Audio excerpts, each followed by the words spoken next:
Hello everyone and welcome to game 1 of 7 ranked ladder matches played between Mr. Yo and Hera in the last week or two. These are not tournament games and are in no particular order, chronological length or otherwise. I don't know the outcome of the games, although by the time this video premieres I obviously will. But don't worry, I won't spoil anything for you in the chat. Now a quick note before we get started. At the time of casting, the April update has not yet come out. So these games are all from the current version of the game. To repeat, these games are not from the April updated version of the game, so you won't be seeing Gambesons.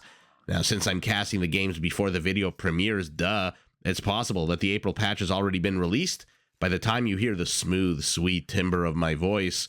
If that's the case, enjoy a stroll down memory lane as you watch these two giants duke it out. So without further ado, let's get ready to watch Mr. Yo playing as the red Lithuanians take on Hera, playing as the blue Huns. Now, while the players herd their herdables, explore their immediate surroundings, and try to go up to feudal as fast as possible, let's take a look at the Civ matchup we'll be watching today. Lithuanians very much a Civ, focusing on their heavy cavalry units. Each relic that they gather, these guys, adds a +1 attack boost to every knight, cavalier, and paladin that is produced. Now, this feature also applies to their unique unit, the Lechai, which are heavy cavalry units whose attack actually ignores armor, making them one of the most annoying units to deal with and one of the most powerful weapons to wield in Age of Empires. Now, to get the relics faster so that you can get this attack boost much quicker, Lithuanian monasteries do work 20% faster. On the field of battle, Lithuanian spearman line units and skirmishers do move faster and can be upgraded to get extra pierce armor. And to help them build a big, robust economy, Lithuanians do start the game with 150 extra food and can be harder to raid since they can upgrade their town centers to have 3 extra range, which, by the way, makes them outrange most mangonels in the game. Now, Hera, playing as the blue Huns, a civilization man designed to take the fight to its enemy. Their cav archers get progressively cheaper starting in castle. Their trebs fire more accurately at units, and stables work 20% faster, which is great because, like the Goths, like the Italians, you can upgrade your stables to produce your unique unit. In this case, we are, of course, talking about the Tarkin, an overall medium cavalry unit with high pierce armor and attack bonus against buildings that makes it fantastic in late game raiding. Now, to help support its military on the field of battles, the Huns, as you can tell, do not require houses, since they start the game with 200 population space already available. This, by the way, frees up a bunch of extra wood in the earlier game, and not only wood, but also villager construction time in the precious early minutes. Although remember, this feature does come at the cost of 100 wood, so they do start the game with 100 less wood. Pretty damn excited to watch game 1 of these 7 games. Remember, this is not a series, it's not a best of anything. This is just 7 times these two titans of Age of Empires, these two beasts, these two powerful players with incredibly high elos who, at the time of casting, or maybe a few days before casting, have been exchanging the #1 spot on the ranked ladder between themselves. Very excited to watch how the game progresses. At the moment, though, Mr. Yo moving out with a scout. Is he going to discover his opponent's base? Certainly does look like it any second now.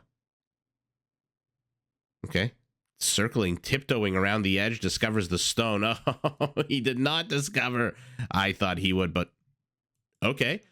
At the 7-minute mark of the game, before he even hits feudal age, Mr. Yo is moving out with 4 villagers. All of them seem to have bows and arrows in their hands. Let's see if they're designed to lame. Let's see if what the hell the purpose of these villagers are. Hera now also clicking up to feudal, about 45 or so seconds behind his opponent. Let's take a look at their bases. Mr. Yo completely open, his gold exposed to the front. Easy to wall off in the east, a little bit easy to wall off in the in the southeast. Oh my god, he's building a proxy barracks in a house. Let's take a look at Hera's base. Or rather, not base, his vision. Has he seen Mr. Yo? He has also not yet discovered his opponent. Mr. Yo now sees the lumber camp, sees the mill, sees the second lumber camp.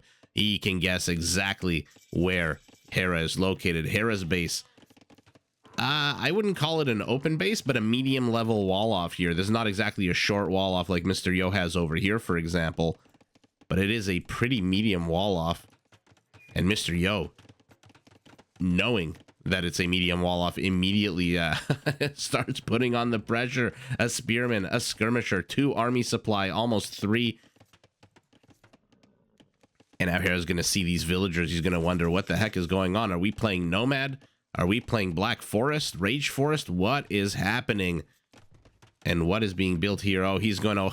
he's walling in these villagers. Mr. Yo creating a kill zone here. Although a kill zone for a skirmisher means it'll take about 6,000 years. 1 HP down. 1 HP down. For this skirmisher to do anything... Is this actually a full wall off? We'll find out if Hera decides to retreat or run away. Another aggressive move here by Mr. Yo, using the remaining villagers of his. 4 of them. Gets a villager of Hera's first blood. Rambo award goes here to Mr. Yo, our red Lithuanian.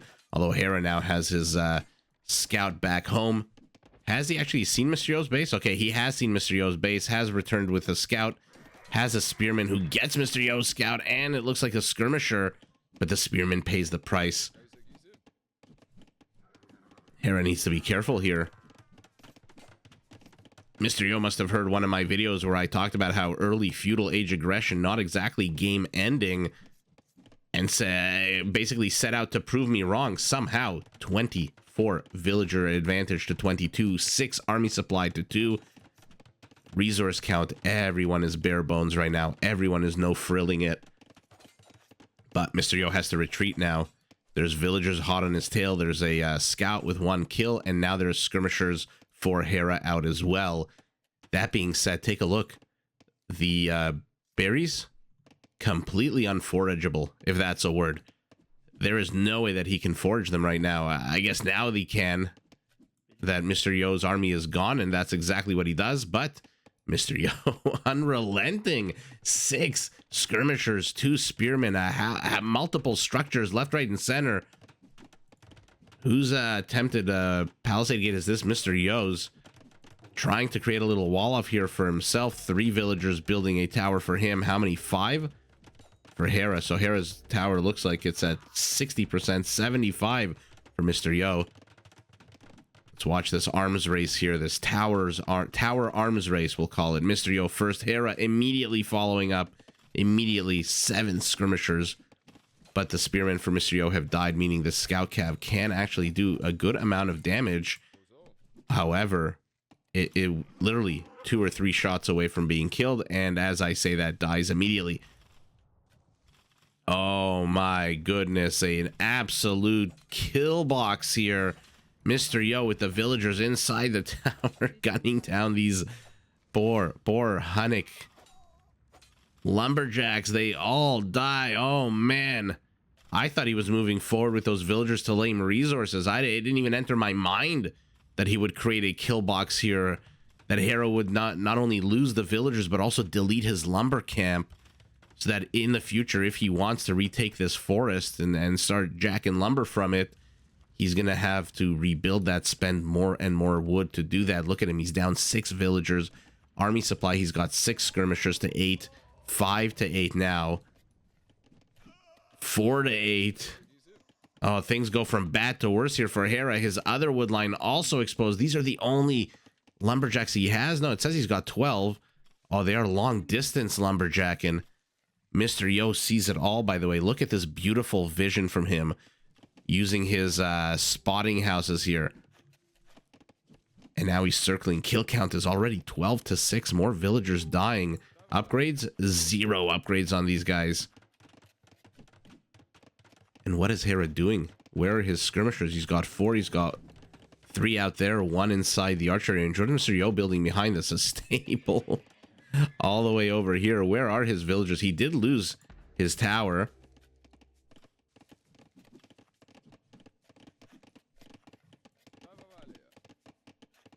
They are heading home. Okay, so they've created a little proxy barracks archery range infrastructure here. And then effed off and headed home. Look at Mr. Yo with the spearman far away, luring this scout cavalry. Although the scout cav does manage to get one kill. Spearman dies to Hera's skirmishers, and now Mr. Yo has to retreat. There's not much that he can do against a full health scout, let alone two. My goodness. What an absolute exciting game one so far. I was not expecting this. I thought we'd have a standard, get up to castle age. One side gets cav archers out. One side gets heavier cavalry. Although, remember, the Lithuanian skirmishers do move a little bit faster. Oh, I should have highlighted that. Does he have any units left? No. Mr. Yo is following this up with a huge food-intensive push of scout cav. Now he's walling himself off. Has he given up? Has he given up the aggression? He's no longer producing units out of here. He's 5 villagers, 6 villagers ahead of Hera now. Lost this tower. This tower's shelling away at this house. 13 HP on it, so it's not going to last very long, even though the tower's not exactly destroying it very quickly. And look at Mr. Yo. Oh, no, he opened his own. Okay, I thought he was going to leave that open. Will Hera see this? He moves in, sees it immediately. Goes after... Oh, he goes after the weaker palisade. Oh, now Hera returning the favor. Absolutely. But was this a trap by Mr. Yo? Hera loses his first scout. Mr. Yo walls him in, Viper styles. But I think they can escape through the left, no? Hera losing 4 scouts. Mr. Yo, oh man, didn't lose that much at all. Although, take a look, Hera has very much equalized the kill count. He's now 2 kills ahead. 3 civilian deaths to 6, though. So we'll see if that hurts him in the medium to long run. Market going up for Mr. Yo, who looks like he wants to continue the wall off. Maybe. Maybe. He's got a good amount of wood. There we go. Creates a little wall off. We'll see what this little gap is for, if it's for a house or if he just misclicked something. And now he's on the offensive again with these scout cav. And both players heading up to Castle Age. Hera with now a 35-40 second advantage over his opponent. Despite the fact that he's been taking the brunt of the offensive here, and he's down villagers, somehow manages to get ahead of his opponent in terms of going up to castle. Absolute amazing hold here by Hera. Amazing. And not even a hold. It's more of a thriving hold, because again, take a look. He's got more kills than Mr. Yo. Although Mr. Yo might be equalizing that shortly. Going after the weaker scout. Kill ratio still, and now he gets Viper walled, but no, there's a little bit of a tree stump that's not going to stop these scout cav from running the hell out of here. Bloodlines for Hera, bloodlines for Mr. Yo. Both of them look like they're going to go heavy on the cavalry. Bit of a bigger wall off here. Neither player going for ranged units anymore, it seems like, although remember, 4 skirmishers still walking around the map here. Could potentially be annoying to this stone line, but with a stable this close, I don't know that Hera really wants to risk, half his army supply? Light cav upgrade immediately the second he hits castle. Man, I bet he wishes he was playing the Turks right now. Get that upgrade automatically, save the time, save the resources. Where is Mr. Yo going? Circling the map. 5 kills on these guys. Take a look at their HP. Literally blackjack. Absolute horrible HP. Okay, so Hera's risking it. Risk it for the biscuit, he says. And now 4 skirmishers with 2 kills are moving in. But Mr. Yo just deletes a palisade and gets the hell out of dodge. Anything coming here to support? Oh my god, Hera cutting off the exodus of villagers here. Will he get one? Does get one. Beautiful play by Hera. These, by the way, are light cav now, so they're going to do a lot more damage to these villagers. And they move lightning fast. A knight comes out for Mr. Yo. We'll see how much that deters Hera here. Or is he like a bear that's got a taste for blood? Hera here with 4 skirmishers and 4 light cav taking on a knight in a castle. Has to retreat, but mission accomplished. Villagers killed.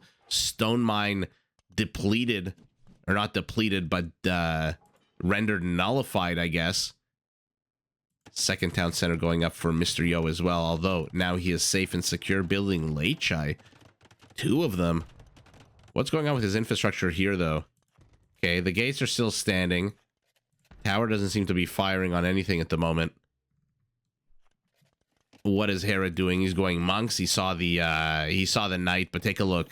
Hera to the bottom right. Hera to the top right. Hera to the top left. Hera is literally everywhere chasing these scout cav with these light cav.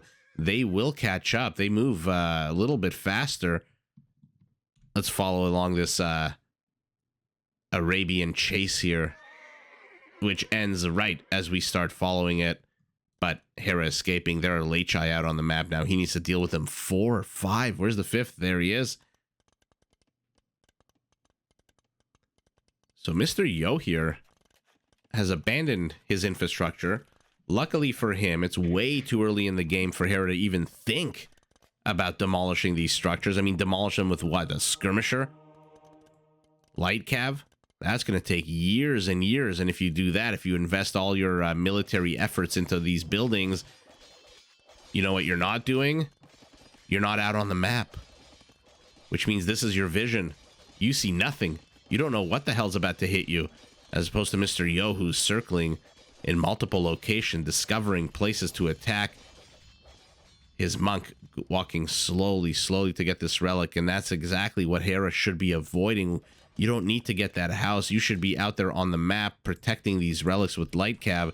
He sees the one to the, I guess, the 9 o'clock position, the one to the 6, let's call it 5:30 position of the map. And he obviously sees this one because his, it looks like his monk got sniped as well. Already 3 kills on these Lechai. I don't know that you want to engage into Lechai, even though you, you know what, 11-5.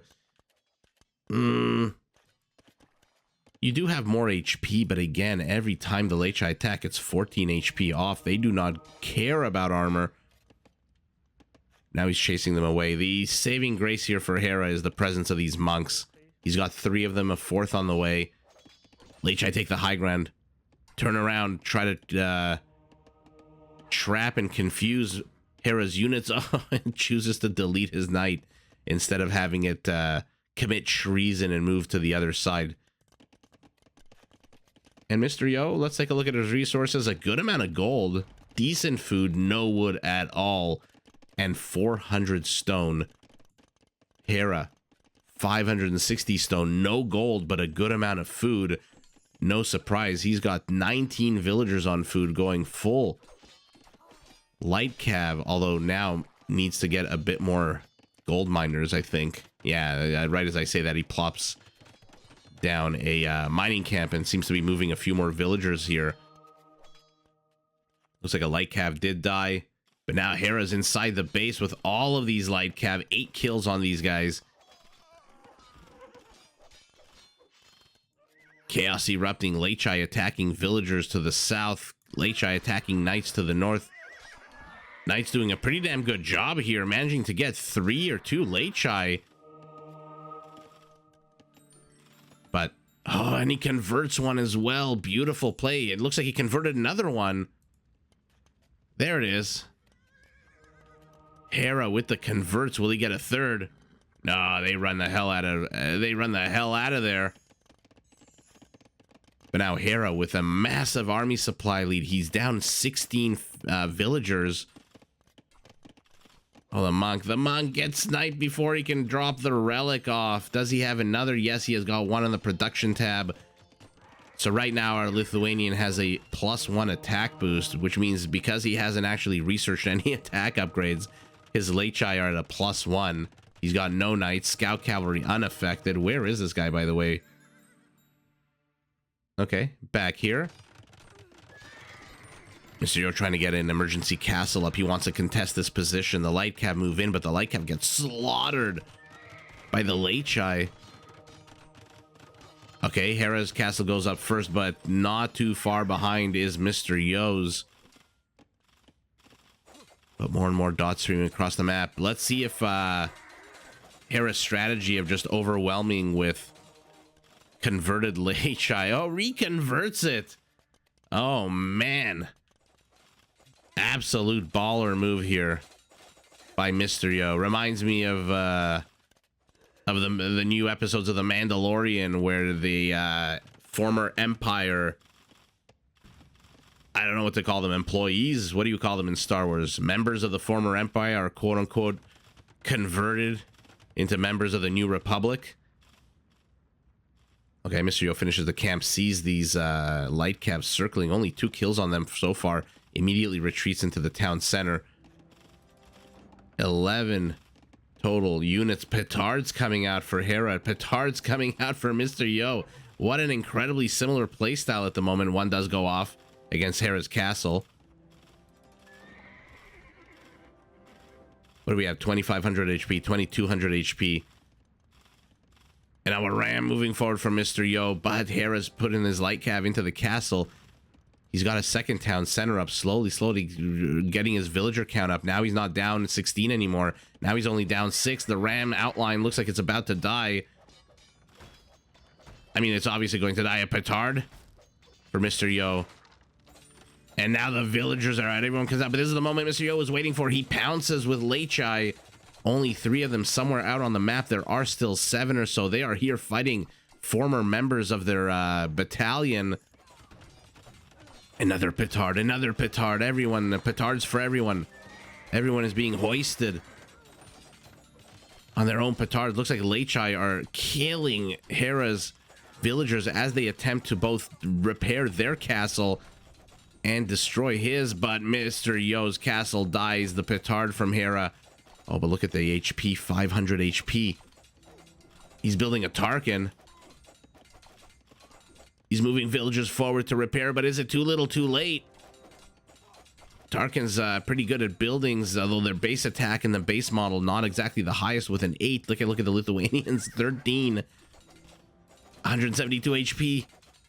90 HP, 60, 50, 30, 20. The castle goes down right as Hera's villagers show up, and now they're all going to get slaughtered. Oh, okay. I guess he agrees with me that they are all going to get slaughtered. How many villagers is this, by the way? 6? 6 villagers is more than 10% of Hera's entire civilian population, which he's about to lose. The infrastructure is still standing. Surprised Mr. Yo's not building anything out of this. We got one Lechai. Look at him huffing it. Look at the trail of dust that he's leaving. He wants to kill those civilians. So how many? 1 plus 6 makes 7 Lechai here that are going to chase down these villagers. They're going to gut Hera's economy. He's got a good amount of resources, nowhere close to what he needs to go up to Imperial. Although no longer has the structures, by the way, to go up to Imperial. Just the one monastery. Mr. Yo has the structures, but also about 550 food away, has the gold. I guess Hera's closer to Imperial, if you just want to do total resource count. But wow, what an absolute opening salvo of a game here. Mr. Yo with the proxy barracks archery range with the kill box that he created here, although suffering the same fate. Hera attacking with the skirmishers and then catching the villagers with the light cav as they retreat to the safety of their castle or their town center was absolutely epic and brilliant. Kill count 86 for Mr. Yo, 59 for Hera, but take a look at civilian massacre, basically identical. Not the longest game in the world, 28 Lechai only, 28 light cav, and of course Hera with that APM, and that's always somehow managing to be 200 and over. Yeah, resource count, not exactly the huge difference here, about 1,500. Gold count, very identical. Stone count, half a castle away, but look at this. Mr. Yo, 1,100 more gold, but 1,000 less food, 1,200 more wood. So overall, I don't know. This is not exactly a game-ending difference in resource supply, but what an exciting game one. I think Hera, having lost the castle, let's call it his Hera/Doubt castle, retreating with these villagers, knows that they're going to get slaughtered. And once they're slaughtered, there's literally nothing left here. He's got a Tarkin, which may turn around and fight. If it doesn't, it's got 39 HP. Although, same amount of total HP on these two units. The stats, though, are completely different. Ignore Pierce Armor. We're talking melee. attack on a base of an 8 versus a base of 13. Plus, remember, this ignores armor. So 3 relics for Mr. Yo means he doesn't have to research a single attack upgrade for his units. 2 melee armor, 2 melee armor. So overall, the Tarkin just does not stand a chance, has no bonus whatsoever against cavalry. Lechai, no bonuses whatsoever against cavalry, but they don't need it. Every time they attack, 16 HP goes down. And once he loses this little expeditionary force of a Tarkin and villagers, all he's going to have left is a knight, 2 Lechai, and 2 monks. Enough gold to either make the decision of going, or to make the decision, either go more monks or try to go up to Imperial. And if he tries to go up to Imperial, who knows, Mr. Yo might just overwhelm him with Castle Age units. But in any event, all of that is pure conjecture. What an absolute exciting game 1. I hope the rest are as exciting as this. But yeah, let's move on to game number 2. Welcome to game number 2. Mr. Yo taking game number 1. Not that this is a tournament or best of anything, just 7 games in case you didn't catch the intro to game number 1. Just 7 times that these 2 beasts, these 2 incredible titans of the game, have faced off against each other on the ranked ladder. Game number 2 finds us yet again in Arabia. I think actually all 7 games are going to be Arabia. Not uncommon at this level of play. But let's take a look at the civs this time. Mr. Yo in red again as the Tatars. Hera in blue as the Mongols. Now, while the players herd their herdables, explore their immediate surroundings, try to go up to feudal as fast as possible. Let's look at the civ matchup that game number 2 brings us. I believe we recently saw this matchup between, I want to say, the Viper and Sebastian. If you haven't seen that video, definitely check it out after this premiere is over. But I'm excited. 2 of the best players in the world. 2. Right. Did I distract his deer pull? Never mind, saves it at the last second. Looks like it was things were going to go a bit wonky there for Mr. Yo for a second. But the Tatars, a civ designed to push its players towards mounted units of any kind. Cav archers come with extra line of sight and also get Parthian tactics and thumb ring for free. Some mounted units, I'm talking about scout, cav line units, step lancers, cav archers can be upgraded to get extra armor. And their first unique unit is the Keshik. Overall, a pretty tanky medium cavalry unit that actually generates gold as it attacks. So towards the later stages of the game, when things like these, the gold becomes very, very rare in a 1v1, obviously no trade. And so sources of gold become scarce. The Keshik, which with every poke and prod of its lance generates gold, can be a game changer. We'll see if we get to that late stage. We'll see if we see Keshiks. They're not that rare, or rather, they're not that common in big quantities. Although with 2 players of this caliber, you never know. Now, once the Tatar army is out on the field of battle, very important to take the high ground. Usually in Age of Empires, units on the high ground deal 25% extra damage. The Tatars deal 50% extra damage, which is basically double the extra damage of other units. Plus, when you get the high ground, one of the unique techs of the Tatars is Timurid Siegecraft, which basically makes their their trebuchets in the longest distance unit in the game. There must be a better way of saying that. The longest range of any game. Let's put it like that. The longest ranged unit of any game. I'm going to stop trying to say, you guys know what I'm talking about. Fully upgraded with siege engineers and Timurid Siegecraft. Tatari Trebs have 19 range, which is absolutely bonkers.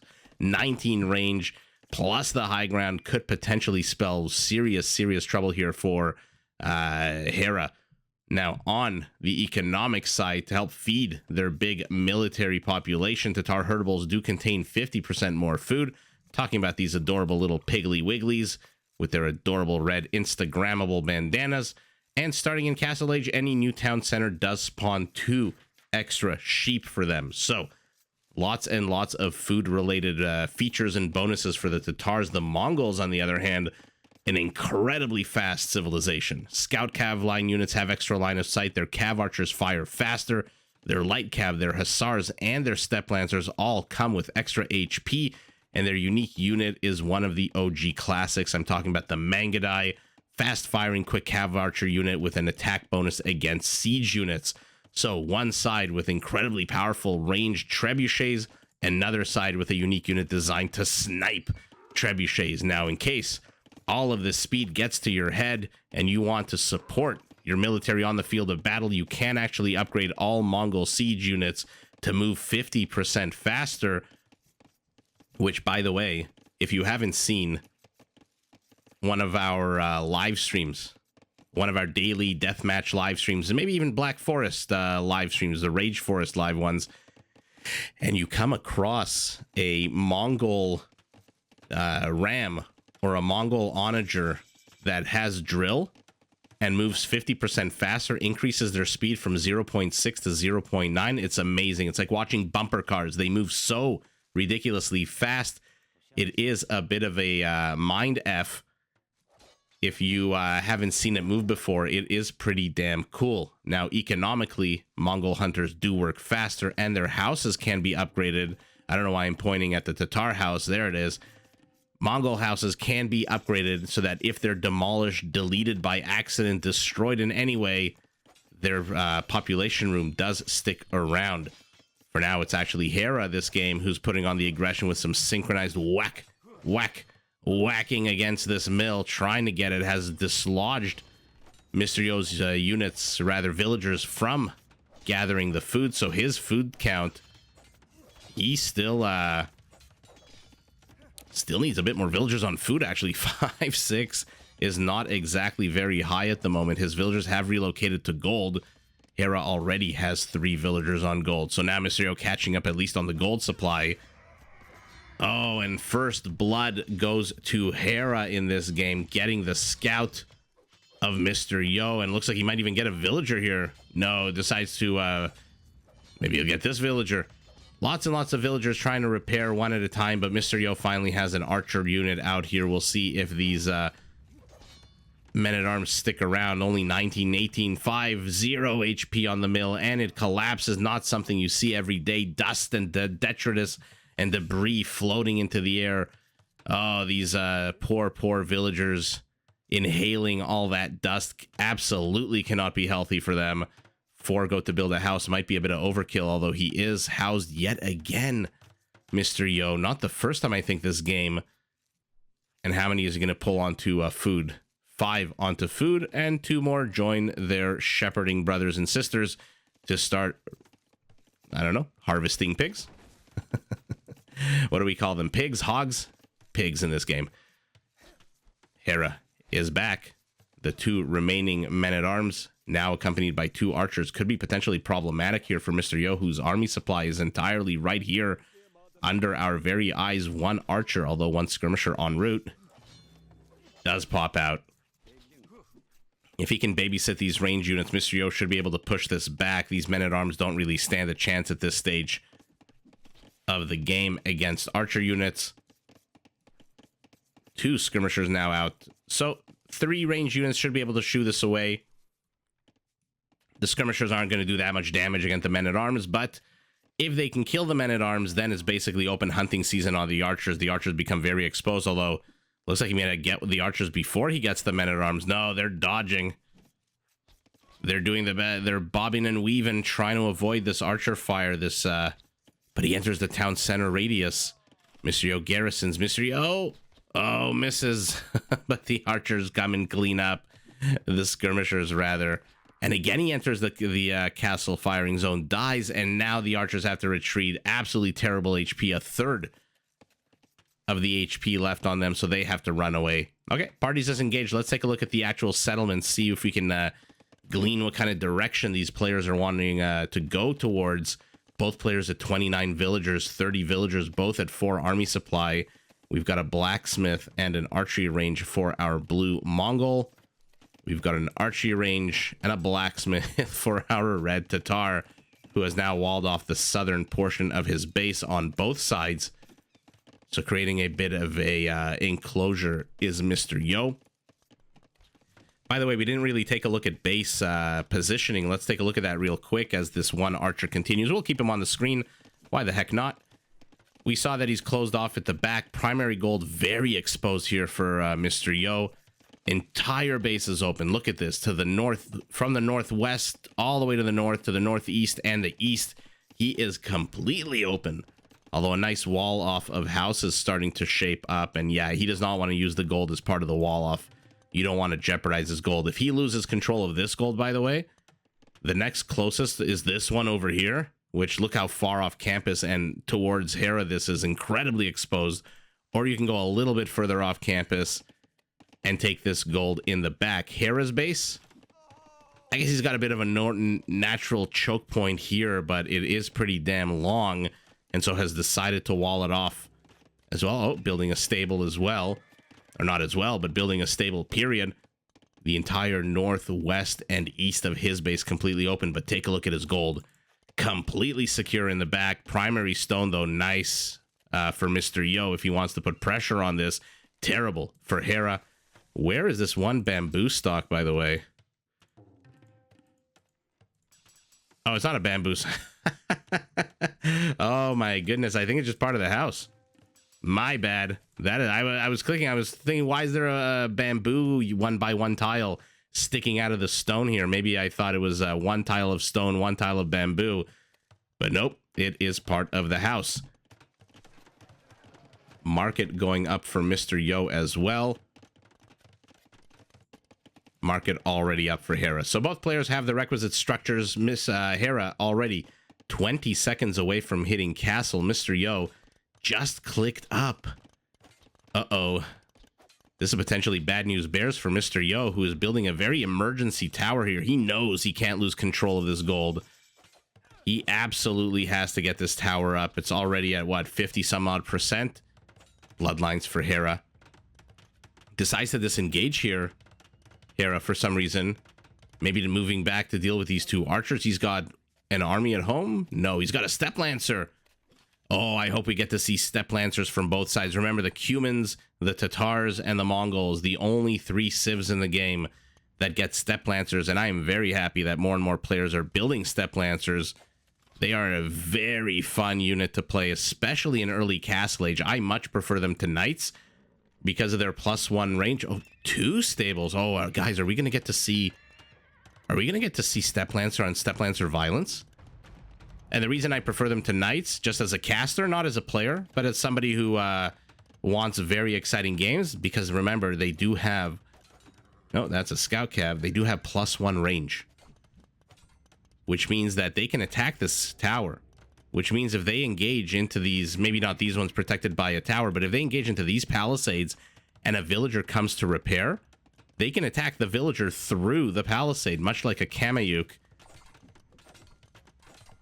One skirmisher is not going to do jack against these units with literally 1 HP tickling away. 55, 54. Mr. Yo, though, now also in Castle Age. Take a look at army supply. He is down 1,000%. 10-to-1 army supply. This is his only unit. He is going bloodline, so we are going to see some kind of cavalry out of him. Come on, step lancers. Oh, right as I say that, I see camels on the production tab. Camel's a pretty damn good counter, though. We'll see how they're used here. Has to be careful, though. You know what they don't counter is mangonel fire. Although, if they can close the distance, they can absolutely decimate mangonels at this stage of the game. What a kind of attack upgrades, defense upgrades, 1 armor upgrade. Hera, on the other hand, +1/+1. So, an advantage here to Hera. Oh, we've got a cav archer coming out as well. A pretty expensive investment at this stage of the game if you're going camels. Remember, these aren't Byzantine camels that are cheaper. These are full price camels here for the Tatar. And now the step lancers are in this house. And this is what I'm talking about, you guys. If you watch my videos, if you watch us go live every night, you'll know I harp on about map vision. Oh, he deletes his own house so he can get to the mangonel. I harp about map vision all the time, and right up until a second ago, Actually, no, he still doesn't see the siege workshop.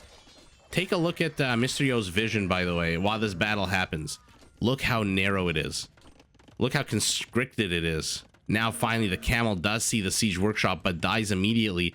Doesn't see the villager, doesn't see the houses, doesn't see the bamboo sticking out of every single structure here.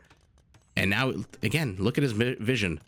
He doesn't know what's going to come out of that fog. He doesn't know where it's going to come out of. There might be archers to the left. There might be more steppe lancers to the north. There might be 3 mangonels heading his way. He has 0 map vision, Mr. Yo. And that is incredibly problematic. Oh, the only solitary cav archer does die. Guys, this is why I harp on about map vision. If you can have units out on the map, doesn't matter if they're camels, if they're light cav. Obviously, the more line of sight, the better. Oh, Hera mispositioning his steppe lancers will lose another mangonel, but 1 camel does pay the price. 4 others retreat. And now Hera's being led on a chase here. Oh man, brilliant move by Mr. Yo. Seeing that Hera's chasing with 4 damaged units, he's managing to distract 9 of his opponents, although Hera peels 3 off. So distracting 6 with 4. When you're down army supply, half the army supply, not a bad maneuver here by Mr. Yo.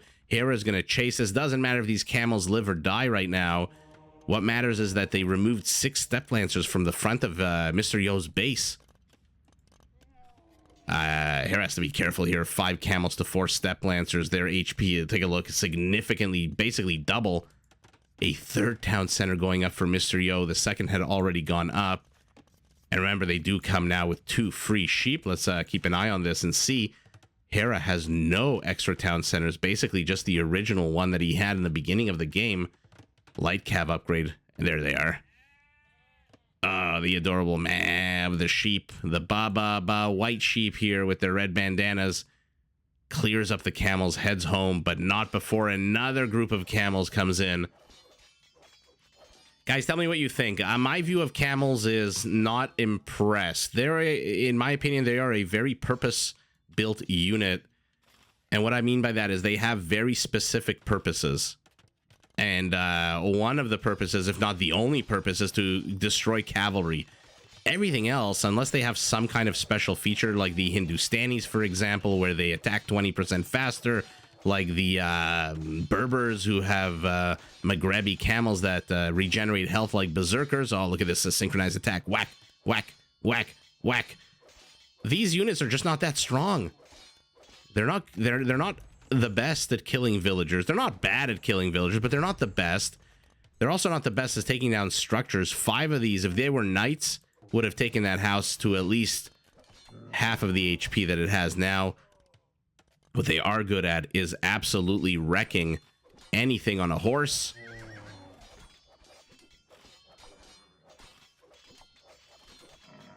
But with 0 base pierce armor, oh, double whammy. They absolutely should not be engaging under a town center. Mr. Yo switching to light cav? I mean, we saw him get the upgrade. He's building 3 more in addition to the 2 that he has right now. Oh, Hera, be careful. Okay, realizes his mangonel's gone a little bit too far. Army supply still double for Hera. Extra town center finally up for him. Good location, by the way. Gold, wood. There's the bamboo. I knew there was going to be bamboo on this forest. As I was... I thought it was part of the house. Or not part of the house. Okay, so he's building the guys to raid. Light cav... Okay, why are they not attacking anything? You see how much better they are than camels? 2 of them killed as many as 5 camels killed earlier. Which is to say 1 villager. Mr. Yo, where's his mangonel? Oh, it's hiding here underneath a tarp. I didn't see the outline. Oh...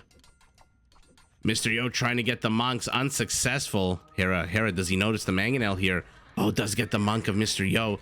1 shot goes off, 1 shot goes off. HP going down, but there's 2 villagers here to repair.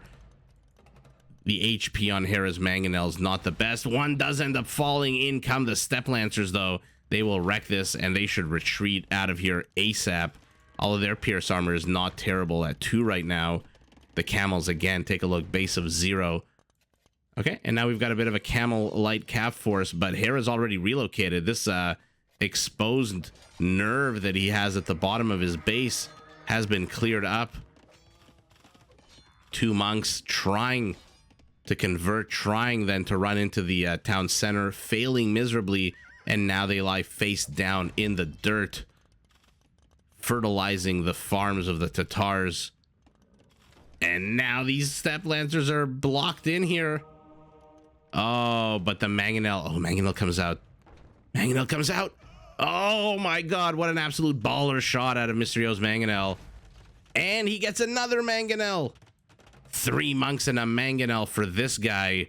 What an absolute hero unit for Mr. Yo right now. He needed that desperately. Otherwise, he'd have 4 monks and a mangonel pushing down the side of his base. Ooh, what do you guys think about this castle placement?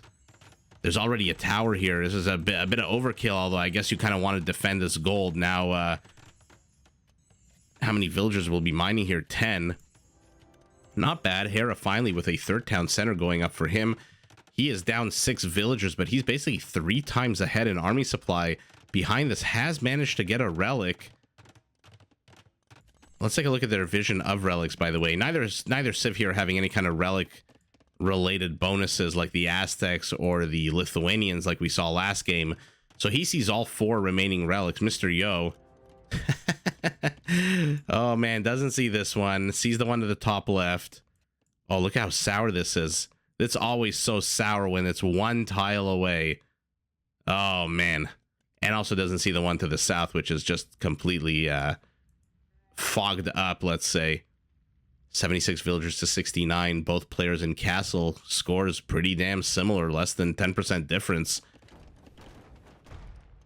Hero Mangonel. Hero Mangonel has to be careful. He's going to die. Oh, an attempt at an attack round. If this was a Korean Mangonel with 1 minimum range, it would have been able to at least get 1 shot off against these steppe lancers. Instead, though, it is just a generic Tatar Mangonel.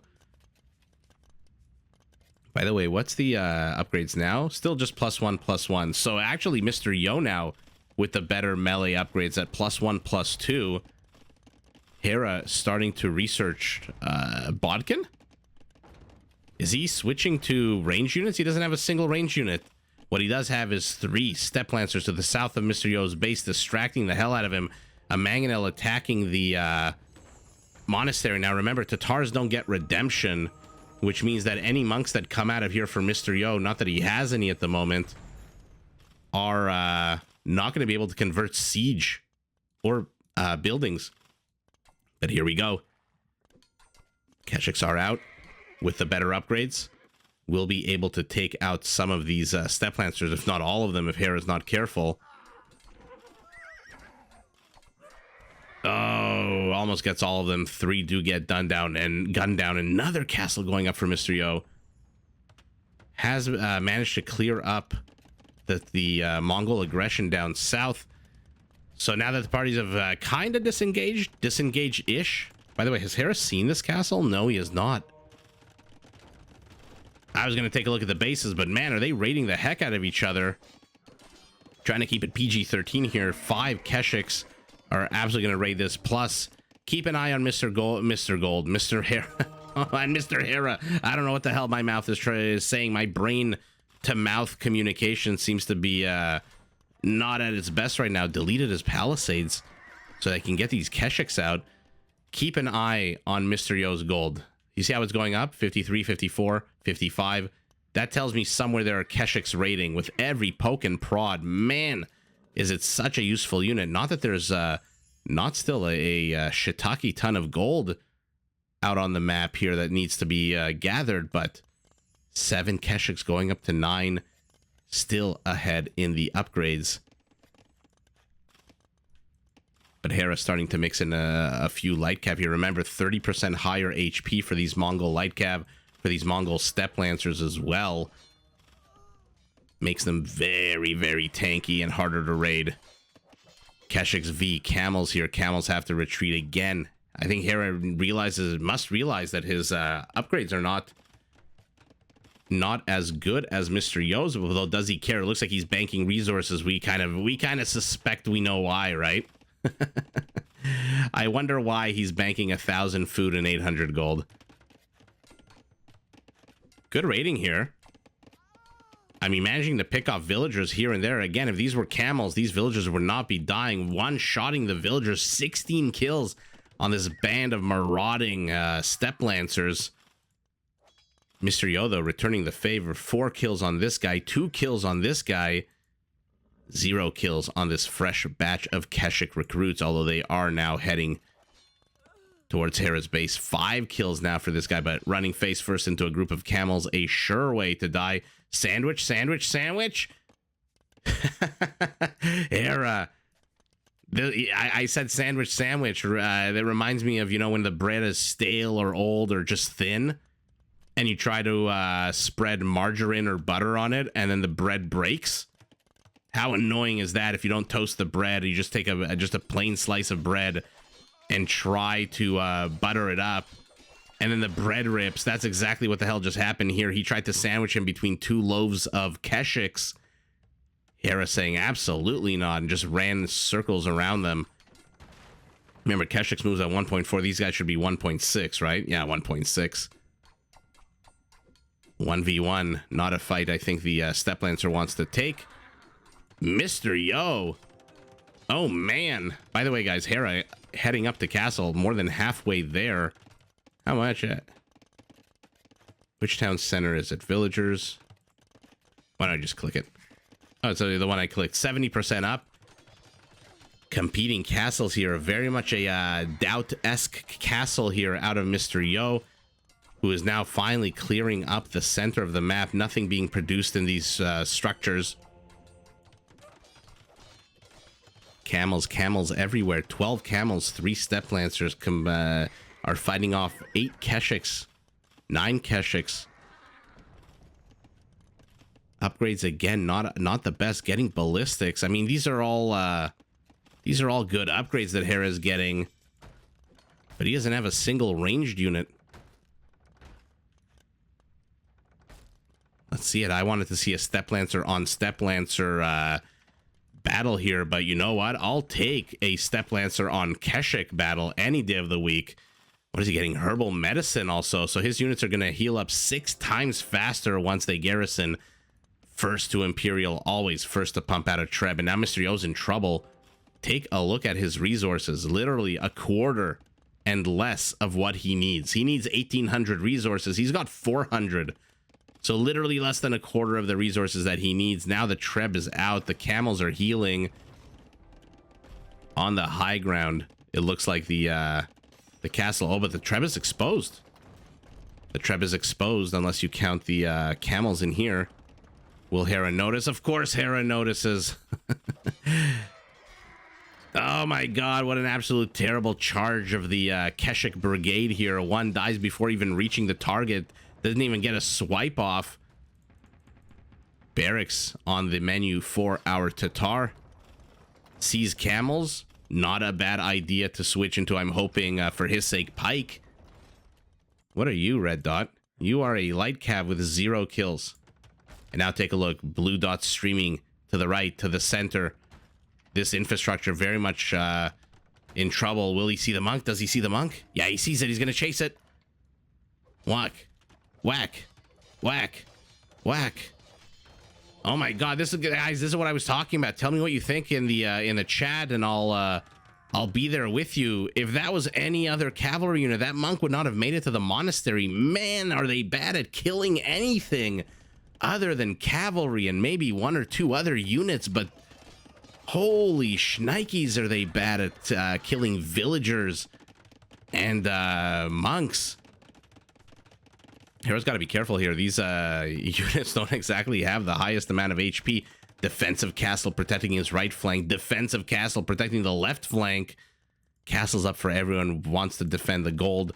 Hera as well wants to defend this mining colony / farming commune. Uh-oh. Has led Mr. Yo into a trap. And this is what camels are good at. This is what I'm talking about, them being purpose-built units. Man, do they have. They are, by the way, heavy now, so a plus 18 attack against cavalry units. And now they're shifting west. Okay, he sees the barracks. Amazing vision here for Hera, by the way, discovering everything that Mr. Yo is trying to hide from him. Although building these barracks right here, not exactly quote-unquote hiding them, unless you want to count hiding in plain sight. And oh man, 28 heavy camels, but luckily for Mr. Yo, take a look at their upgrades. Dog shit, +1/+1 at the 50-minute mark of the game. Even these Keshiks have +2/+2, and Mr. Yo just clicked up to Imperial. By the way, lost the castle here to the Trebs. Hera rebuilding on the same ground, saying, hey, I like the idea of having the castle there. Looks like there was a bit of an engage with some pikemen here. Okay, look at the HP on the camels now, down about 500 HP. A lot of people don't realize when you go, I don't know if they don't realize or whatever, but my 2 cents on the matter. I shouldn't disparage other people. Mangudai are out as well. +3, no armor upgrades whatsoever. Thumbring being completed as well. But a lot of people, oh my god, I said it again. I'm just going to state my opinion. Pike versus heavier units, if you're stuck in Castle Age and your opponent's an Imperial and you're fighting with a counter, but the counter isn't strong enough yet. So what I mean by that is pike versus heavy camels, as opposed to, for example, arbalest, halberdiers versus heavy camels. Pike versus heavy camels, you need waves. Pike versus cavalier, pike versus paladin, you need waves. First wave needs to go in and damage their HP to, you know, get it down a third or so. Next wave has to either kill or get the HP down even more. And then the third wave has to come in and kill. You're never going to trade out 1-to-1, so never try to go 10 pike against 10 heavy camels, because you're not gonna win. All you want to do in that case is start damaging and tickling away at the HP of your opponent. How many camels to take out a single outpost, and how long did that take? And is what I'm talking about. Against light cav, of course, I mean, early Castle Age unit versus early Castle Age counter is going to work. Army supply, Mr. Yo taking the lead, but take a look at Hera's economy. 150 villagers. Does he expect raiding? Does he expect to lose 20 of these villagers? Otherwise, this is way too high of a count of villagers, in my opinion. But in come the Keshiks. Oh, they're blocking the way for the halberdiers now. The pike have become halberdiers, but the Keshiks temporarily blocking the way. That being said, he still took that fight handily, and now Hera has to retreat again. Take a look.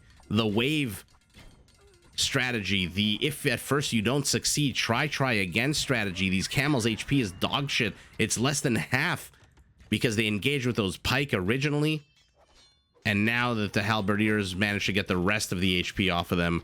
Hera's not paying attention though. He's going to lose Mangudai here. Elite in 10 seconds. Not a good throw here by Hera, and loses control of not one but 2 castles. Oh man, things are going from bad to worse for Hera here. Plus, I see the crash of a Treb ball somewhere. There it is. There's a Treb. Oh, and look at Mr. Yo. 4 stables immediately. He knows that he got he landed a punch to the ribs or the liver, whatever the boxers or UFC, wherever the that punch is that kind of wobbles your opponent and gets them off guard. Another Mangudai falls. But at the same time, Hera raiding down south with a contingent of what? 7 camels, 3 step lancers. They are raiding inside a castle firing zone, though. So 10 units have become 6. Uh-oh, this is a very exposed wood line. We'll keep an eye on this as well. But for now, the Keshiks disengage. Hera canceled 1 castle. What's he going to do with this one? He's got to be careful. He cancels it immediately. His stone count back up to 1330. So does have enough for 2 more castles at the moment. And now halberdiers are free to engage these camels, although engage them you need to. Okay, so the entire raiding party of Hera is gone. 16 halberdiers will now move north to rejoin Lycav, trying to get the trap date. So close. But the Mangudai, remember, should have a what is it, +5? +5 attack against siege right now. Okay, so the raiding has stopped for both parties. Now we've got an engage. The problem for Hera on a direct engage, He is outnumbered 2-1 army supply. The question is, where the hell is Mr. Yo's army supply? Okay, it's moving up here. So the castle that is built on the remnants of Mr. Yo's castle will now be trebbed down, or at least attempted to be trebbed down. Light Cav is going to run around these Keshiks. They are very fast. 1.65 to 1.54. Income more. Oh, they can dodge and dive and basically deke around anything. This is not a fight, though, that he wants to take, really. Although maybe with numbers? No. Take a look at the upgrades at the top right of our screen. Okay, Parthian tactics. Remember, the Tatars get that for free. These guys are fully upgraded, by the way. Elite. +4, +3 melee. I'm going to ignore the Pierce just because at this point they're just engaging into melee units, whereas Hera +2/+2. So it's down 2 upgrades. That being said, no, never mind. I was going to say that being said, he's gone up to Hussars, but it's actually Mr. Yo who's gone up to Hussars. Oh, Hera not paying attention again, losing Elite Mangudai to Halberdiers. Oh, not a good trade. Now he's raiding down south here where there is another castle ready to greet him. More like trying to dislodge this Treb on the left. There's a fight in the middle as well. Hussars attacking a house that doesn't really need to be attacked. Hera is at 200 population. Population capped. These 3 Keshiks are going to take a lot of castle fire. The last of the light cav here to the south, but how many more? 8 more stream north. Their HP is terrible. They're down about a third of their HP. And now the Mangudais are basically free to snipe this. Let's see if they go for the villagers or the Treb. First, they go for the villagers. They don't want them to repair. And they are so freaking fast. The Treb doesn't even manage to get another shot off. But man, look at Hera now. Trying to click on these guys. 8 of them. Only 1 kill. They're engaging. They're attacking a farm. Why are you attacking a farm? Okay, so not the greatest. I got very excited there seeing 8 of Hera's light cav entering the center of Mr. Yo's base, but we got a bit of a messy, chaotic situation here. Light cav attacking villagers, Keshiks and Hussars trying to catch the light cav and attack them. Another attempt by Hera to kill villagers is stymied. 3 kills for these, and again, compare these to camels. 5 kills already on these two. Should be 7 in a second. 6. 1 more. 7. How quick it is. But Keshik's back. And again, take a look at the top left. Take a look at Mr. Yo's gold count. It's always so much fun to see. And now we've got, I wanted Step Lancer versus Step Lancer. Instead, I'm getting Hussar versus Hussar here. Let's see where Hera goes with these. Let's follow along on their journey. This is a huge body of raiding Hussars. It looks like there's a raid by Mr. Yo as well. Sorry, guys. I think my my computer glitched out there for a second. But remember that the Mongols have the extra HP, but the Tatar Hussars can be upgraded to get the extra armor. Let's see if he has upgraded them with the silk armor upgrade. Where are his Timorid Siegecraft? That's what I was talking about with Siege Engineers, 19 range on the Trebs. Hera continuing to try to get this wood line. Very stubborn, doggedly attacking that wood line over and over again. These Keshiks raiding as well. 14 kills on them. Hera's force has been cleaned up. And yes, there it is. There's that silk armor. +1/+1 for the Step Lancers, the Scout Cav line units, and their Cav Archers, although we don't have any Cav Archers in this game. Hera, it looks like he got a few Trebs here. Gets the last one as well, but costly trade. How many? 1, 2, 3 Trebs. That's 1,200 resources of Trebs, but how many Hussars died? This may not be the most optimal use for these units here to the south, attacking a stable that's not up and houses that are no longer necessary because Hera has 1, 2, 3, 4 castles up, plus a huge amount of houses. He's at 150 supply. Mr. Yo at 186. The scores are identical. Literally 1% apart. So what will prevail? The extra HP, the extra armor. As always, we've got one of those spirit of the lost situations that really a lot of it depends. Excuse me. 5th castle for Hera, which I missed in my count, is going to go down. 300, 200, 100 HP, and it is down. All the run-bys, all the various attacks have all been narrowed down to this. Hera being pushed back into his base. Do you see a single blue unit anywhere out on the map?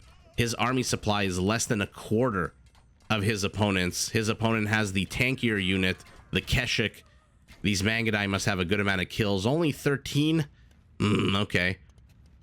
9 Mangudai still left. This stable has been... let's see it's... Okay, absolutely no vision on that stable, so who cares? Leave it standing. And now look at Mr. Yo on the minimap pivoting to the right side of the map. He does not care that there are 2 castles here. Like I said, extra armor on these Hussars gives them 7 pierce armor, 4 melee to the 2 melee of his opponents. So I leave it up to, again, smarter people, better mathematically inclined. That's not the way to say that. More mathematically inclined commentators to tell us which is the preferred unit. But take a look. Raiding to the north, raiding to the south with, again, a Treb. Look how freaking far away this Treb is. No siege engineers, so only 18 range. And I say only 18 range sarcastically. Mangudai are moving forward. Will they be able to get this Treb? Oh, they get the Treb. They fire so damn fast. 1.4 attack speed. Yikes. And then they just run away and disappear. But raiding to the north. Okay, I was going to say raiding to the north, raiding to the south, raiding along the center. Here. How many different areas is Mr. Yo attacking? Let's count them. 1, 2, 3, 3.5. Let's ignore this one. 4 and 5. 5.5, let's call it. Plus he's got so many reinforcements gathering in the middle of the map. What is this? 9 Hussars, 6 Halbs, and 2 Keshiks. So what is that? 17 army supply. Basically what he has here in the center of the map is the entire army supply of Hera. This is 17 units. Hera's got 22. Do you see a single blue dot anywhere on the minimap outside of his base? Hera has been knocked back to his, we'll call it a third of his base. No vision at all. Look at this. Excuse me. This is his vision at the hour and 9-minute mark of the game. He has no clue what's going to hit him. He is pure reactionary right now. Absolutely incredible multi-pronged attack. Usually we see 1 angle, 2 angle, 3 angle, but never 6, never 5, or very rarely Mr. Yo. My goodness, just pulling Hera apart like a string cheese. Let's look at the numbers. 192 Keshiks, 192 Hussars. Hera, of course, with that over 200 APM. Mr. Yo not far behind. Oh, and look at that. Both of them at the in the 50-minute mark of the game. 53 for Hera, 56 for Mr. Yo. Economically, Relics not really making a big difference here. Oh, man, look at the resources. Literally 2,000 apart. Wood, identical. Food, a little bit higher for Hera. Gold, literally, what is this? 170 higher for Mr. Yo. Stone also about 19 higher. So basically identical economies. Let's take a look at the kill count. Oh my god, speaking of identical economies, look at the kill count. 493 Mr. Yo, 491 Hera. But here it is. This is the crux of the matter here. 164 villagers killed by Mr. Yo. Only 72 killed by Hera. Hera has 704 food. Oh my god, continuing on the thread of these guys being identical, 112 villagers each.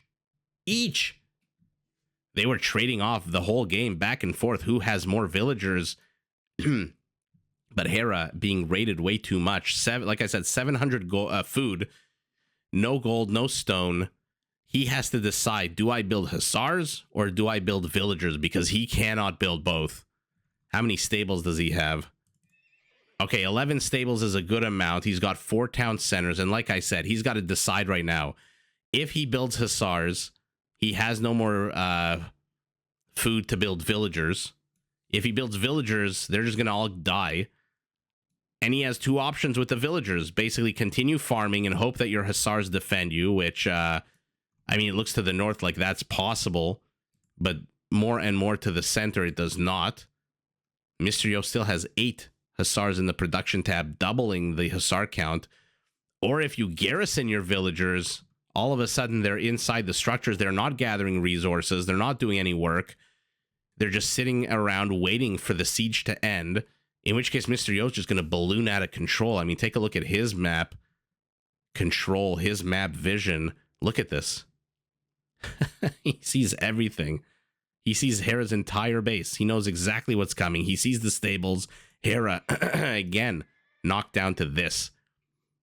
Now, this is not a bad set of infrastructure. Don't get me wrong, but it is a lot of map vision that he has given up. And again, just not enough resources to continue building villagers and hussars. If he goes one route, he's screwed one way. If he goes another route, he's screwed another way. So I think Hera realizing that he just cannot dig himself out of the hole that he finds himself in with 1, 2, 3, 3.5, 4.5, 5.5 theaters of war, plus Timurid siegecraft trebuchets, which I'm sure he clicked on the treb. I'm sure he saw that it had 18 range. 18 range. My goodness. Hera decides to GG. Mr. Yo gets the big W. Man, what a chaotic, fast-paced game. This is exactly what I wanted to see. I should have been more clear. I shouldn't have said Step Lancer on Step Lancer. All of that violence, all of that should have been, that would have been pretty cool. What I should have said was, I want something fast against something fast. And, you know, the less you expect, the more you'll be, you know, the more you'll be happier in life, not to get too philosophical. But that is game number 2. Mr. Yo took the first one. Mr. Yo took the second one. And like I said, I have no clue if Mr. Yo takes all 7 or if from now on Hera's going to take the next 5. But there are 7 games. Mr. Yo is currently has won 2 of them. Let's move on to game number 3. I hope it's as exciting as these ones. And we are back for game number 3. So far, Mr. Yo has taken the first 2, but we'll see if Hera can dampen his mood, his spirit a little bit here in game number 3. Mr. Yo playing as the red Italians, Hera as the blue Byzantines. 2 very interesting civilizations. Let's just dive right in as the players continue herding their herdables and so forth. The Italians, very much a cost-cutting civilization. Their university techs are cheaper. Advancing to the next age is cheaper. Gunpowder units are cheaper. And not that we're going to see it in this game, but trade carts and trade cogs can be upgraded to be half price. Now, once they've saved all of these resources, they can invest them into 2 unique units. The first is a cavalry killing crossbowman called the Genoese crossbowman, basically a decent foot archer with an attack bonus against cavalry. The second is the condottiero, a quick moving tanky infantry unit with not only a massive attack boost against gunpowder units, but also added bonus armor against gunpowder units. Now, to make these units even tankier on the field of battle, all Italian foot archers, except for skirmishers and their condottieri, can be upgraded to get extra armor. And starting in Imperial Age, condottieri can actually be trained out of barracks. So much like the Goths can train Huskarls out of their barracks, the Italians can do the same with their unique unit. The only difference is, unlike the Goths who need to research perfusion, for the Italians it happens automatically. No research necessary. Now, the Byzantines, man, oh man, if there is a civ in Age of Empires that basically can take a punch to the face like Rocky Balboa and still stand tall, it is the Byzantines. Their structures have extra HP starting in Dark Age all the way up to 40% in Imperial. They get Town Watch and Town Patrol for free, so they automatically see enemies coming from a mile away. Their monks heal units twice as fast, And if you throw an army their way, as sometimes does happen in Age of Empires, armies do clash. The Byzantines can clog up your works with cheaper camel riders, cheaper skirmishers, and cheaper spearman line units, what we like to call lovingly as the quote-unquote trash units. Now, their unique unit is the Cataphract. This is a heavy cavalry unit with a massive attack bonus against infantry that can take a beating with good amount of HP and strong base armor. Now, once you finally go up to Imperial, I hope we get to see that this game, Byzantines only pay 2/3 the cost of doing that, which allows them to invest the saved resources in upgrading their Cataphracts even more by giving them an even bigger attack bonus against infantry and also trample damage, which makes the Cataphracts basically an amazing unit, one of the few units on 4 legs in this game that can actually stand toe-to-toe with a Kamayuk. So with the Byzantines, because of their discount, because of their features, it's very hard to know which direction a player can go. They are a very versatile, great tech tree, very similar to the Teutons in the sense, and the Chinese in the sense that their tech tree is so diverse and strong that there are a lot of different directions they can go. Italians, on the other hand, will see how Mr. Yo decides to play the Civ. All those savings, all those costs cut. We'll see if he decides to go Genoese crossbow. We'll see if he decides to go gunpowder. We'll see if he decides to go something completely different. But without bloodlines, take a look at the top right of your... or rather, what am I saying? Sorry, the Byzantines don't have bloodlines. The Italians very much do. I was looking at, the old mouth-to-brain connection, as we saw last game, not always 100% firing on all cylinders. In any event, Mr. Yo is now heading up to feudal on the back of 18 villagers. Hera the same on the back of 19 villagers, although a good 45-50 seconds behind his opponent. Let's take a look at their bases, see if anyone's in a particularly advantaged or disadvantaged situation. Hera, a good area to wall off here to the west of his base, although a pretty big opening to the east and to the south is completely open. Primary gold, I wouldn't call this forward facing, but pretty damn exposed here. As you can see, Mr. Yo's already in from the right side. Multiple angles of attack here for red if he wants to make an issue of it. Mr. Yo, basically the exact same base, open to the part facing his opponent. Back a little easy to wall off, but top side very much open. Primary gold, very exposed here, but in a bit of a backward position, so not too terrible at all. I would basically make these bases identical. I don't think that any particular player's advantage or disadvantage. Both have their primary stone in the back. Hera has just discovered where Mr. Yo's base is. He is 7 seconds away from going up to feudal himself. Villager counts identical the second the players hit feudal together. Let's see the direction they decide to go. What has Mr. Yo scouted, by the way? He likes to, as we saw in the last few games, he likes to see just the edge of his opponent's base, and then he takes a bit of a wide berth when it comes to his scouting.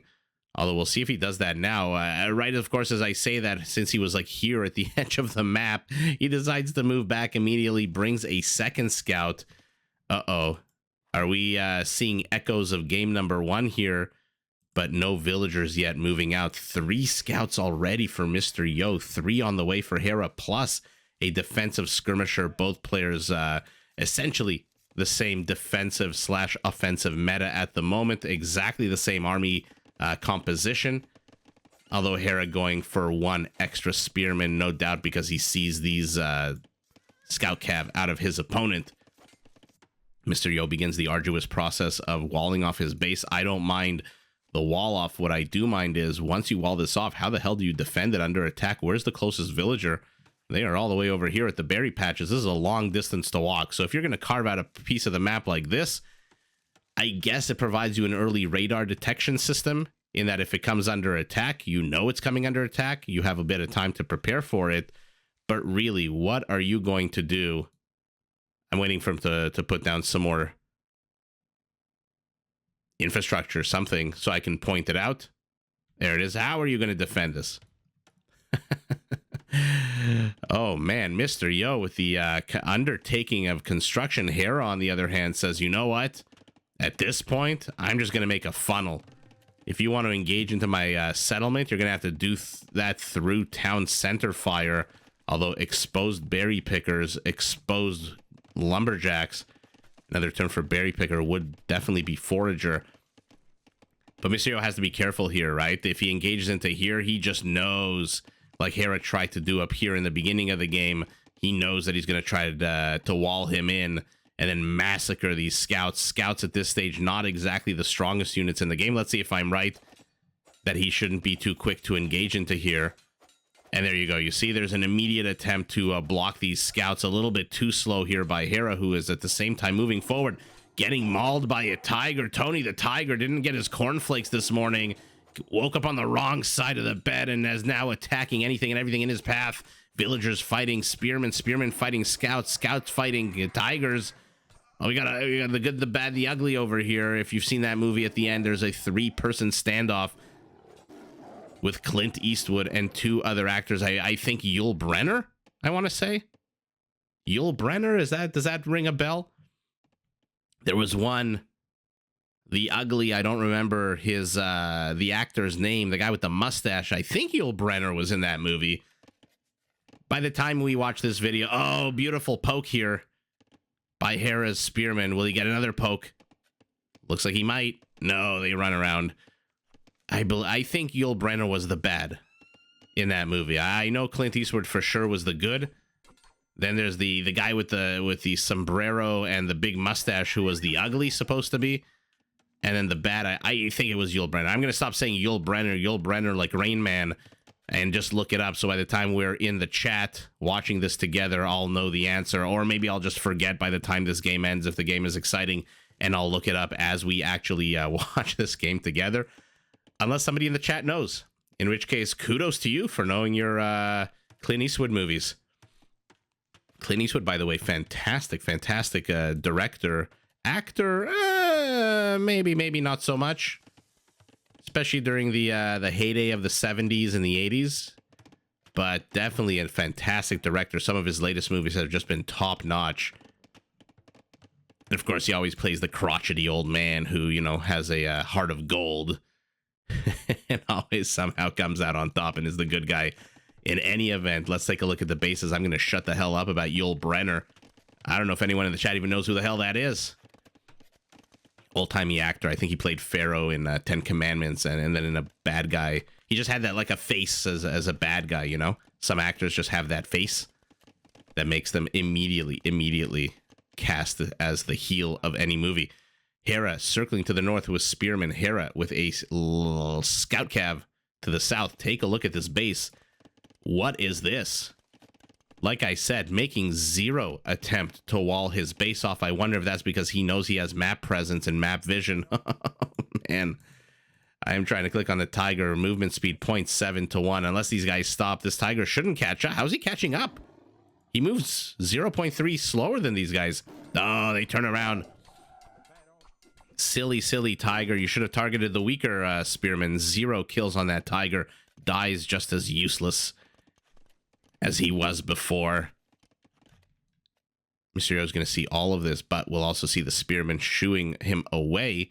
Does see the secondary structure of his opponent. Not that he cares. He's going up to castle about 40 seconds ahead of his opponent. I'm going to zoom out. Apologies to anyone on a smaller screen, but look at this little enclave, this little bit of the map that he has carved out for himself. I would say, what, about an 1/8 of the map, a 10th of the map inside the settlement? Again, how do you defend this part, though? How do you defend this part if it comes under attack? For now, we'll see. Hera moving forward. Will he run into these archers? He does not. The archers also. Oh, but there is an archer here. Must have seen it. He doubled back, unless he doubled back to join his that other archer that was spawned. So 7 army supply to 12. By the way, where the heck is Hera's army supply of 12? It's all, half of it's in spearmen. And how many spearmen are here? They're all at home. strategically located, 4 at the mouth of the opening northeastern portion of his settlement, 2 to the south. Mr. Yo with the brilliant tech switch, Hera with the even brillianter counter tech switch. He suspected that his opponent was going to pounce on these spearmen instead of continuing to build cavalry, and he guessed right. Pumps out these skirmishers. What a brilliant 4D chess move here by Hera. First of all, fantastic move. Let's put it, kudos where kudos is due. Fantastic movement here by Mr. Yo. Get your opponent to overcommit into spearmen, and then bring in archers to snipe the spearmen. And then an even bigger kudos to Hera for recognizing that that's exactly what Mr. Yo is going to do and investing in the counter unit. Although at this point, okay, never mind. The elite skirmisher finishes. These crossbows should be taken care of. But now there's a knight and a contingent of spearmen. What is going on right now? Counters to counters, meeting counters of the counters. Crossbow with the high ground, doesn't matter, is going to die to these spearmen. And now we've got knights out of our Italian. Second town center going up for him. Third for Hera, having already built one. Ooh, tell me what you guys think of the location of this town center. Not too sure this is the best location. Not enough room for a farm stuck in between here, although here definitely room for 2. But a bit constrained, no? Plus there's a wood line here that Mr. Yo can just hang out behind and just shell away. This town center a little bit better place. Gets access to the stone. Lots and lots of room for farms. Getting the old bamboo cleared out. Mr. Yo, at least with this one, will have villagers nearby to this incredibly expansive wall off that he created. This one kill scout still hanging out. More spearmen out of our Byzantine. Remember, these guys are coming in at 25% off, which doesn't sound like a lot, but once you start massing them, man, do the discounts pile up. It's like when people say, "Oh, what's the point of having +1 armor?" Let's say +1 melee armor, +1. Let's take an example of what silk armor, like we saw in game number 2 for the Tatars. What's the point of +1 armor? Well, yeah, 1-to-1 if your unit is fighting, maybe not the biggest impact. But towards the end of the game, when you've got 30 of the units attacking 30 of your opposing units, every little number helps. And so having these discounts, believe me, can allow a Byzantine to snowball out of control. At this point, though, Mr. Yo with the better army here, not too scared of the skirmishers at all. Now establishing a center position with a monastery. Ark of the Covenant will be lowered into its secret hidden chamber once the villager moves over. One villager only, though. Mangonel coming out as well for him. A bit of a Hwangi opening here for Mr. Yo. Not exactly the Celts, but this forward siege workshop definitely reminds me a little bit of Hwang. Third town center finally going up for Mr. Yo. Army supply 16-5. Hera, though, 10 villager advantage. And really nothing here except the Mangonel that can shell away at this town center. So villagers are pretty damn safe at the moment. Pretty damn safe. Does he have any... Okay, he's getting sanctity for his monks. Where are the monks, by the way? Oh, there they are, right in the center. So we'll see their HP jump from 30 to 45 in a few seconds. There it is. And yeah, I was about to say, Hera needs something fast. Something perhaps on 4 legs to get rid of this Mangonel. Once he gets rid of the Mangonel, there's really nothing here that can cause irreparable damage to his base. Light cav upgrade, wheelbarrow as well for both players. Redemption going up for Hera. Okay, I said he needed something on 4 legs. Instead, he has something on 2 legs that's bald, that has a crook in a book, and in 23 seconds will be able, with its 9 range, to convert the Mangonel of his opponent.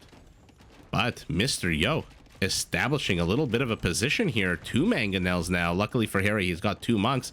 Puts them in the town center. Will he pop them out? Pops them out, okay. Let's see if he's successful here.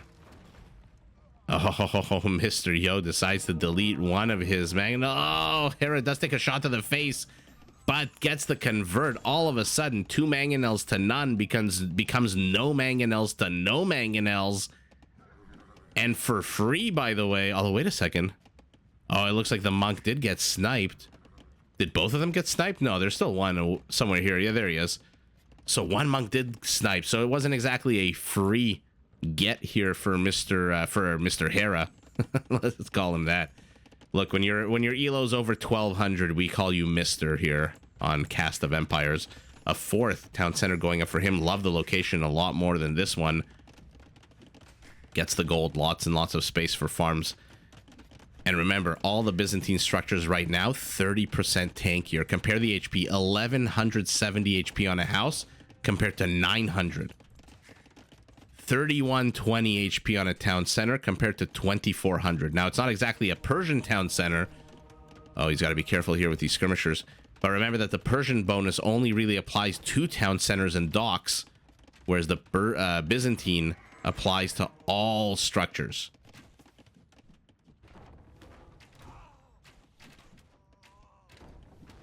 Okay, skirmishers. Skirmisher's doing a pretty damn good job. Monk maybe doesn't want to convert the skirmisher. Maybe go after the mangonel. You can see how annoying it is to engage into a civ that has monks with redemption. Especially with the 9 range. And Hera up to Imperial, getting the crossbow upgrade for literally 0 archer count at the moment. Oh, where's he going? He's got to be careful. Good last minute split there on the units. Another split on these guys while microing these portion to the north as well. But now he's finally got knights out. Mr. Yo, where are his monks, by the way? Okay, they're gathering relics. 1 relic to none for Mr. Yo at this point. The Italian's not a civ that really benefits from relics beyond, you know, generic gold. 1 monk for 1 knight. Will he get the mangonel? No, he does not. And he loses another monk, and he loses his skirmishers down to 0 skirmisher count. And he lost another monk getting sniped. What a bad engage here for Hera. His army supply at 2 to the 15 of his opponents. 750% difference in army supply. Although now it's at a massive 4 to 16. Mr. Yo, housed. I don't see him building any houses at the moment. He is stuck. He's got to realize that he's stuck. Hera moving forward with a castle. He's sitting at 106 villagers, very far from being housed and stuck, although I see a dot here. Okay, Mr. Yo finally realizes, also going up to Imperial, but a full 2 minutes, 20 seconds behind his opponent. We'll see if how Hera decides to make use of his time advantage here. For now, he sees the castle building right in his face. Mr. Yo, incredibly aggressive castle placement here. Hera, not a lot to take care of this.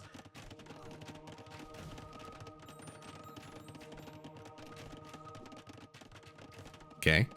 1 monk. Look at him targeting different villagers. Look how annoying he's being. Amazing play here by Hera. Literally holding not shifting, left clicking the monk and then right clicking every possible villager under the sun. Oh man, will this he somehow is going to deny the castle? Oh my god, he's going to deny the castle. With so few units, I was about 99% sure this castle would go up. This monk should die. Second one, maybe 1. Oh, wow. Light cav are just so freaking good at killing monks. They are just the natural predator. So the castle was 62% completion rate, but it looks like Hera lost his castle crew as well. I see a bunch of little blue dots in the grass, the disintegrating bodies of villagers. Hera says, you know what? I'll leave that infrastructure there for now. How much HP? 4,000 HP. You're not going to get any, you're not going to dislodge that anytime soon. And instead, he's going to try to build a castle here. Oh, the villagers being pulled off the production line. Crossbow's taking a few shots to the face, but not able to get that mangonel. Chemistry for both players. Bracer for Hera. Already done for, or rather for Mr. Yo, already done for Hera. Mangonel's being so annoying. Hera, bring more villagers forward. That's exactly what he does. defensive castle for Mr. Yo. So both players having incomplete construction projects all over the map. 3 more archery ranges for Hera. A blacksmith. Does he not have a blacksmith? There it is. A second blacksmith for Mr. Yo, who has pretty good upgrades. Okay. Decides to cancel his castle here now that Hera's castle is up with a meager 6,700 HP. He knows he's not going to get his castle up, so might as well get a bit of stone back. Hera exodusing out of his base. Has he run out of forests? Yeah, the one to the south is being depleted. The one to the north is being depleted. Surprised he didn't go here, instead choosing the more risky location out on the map. These villagers are going to see this from Mr. Yo. Let's see who reacts first here.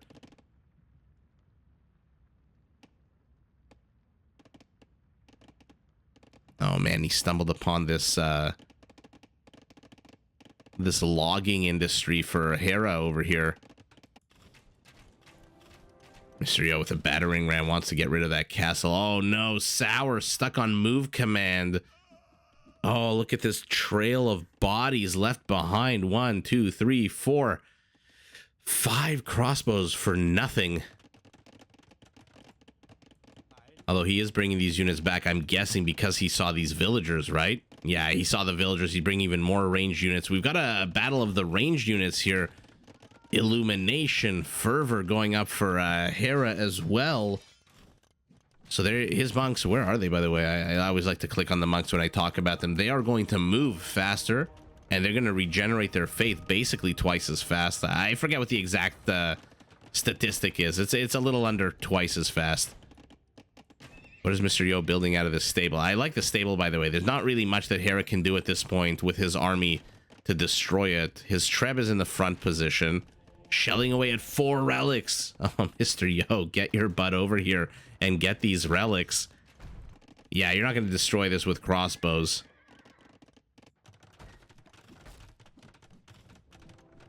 Oh no, Hera not paying attention. I think he lost I don't think he canceled that. I think he actually just lost that castle. But does he care? He's ungarrisoned, unpacked, whatever you want to call it. 4 relics for his opponent. He still has 4 monks. Let's see if they are bold enough, 3 of them in the castle, bold enough to move forward once he deals with this small force of skirmishers and crossbows. Only 14 army supply here for Mr. Yo. That's not a lot. Especially if the monks can start shooing things away. Another castle attempt by Mr. Yo. Another castle deny by Hera, although losing a good amount of crossbows here. Oh no. So a good denial, but the question is at what cost? Looks like he lost a monk here. Down to only 3. I say only 3. He's building his own Ark of the Covenant monastery over here. Halberdiers out though for Hera, whose score is now 1,200 points ahead of his opponent. Loses a monk, loses all of his monks. My god, look at this plus 10 attack bonus against monks. It just makes them so incredibly efficient and dangerous.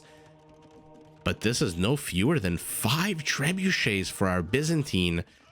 He is 44 villagers ahead of his opponent. He is 15 army supply ahead of his opponent. And take a look at what he's building. Those 25% off units. 16 halberdiers. 18 elite skirmishers. All protecting these 5. Now 6 trebuchets. About to become 7. He knows his opponent has gone full ranged with a few light cap thrown in. So he's building these big, powerful trebuchets in the hopes that Mr. Yo does not have enough actual power to kill them. I mean, skirmishers are not going to kill a trebuchet. Villagers are going to try to repair this guy. They will. Halberdier's not exactly the highest attack. But Mr. Yo, not exactly his first time at the rodeo, already has 2 of these bombard cannons, and these trebs are on fire. 1 convert does go down. Hera gets his own bombard cannon, but loses another treb. I see the blue triangle here. Will he convert the other one? Oh man, another Treb goes down. 6 has become 3 with an added 1 to the back. A few of them are already on fire. Mr. Yo continuing to shell. Not the quickest attacking unit in the game, but should be able to get this other Treb. Oh, before he gets converted again. Hera, what's thine is mine. 55 army supply to 5. Mr. Yo's castle here to the north is now in trouble. Villagers coming into repair, but he's only got 500 stone. It sucks when you're so close to getting a castle up. You have to start wasting your stone repairing a building that's currently providing 0 strategic value. There's no military here for Hera. Go fight that ram and then go mine as much gold as you possibly can. Hera with a defensive castle himself. But he's pushing in through the center. This is a lot of very, very weak units from Hera. But there's a lot of them. Theocracy also being researched. He's got 7 monks. He can train all 7 on 1 unit. And then only 1 monk will have to regenerate their health. Their faith, rather. Crop rotation, mail armor, hoardings, 2-man saw. Hera's basically getting anything and everything he can at the moment. Look at his economy, 135 villagers. He's already population capped. Mr. Yo at literally half the supply. And even though Hera's army is could die to what? 10 paladins? I'm just exaggerating, of course. The point is they're very, very weak units here. Skirmishers, not exactly demolition units.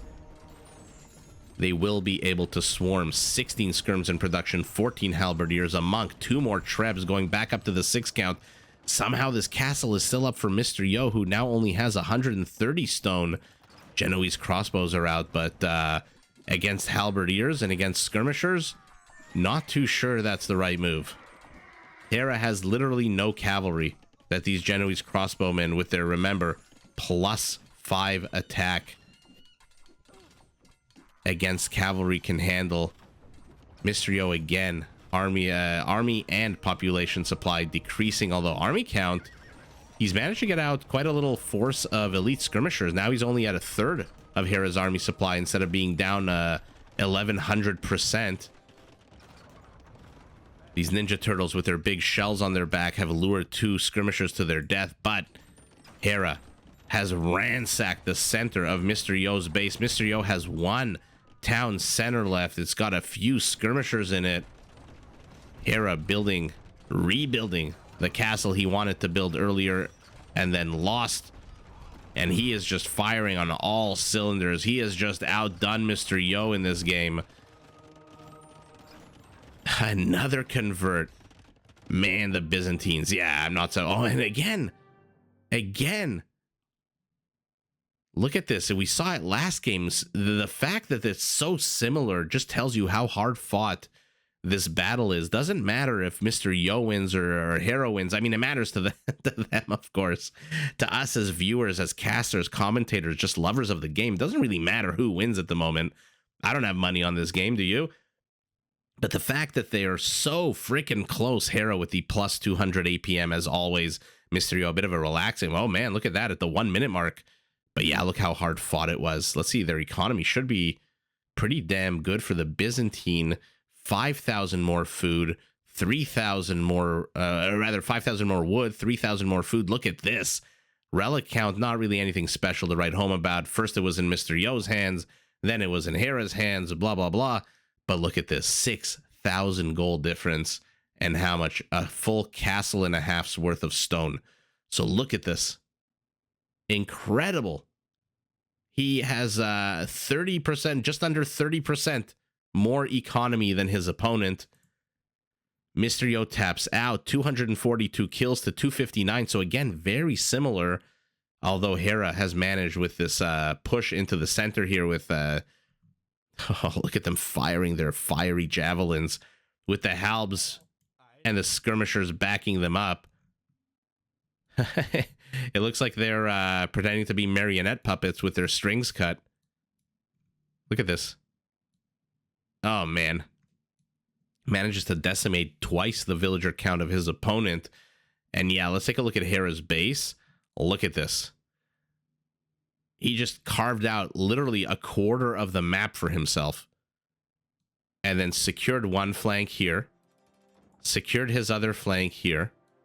To the center, he's secured by a castle, and then just pushed. Didn't really even need to build infrastructure because he's queued up 30 units.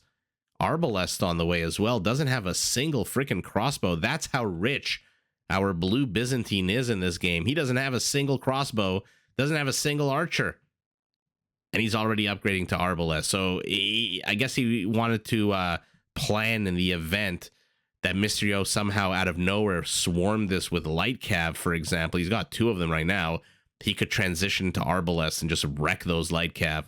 But yeah, no real need for infrastructure in this game. He is just pushing, and Mr. Yo's vision has been constrained to this, which is not bad. But this center position is lost. He's got a few archery ranges. Like, look at his resources. Has barely enough resources to buy himself dinner. Hera getting the big W. Mr. Yo just getting demolished by this powerful Byzantine push. Hera takes game number 3, and we've got a 2-1 on our hands. What an absolutely fun, non-stop action game, actually. Let's move on to game number 4. Here we are in game number 4 between Mr. Yo and Hera. The colors have changed. Mr. Yo now in blue as the Incas, Hera as the Koreans in red. Let's take a look at the Civ matchup right now. Mr. Yo has won 2 games. Hera has won 1. Although, again, this is not the best of anything. I am reminding every single time the game starts, just in case somebody's joining this premiere at this particular stage. This isn't a tournament. It's not the best of anything. These are just 7 games that these 2 titans of Age of Empires have played. The 7 clashes that have occurred in the last couple of weeks. And so while the players heard their herdables explore their immediate surroundings with adorable sheep and with scouts, eagle or horseback, let's take a look at the civs. The Incas, in my opinion, the absolute quintessential counter-civilization. You want to counter cavalry? Go Kamayuks. These are ranged infantry units that carry an impressively long spear that come with a massive attack bonus against cavalry. You want to counter infantry? Then go the Slinger. This is an archer unit that comes with a pretty decent +10 attack against infantry.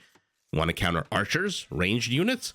You can rely on the Incan Skirmisher, which not only comes with extra line of sight, all archery range upgrades, all blacksmith upgrades, and all university upgrades, but can also be upgraded to get rid of its minimum range, which is one of the biggest weaknesses of the Skirmisher. Now, if you want to make your army even tankier on the field of battle, your Kamayuks, your Slingers, and your Eagle Warriors can all be upgraded to get extra armor, both melee and pierce. Now, to build a big, strong military-industrial complex, the Incas do start the game, if you noticed in the early part of this video, or rather this game, this particular game, they do start with a free llama, which allows them to explore a little bit more, or maybe just start hacking and hewing away at it and get 100 extra food right from the beginning of the game. Incan Incan buildings do cost 15% less stone. Their houses house 10 population as opposed to 5, and their villagers are harder to raid because starting in castle, they do benefit from all blacksmith infantry upgrades, and BT dubs, they get all blacksmith infantry upgrades. So villager stats do get nice and tanky, similar in some ways to the Spanish villagers, actually. Now, opposing our blue Incan, we have Hera, this time in red, playing as the Koreans, a civ that is classified by the developers as a quote-unquote defensive civ, but you absolutely wouldn't know it from how players are using it, since all of their static defensive bonuses and features and characteristics can also be used in a very, very aggressive manner. What am I talking about? Korean tower upgrades are free. So just like the Turks go from Scout Cav to Light Cav to Hussar for free, just like the Bulgarians go Militia to Men-at-Arms, etc. for free, the Koreans have the exact same thing all the way up to the Keep. Now, starting in Castle Age, their towers can also be upgraded to have +2 extra range, which makes them deadly Now, to help build these structures, Korean stone miners do work 20% faster. Think Turks with gold, but this time it's Koreans with stone. And once the Koreans start going out on the map, perhaps maybe to take the secondary stone patch, they are harder to raid because villagers do come with an extra +3 line of sight, so they can see the enemy coming from a mile away. Now, once you built your towers, you need some kind of army. You know, static defense is all well and good, but static defense is pretty much static. Not sure it's going to win you the game. You need an army. So to start with, all Korean military units, except for siege units, cost 20% less wood. Their archer units get free armor upgrades. Keep an eye out on the top right of your screen. See where my mouse is. You'll see automatically the second he hits feudal, castle, imperial, these upgrades do come free. The minimum range of their mangonels is lowered from 3 to 1, which, believe me, is a godsend for anyone with amazing attack ground skills. And of course, that is skills with a Z or a Z, depending on whether you're watching this video from Canada or the US or somewhere else. Now, these same mangonel line units can be upgraded to have +1 range.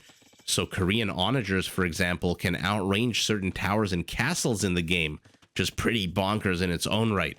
Now, if you're tired of playing defense and you want to become a little bit more aggressive out on the map, you can turn to the Korean unique unit, the War Wagon. This is a mounted archer unit with a very healthy amount of HP, high base pierce armor, and one of the strongest base attacks of any archer unit in the game, that base attack being 9. Now, remember, the War Wagon is technically an archer unit. By the way, he just, take a look at the top right, Hera just hit feudal immediately without having to do anything, gets that armor upgrade for free. Now, the War Wagon, just to finish off the Koreans, because it is an archer unit, does benefit, number one, from the free archer upgrades, as I just showed you at the top right of the screen, and also the 20% wood discount that I mentioned earlier on, which, by the way, helps because the Korean War Wagon is pretty damn expensive at 100 wood and 60 gold. Not exactly a cheap unit. So while we've been reviewing the civs, I've been pointing you to different parts of the screen that you're looking at. Both players have hit feudal. Let's take a look at their actual maps, see where the resources are, see if there's any noticeable weaknesses, advantages, disadvantages. Hera, primary gold off to the side, primary stone nice and secure in the back. The front, not a terrible wall off, which he's already started doing and has now managed to get that Eagle Scout. Although a spearman and a archer hiding very close behind the spearman for a second there, have now popped out. That being said, Hera just dekes around them and heads north. Mr. Yo, for his part, gold nice and secure in the back, but primary stone a little bit off campus. So I would give a slight advantage for resources here for Mr. Yo, but a slight base advantage here for Hera because of this easier wall off to the north, whereas Mr. Yo is completely open to the south, the closest forest, miles and miles, kilometers and kilometers, again, depending which country you're watching this from, away from his town center. Being incredibly annoying with this archer, although 0 kills for him, 3 kills for Hera, 2 kills for Mr. Yo. 0 civilian kills just yet for either player. Hera's scout continuing to take a little bit of poking and prodding here from these spearmen, it seems like. Is he going to discover this wood line? Yes, he is, although it looks like he discovered it earlier. So Hera has seen basically the entirety of Mr. Yo's base, except for a bit of infrastructure here that Mr. Yo built, although now he might, if he dekes left, no, he's going right. Ooh, playing with fire, entering that kill radius. Mr. Yo is going to try to wall this off, but not quick enough to stop Hera from leaving, although Hera does see the villager building the palisade, pokes, annoys, and then just runs away.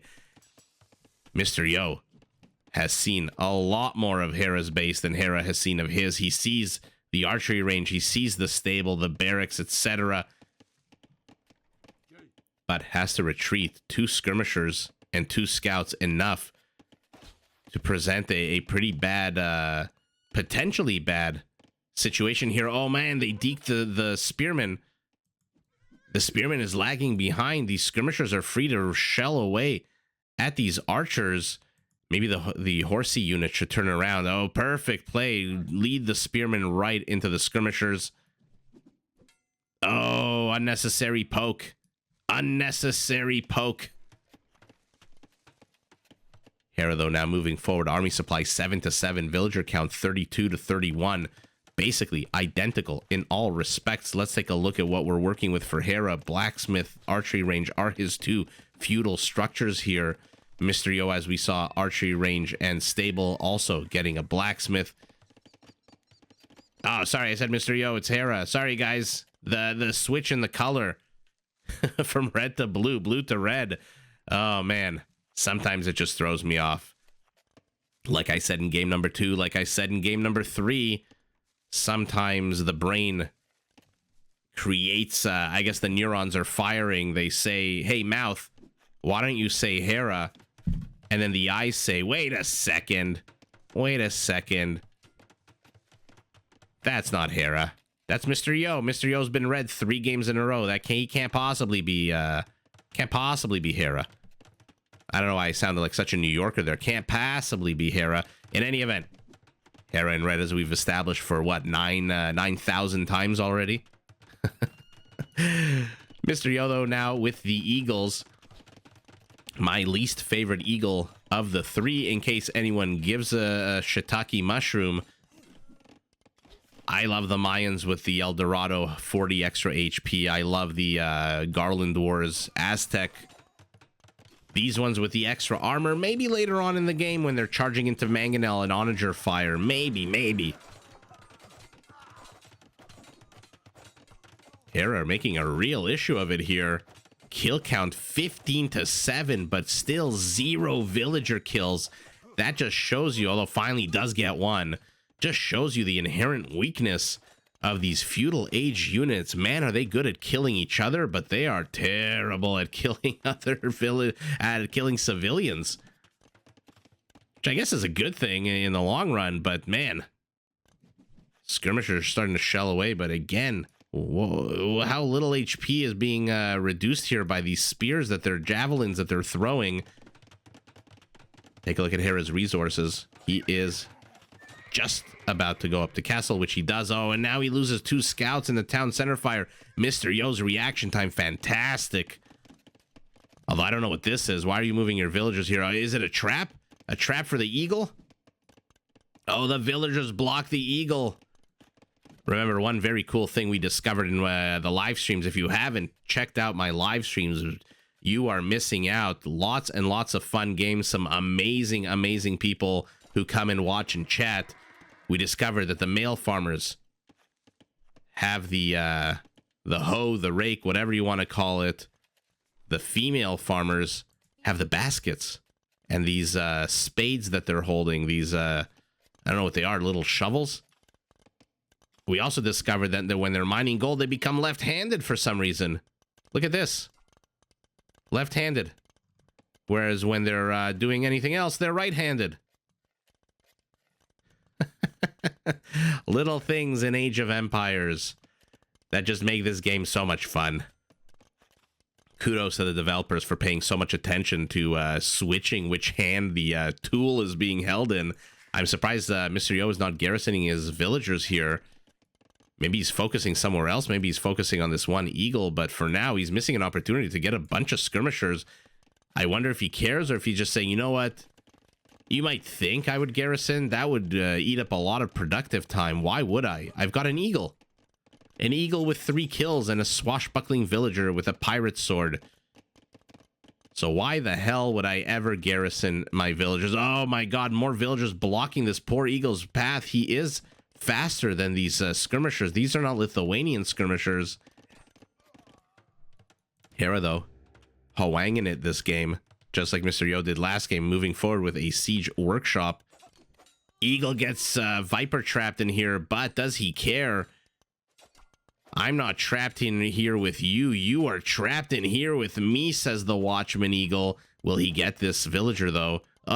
Oh, lucky villager survives. In comes Hera with long swordsman, +1/+1. These eagles have to be careful. They are not even warriors because he is not in castle yet. Finally reaches castle. Now both players are in, but 2 towers should be able to shoo away this infantry force. Good they may be against eagles. absolutely terrible they are against towers. Although the towers are not close enough to each other to cover each other's backs, which is an interesting development here. Eagle Scouts streaming down the right side of the map. Swordsman chasing after a second town center for Hera going up.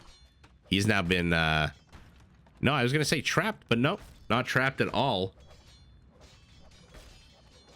Putting on a good amount of aggression here is our red Korean. Continues to chase an Eagle Scout. Good luck with that. That Eagle Scout can run circles around this unit, moving 10% faster. Now they're being annoying, but not too annoying. Mr. Yo finally manages somewhere to get one villager kill. Kill count has stabilized for the players. 21 for Hera, 19 for Mr. Yo, 20 for Mr. Yo. Let's take a look at the actual populations. 46 villagers to 47, identical. Hera, though, with a massive army supply advantage in these long swordsmen.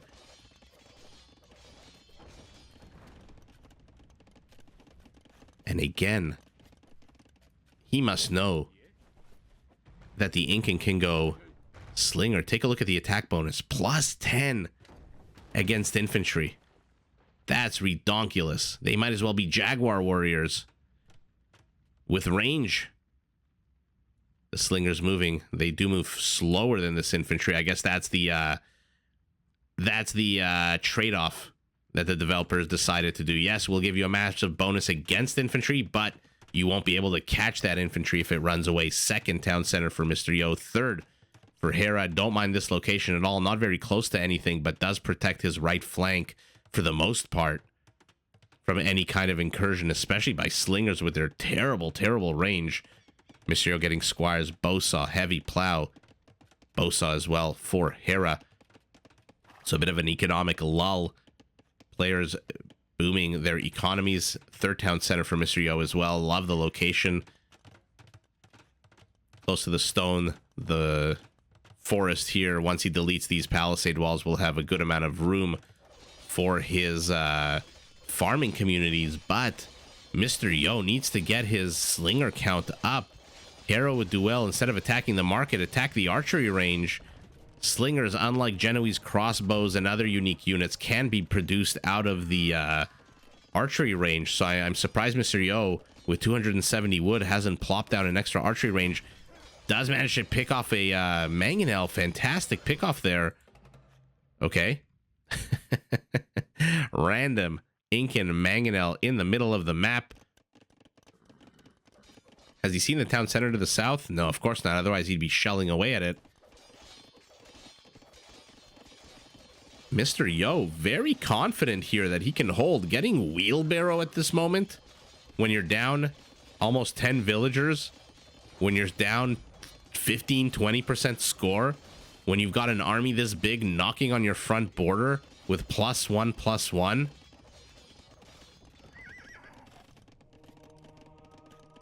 And you are building nothing. Another mangonel. I think he is very confident in his towers. It must be. I can't think of any other explanation why Mr. Yo is not building any military at the moment. I mean, he's finally starting to produce Eagle Scouts, but those are just scouts. I'm thinking maybe, you know, he's banking resources to go up to Imperial. Maybe he's expanding somewhere out on the map. Neither of those are the case. Oh my god, oh my god. Oh, beautiful get here for Mr. Yo. Now that the mangonel is out. Okay, never mind. Now I think I know what he was waiting for. He was waiting for that mangonel to die from Hera. Otherwise, these slingers would be easy pickings for that mangonel. Remember, Korean mangonel's 1 minimum range. And when your Elo is 2,800 plus, you're expected to have good attack rounds. Let's put it like that. It's okay, Mr. Yo. Now that the mangonel is gone, he's free to build up his slinger count. He stopped at 5, which honestly is not terrible. Hera doesn't have that many infantry units here, and the ones that he does have are down about 180, 170 HP. So they're done about, what, 30% of their HP? And the more they keep walking around, the more these slingers are taking aim.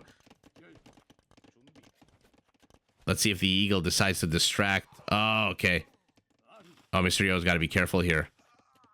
Like all ranged units, if your opponent closes the distance, you are going to get wrecked. Okay, Hera. I mean, they're nice. They're standing here with their swords.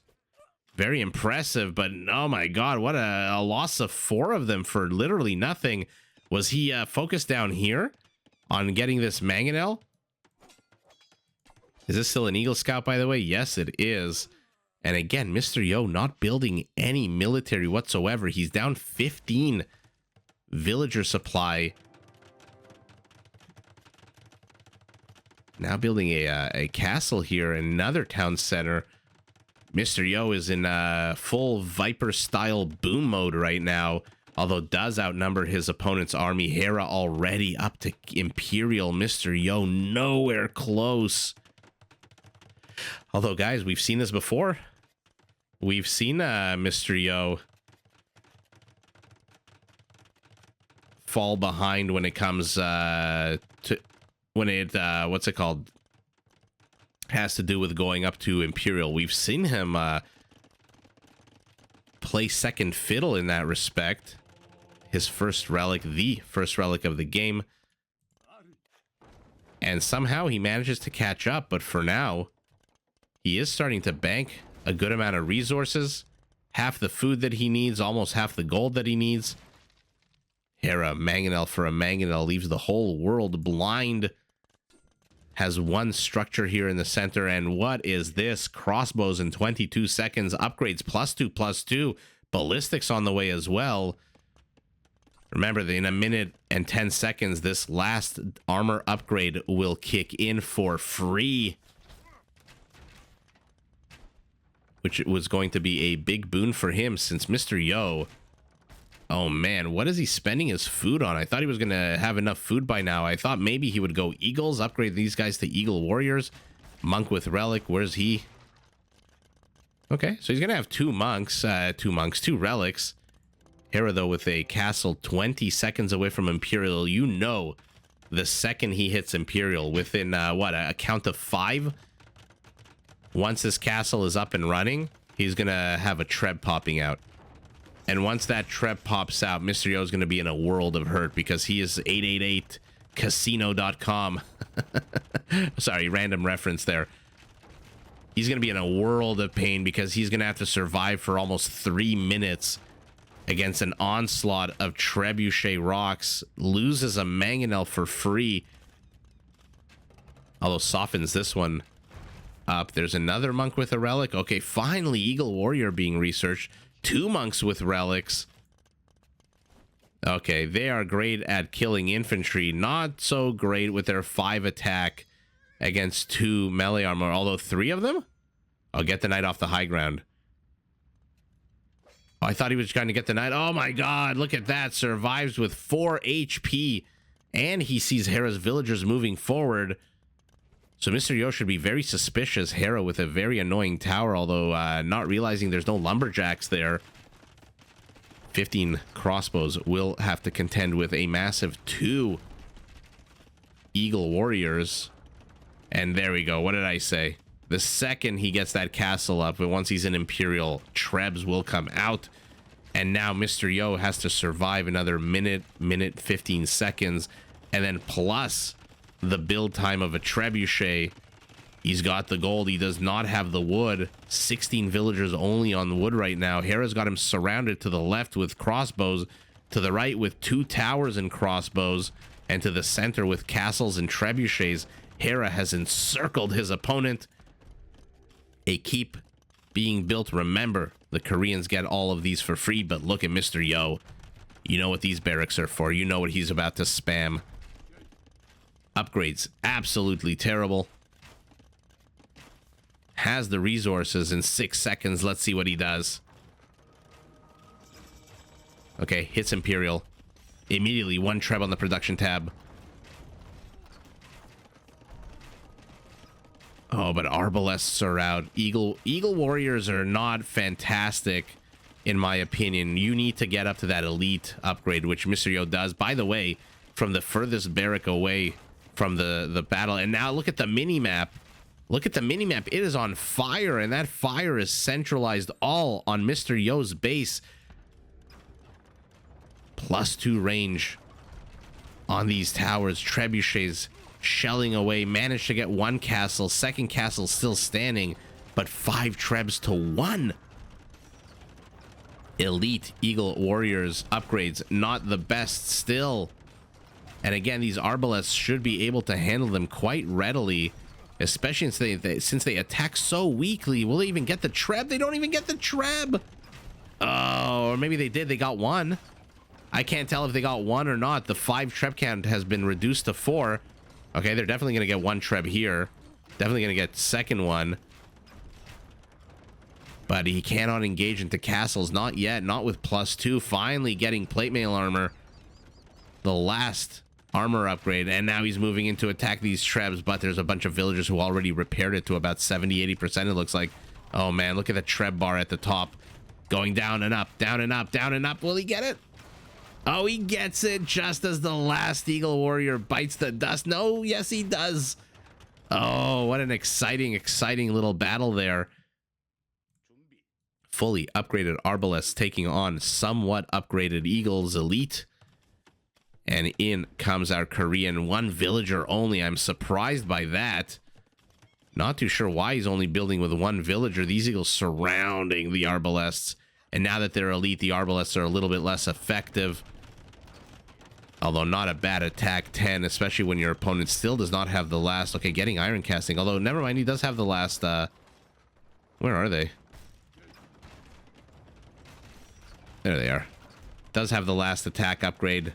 8 pierce armor. Remember, with fabric shields, or what am I talking about? Fabric shield. Yeah, fabric shields it's called. Yeah, sorry. That can be increased even further. Now, Eagles taking out Trebs. 2-handed swordsmen have showed up here. Not the greatest upgrades on them, but remember, they should get a good attack against Eagles. 8. A lot of people forget that the militia line units come with a very healthy attack bonus against Eagle Warriors. Or I shouldn't say a lot of players forget, but something to remind you of. I apologize, guys. Sometimes I don't like to make these broad, generic statements. So like, oh, not everyone knows or people forget. The point is, champions, I think, have a +10. 2-handed swordsmen have +8, as we saw. Trebs continuing to shell away at the castle. Mr. has got a good amount of stone, though. Hera, Baroque as a joke. 65 gold, 70 food. Yikes. Blast furnace for Mr. Yo. Remember, Koreans do not get blast furnace. Not that he's even close to getting it. Oh, Eagles should not be taking this fight. Town center fire plus again. 8 attack boost against these Eagles.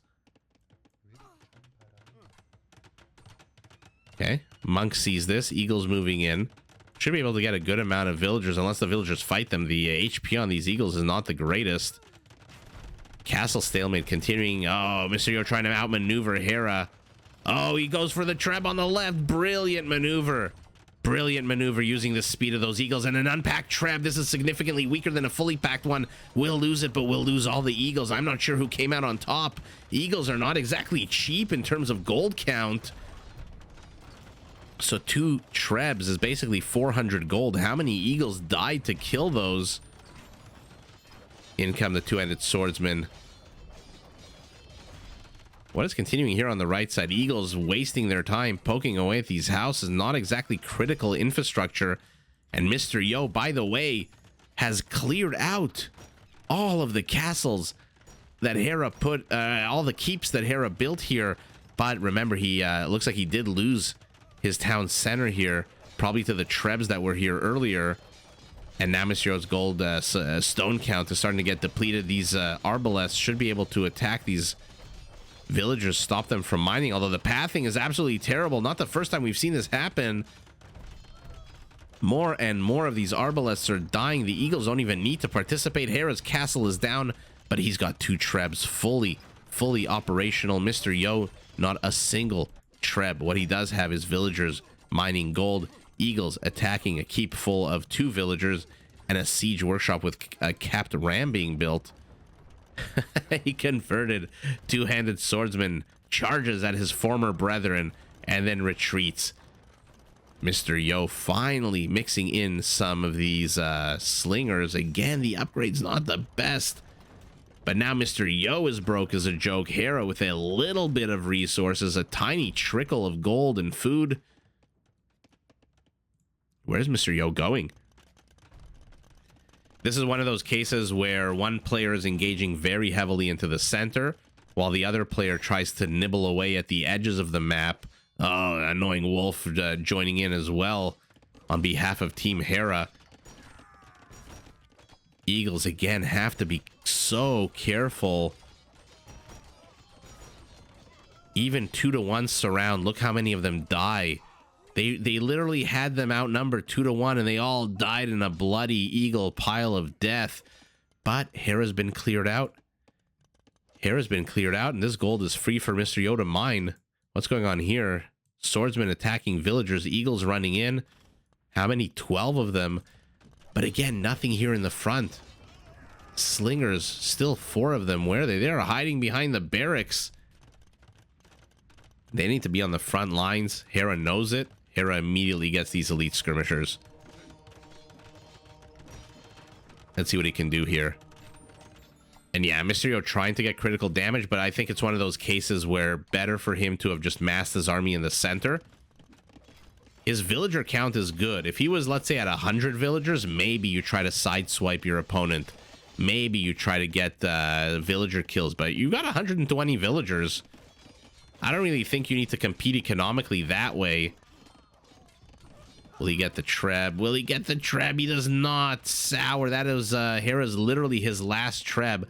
And now Hera tiefing relics. Oh, man. Yeah, again, when you're down villager count, it might be a good idea to try to even the odds by attacking your opponent's villagers. But again, Mr. Yo, 116 villagers is not bad at all. Slingers here to the left, 10 kills on them. Champions finally out. Was I right about the 10? I don't know, still just an 8? Why did I think it was a 10? Maybe because I'm an idiot. I don't know. In any event, champions streaming in here. Upgrades, fully upgraded. For the Koreans, remember they are missing Blast Furnace, the last attack upgrade. Hera is pushing back to the right, so this gold pile is going to be rendered completely unmineable in a few seconds. He's killing villagers over here, although he will lose these 2 champions to the slingers. Look at this cool animation, by the way. David and Goliath here with the sling. We have a random outpost, a random champion patrolling. Yeah, I think Mr. Yo probably would have been better served just massing his army of eagles and slingers and then just trying to break this position, because once you break the long-range siege of the Koreans here in this game, then you can just sit back and produce slingers, because there's really nothing that Hera can build in terms of bipedal units that can engage into you. If he moves in with these champions, you ravish them with slingers. If he moves forward with these skirmishers, you ravish them with elite eagle warriors. No fabric shields just yet on those. That would have made them super duper tanky. But instead, Hera decides to go the route of the flank attack. Does lose control of the stone. Does lose control of the gold. Or rather, Mr. Yo go, oh my god, guys, again, the colors are just confusing the shit out of me. Might have to go get some sugar. Get those glucose numbers. Get my brain firing a little bit on more cylinders here. Gold denied. Gold denied. Stone denied. Center under attack. Mr. Yo tried to get some kind of damage done here, but failed. And so with that failure, he decides to tap out. And again, take a look. Kill count. 1 unit apart. Hard-fought battles for both players. 80 civilians killed by Mr. Yo, no doubt, here towards the end. You can see one of their bodies sinking into the farm. 53 for Hera. Hera with the usual 200 plus APM. Mr. Yo this time not a bad APM at all. 120 Eagles, 112 champions would absolutely wreck those Eagles in those numbers. Economy, look at that again, just like in the last game, completely. What is this? 14,000 resources ahead, almost 30%. Even with the gold that Mr. Yo collected, Hera still managed to be about 300 gold more than him, almost 2 castles difference in stone, about 7,000 food difference, and about 6, what do we want to call this? 5,400 difference in wood. You guys know me. I don't like to get hung up on the exact specifics. But a beautiful attempt by Mr. Yo. Unfortunately, I think there was the wrong strategy. He didn't need to do that. He could have just continued pumping out. His economy, by the way, was not under attack. His gold over here was doing well. His farms and his lumberjack industry, his logging industry was doing well. Here he was under attack. This is problematic, as is the loss of the stone here. So ultimately, I think he saw the writing was on the wall. What the hell was happening here that we didn't see on camera? These 4 stone walls. But in any event, Hera shoving through the center. Take a look at the mini map. Just literally shoving through the center with those Korean keeps. Although Mr. Yo did a good job clearing those out. Ultimately, those 64 army supply to 12 is not something that Mr. Yo could ever tackle before Hera managed to start producing more and more trebs, perhaps even siege, and just start destroying this infrastructure, which, by the way, is next in line for this treb.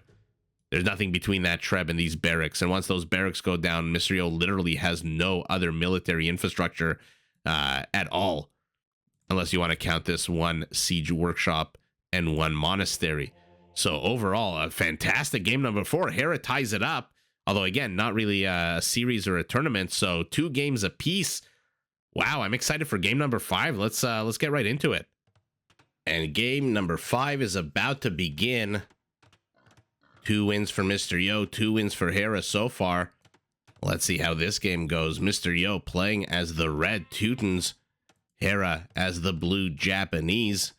So while they herd their herdables, explore their immediate surroundings, try to get boars, try to get herdables, anything and everything under the sun. Let's take a look at the civs this match. Now, the Teutons, like the Byzantines we saw a few games ago, a civ also designed, in my opinion, to take a beating.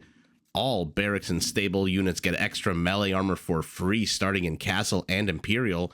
Siege units can upgrade it to get a big +4 melee armor boost.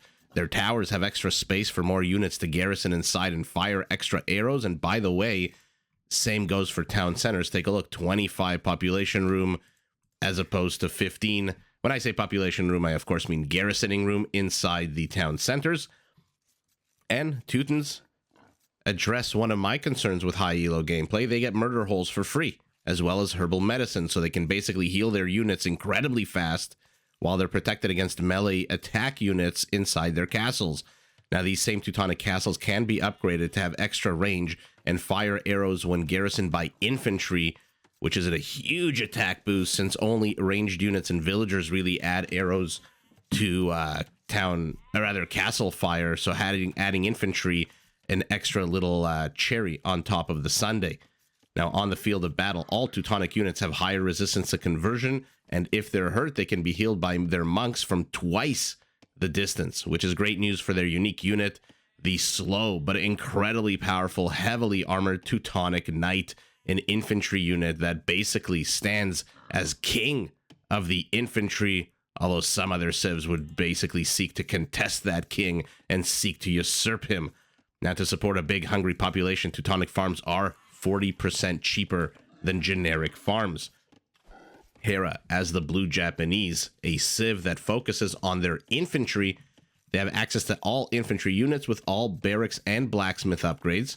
All of their infantry units attack 33% faster starting in feudal, which greatly benefits their unique unit, the samurai. This is overall, I would say, a medium infantry unit, but does have an incredibly fast attack speed and an attack bonus against other unique units. So like the Huskarl hunts archers, the Japanese samurai hunts other unique units. Now, on the field of battle to support their army, Japanese trebs can be upgraded to fire faster and pack and unpack 4 times faster, which if you haven't seen that in action, man, is it fun. Check out some of our live streams, especially deathmatch ones where the Kataparuto trebs from the Japanese, you blink and you miss their packing and unpacking. It's that fast. Japanese towers can also be upgraded to fire 2 extra arrows and to help them save to pay for their military endeavors, their mills, their lumber camps, their mining camps, all coming in at half price. So we have a clash here between 2 of the titans of the game, playing 2 of the OG civs from Age of Kings, harkening back to 1998 when I first started playing this game. Let's take a look at their bases. Not a bad base here for Mr. Yo. Easy to wall off in the portion facing Hera. Primary gold very close to the settlement, to the town center. Primary stone way in the back and secure. Would do well to maybe wall off this northeast portion of his base, but south a little bit more open. Hera's base, similar. Primary gold a little bit off to the side. Primary stone, though, very much exposed here in the front. Also much harder to wall this off. So it's usually in Age of Empires, when players spawn in a map like this, especially in a 1v1, there's never generally that big of an advantage or disadvantage. Let me know what you think in the chat. I think Hera here is significantly disadvantaged. Not only does he have his primary stone way out in the front, like I said, but also longer walling distances for him, whereas Mr. Yo can just easily wall over here, although it is a little bit far off campus, a little bit distant from his town center. So both players suffering from that. Their wood line's pretty damn far, but Mr. Yo again has this forest to the north, to the south, so he can wall off this portion a little bit easier, I think. Let me know what you think in the chat, and I'll be there with you chatting, letting you know. Don't you worry, I'll be letting you know what I think. Not a what's it, a shrinking violet when it comes to my opinions. Hera's going to discover. So, by the way, take a look at the bottom right of our screen. Sometimes Capture Age inserts these Elos. They're not correct. I think sometimes it gets them from previous games that I cast, or previous games that I just watch on Capture Age. So don't be fooled by the Elos down here. They are not accurate. Both players having a higher elo than this, especially Mr. Yo, I think much higher than 2641. Oh, there's a gap in the defenses here. Mr. Yo notices it immediately. No, never mind. I thought he was moving to fix it, but he is not. Let's see if this villager fixes it. I don't think he realizes that there's a gap there. Hera making an issue of it. 2 militias. Both players now in feudal. Let's see what Hera's building. In archery range, very much in the meta for the Japanese at the moment to go ranged units, despite the fact that their most powerful feature is their infantry. We've seen enough games here, team games, whether they're Black Forest, Rage Forest, Mega Random, or just deathmatch games, to know that the Japanese meta shies away from infantry for some reason. Although the games that I've cast, that I found, which were infantry based, whether it's Japanese against Celts or Japanese against Goths, man, are they fun. So when the Japanese do go infantry, it is a lot of fun for everybody. And we'll see which direction Hera decides to go. 2 versatile civs. I mean, the Teutons, though. Oh man, do they come with a grab bag of features and a tech tree that is very, very impressive. Although the Japanese themselves have a pretty clean, like I said, infantry, but also a pretty clean archery roster. And let's see what Mr. Yo can do here. Not his first time. Oh, by the way, I see it still in Dark Age. I mentioned that I wanted to point this out earlier. Look at it. The Dark Age barracks. I know that it's under the fog of war because this is the last time Mr. Yo saw it. So we were getting his vision. Take a look at it. It's a house surrounded by some kind of stockade or very basic stone palisade wall here. Isn't that awesome? How cool is that? I never noticed that, and it's exploding on Reddit. It's I've seen it on Twitter also. People are just realizing this. So how impressive is that? It's a house with a practice dummy out front, and then just a bunch of defenses around it. Mind blown. Let's put it like that. I did not know that. I've been playing this game, like I said, longer than a lot of people have been alive who are playing the game, and I never noticed that. Although I don't know if that's a change in graphics in the definitive edition or what, but I absolutely was stunned when somebody on Reddit pointed that out. As you guys know, I talk about Reddit a lot. It is an absolute garbage heap of opinions, but sometimes there's good stuff there as well. For now, Mr. Yo, risk taker over here, circling, trying to see as much as he possibly can. Sees a bunch of archers chasing him hot on his tail, but doing an amazing job keeping Hera locked back in his base, basically. Hera, this time, has walled off his entire base, not making use of the further forest here to the west of his base. Instead, just making a one long wall off, and now Mr. Yo is basically trapped. Kill count 3 for our Teuton, 1 for our blue Japanese. Also, somebody made a comment on one or two of my videos that I should mute the mic when I fart. I think my squeaky chair and my keyboard on its mat are making some sorry, again, brain to mouth connection, are making some sounds that people might think are farts. I don't know. Very strange. Yes, I might cough.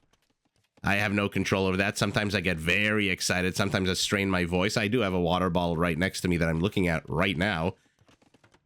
But absolutely no Teuton. The only Teuton that's happening is on the screen in front of us, where Mr. Yo has walled himself off to the back, walled himself off to the north. So both players taking a fairly defensive approach to the game so far. Both players perhaps expecting raids out of the other, but out moves our Japanese 10 army supply to 3, 36 villagers to 34. Hera already clicking up to castle.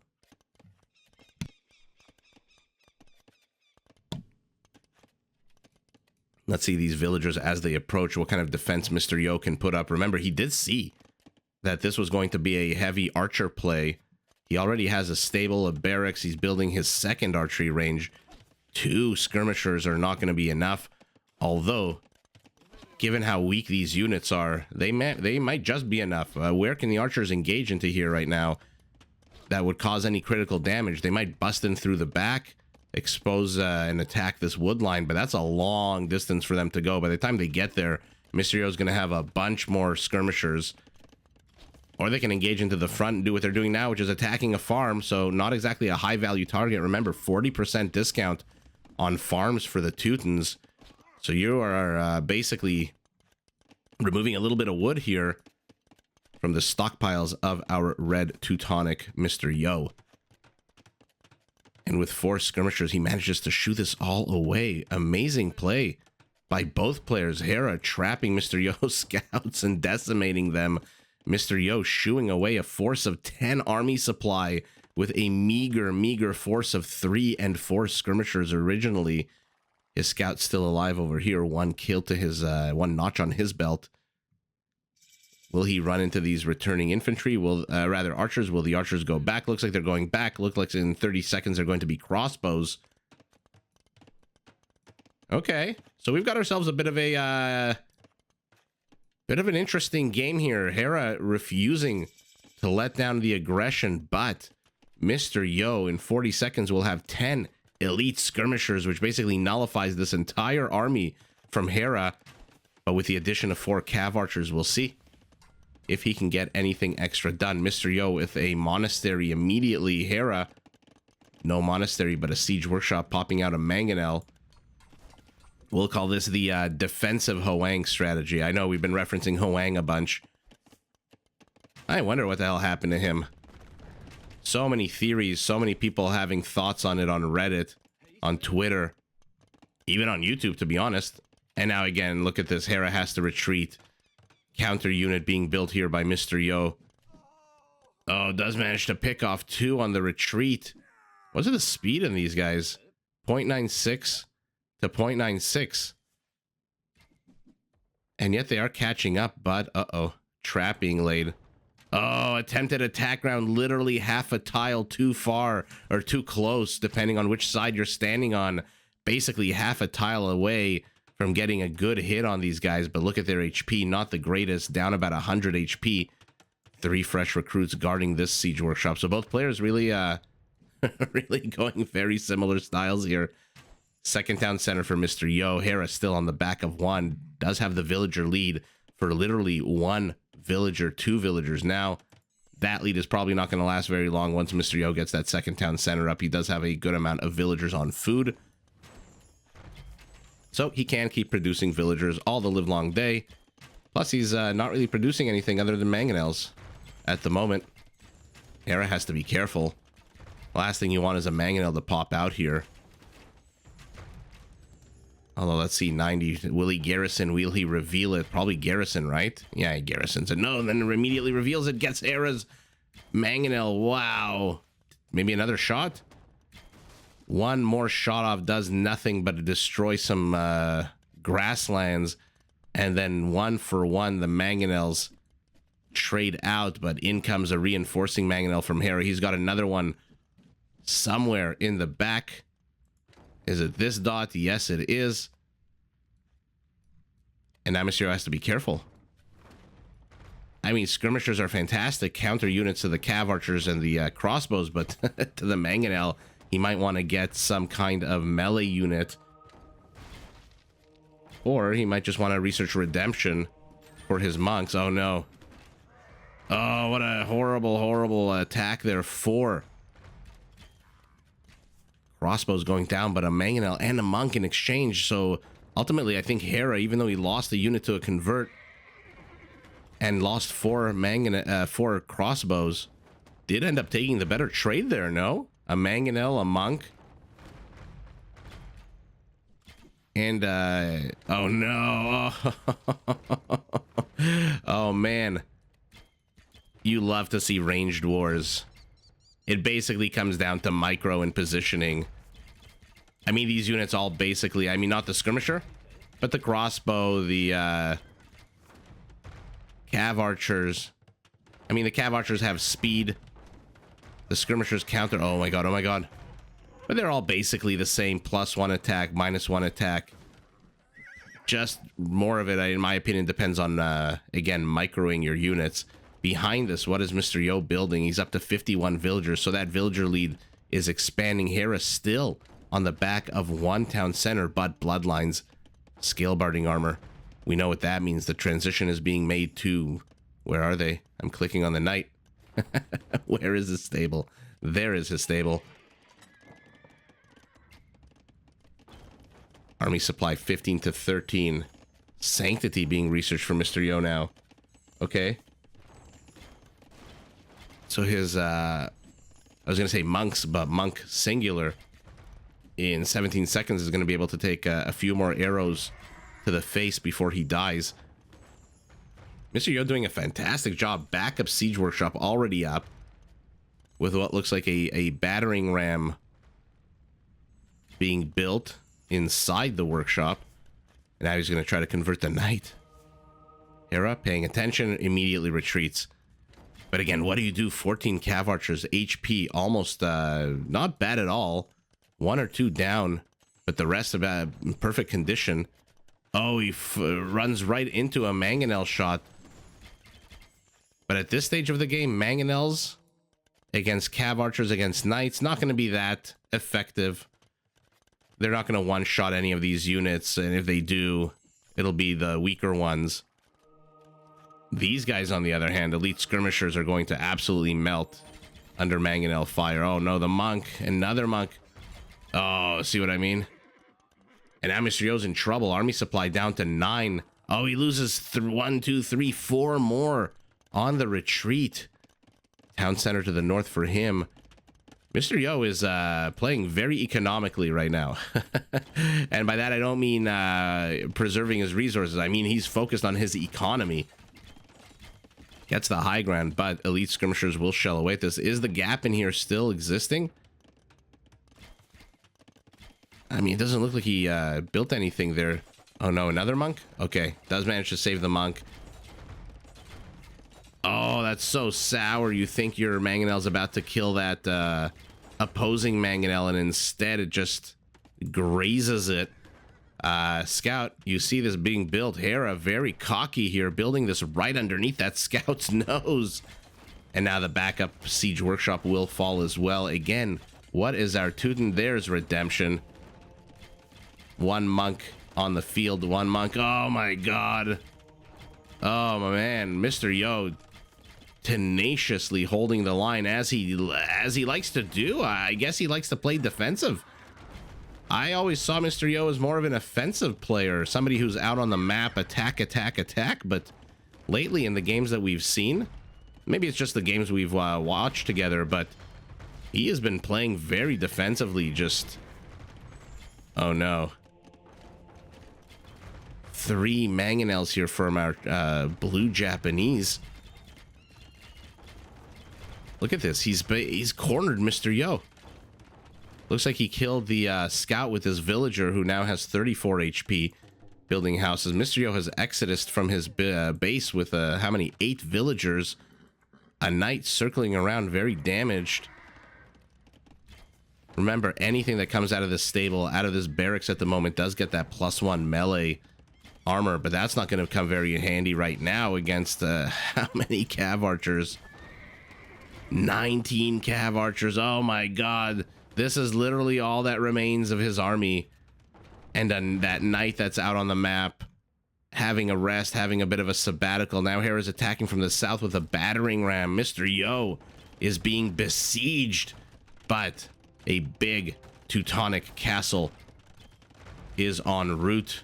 Not the greatest location, I want to say, but obviously where else can he build it? Anything that he builds here to the north will immediately come under attack by 3 Mangonels, and remember, 19, now 20, with this one reinforcing cav archer. And any villagers sent there are absolutely going to get wrecked. Oh, he's trying to convert the ram.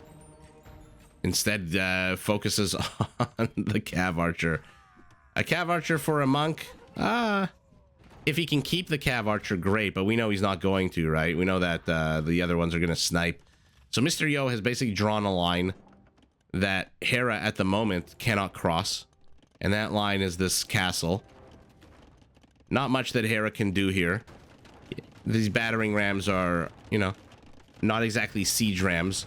But the infrastructure to the north is being ransacked. There is nothing here from Mr. Yo. We are hearing the wololos of an attempt. Will he get it, or will he get sniped first?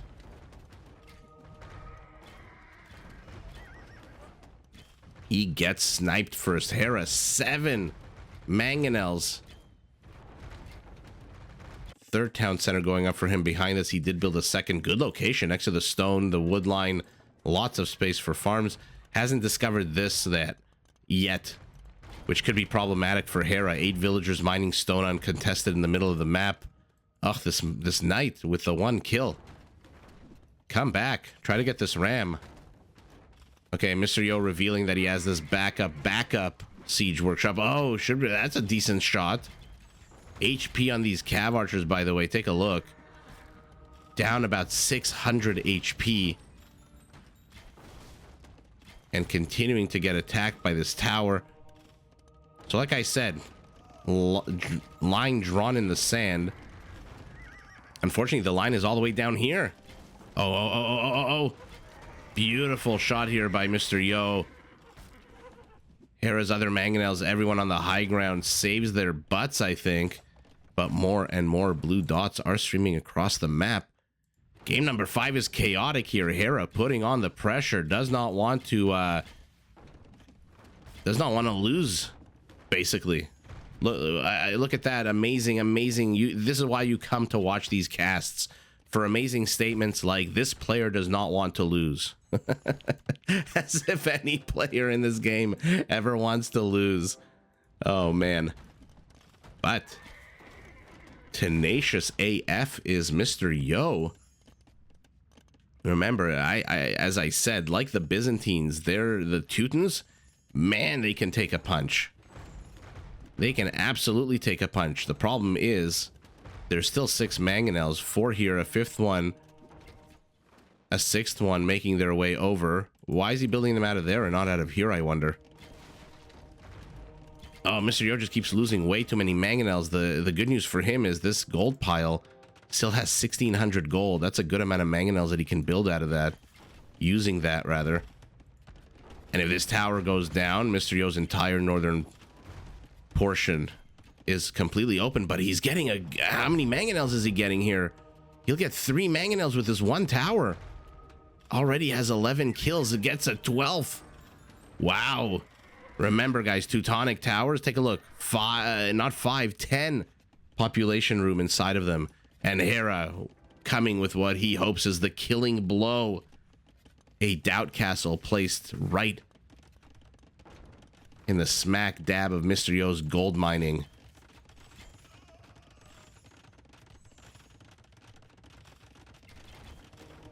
By the way, how's Mr. Yo's stone count? Not bad. He's got 2 castles up. Would love to see some infrastructure out of here. Oh, guys, wake up. Would love to see a few stables here and then just an absolute boss appearance of some kind of heavy cavalry. But, I mean, wishful thinking, right? Mr. Yo going up to Imperial. Is this the right time to do it? I mean, I guess your opponent is starting to bank resources, but you don't know that. 104 villagers to 98 army supply, a third of his opponents, and that third is in 4 skirmishers, 0 monks, and this one knight who is continuing to defend this small patch of land here against reinforcements. Where are these villagers to our bottom left going? Skirmishers shelling away at a house. That's gonna... that's if we had to wait for that, this premiere would be about 17 hours long.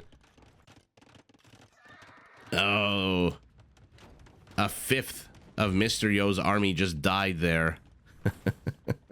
A 4th town center back home. A 5th town center to take Mr. Yo's tertiary gold here.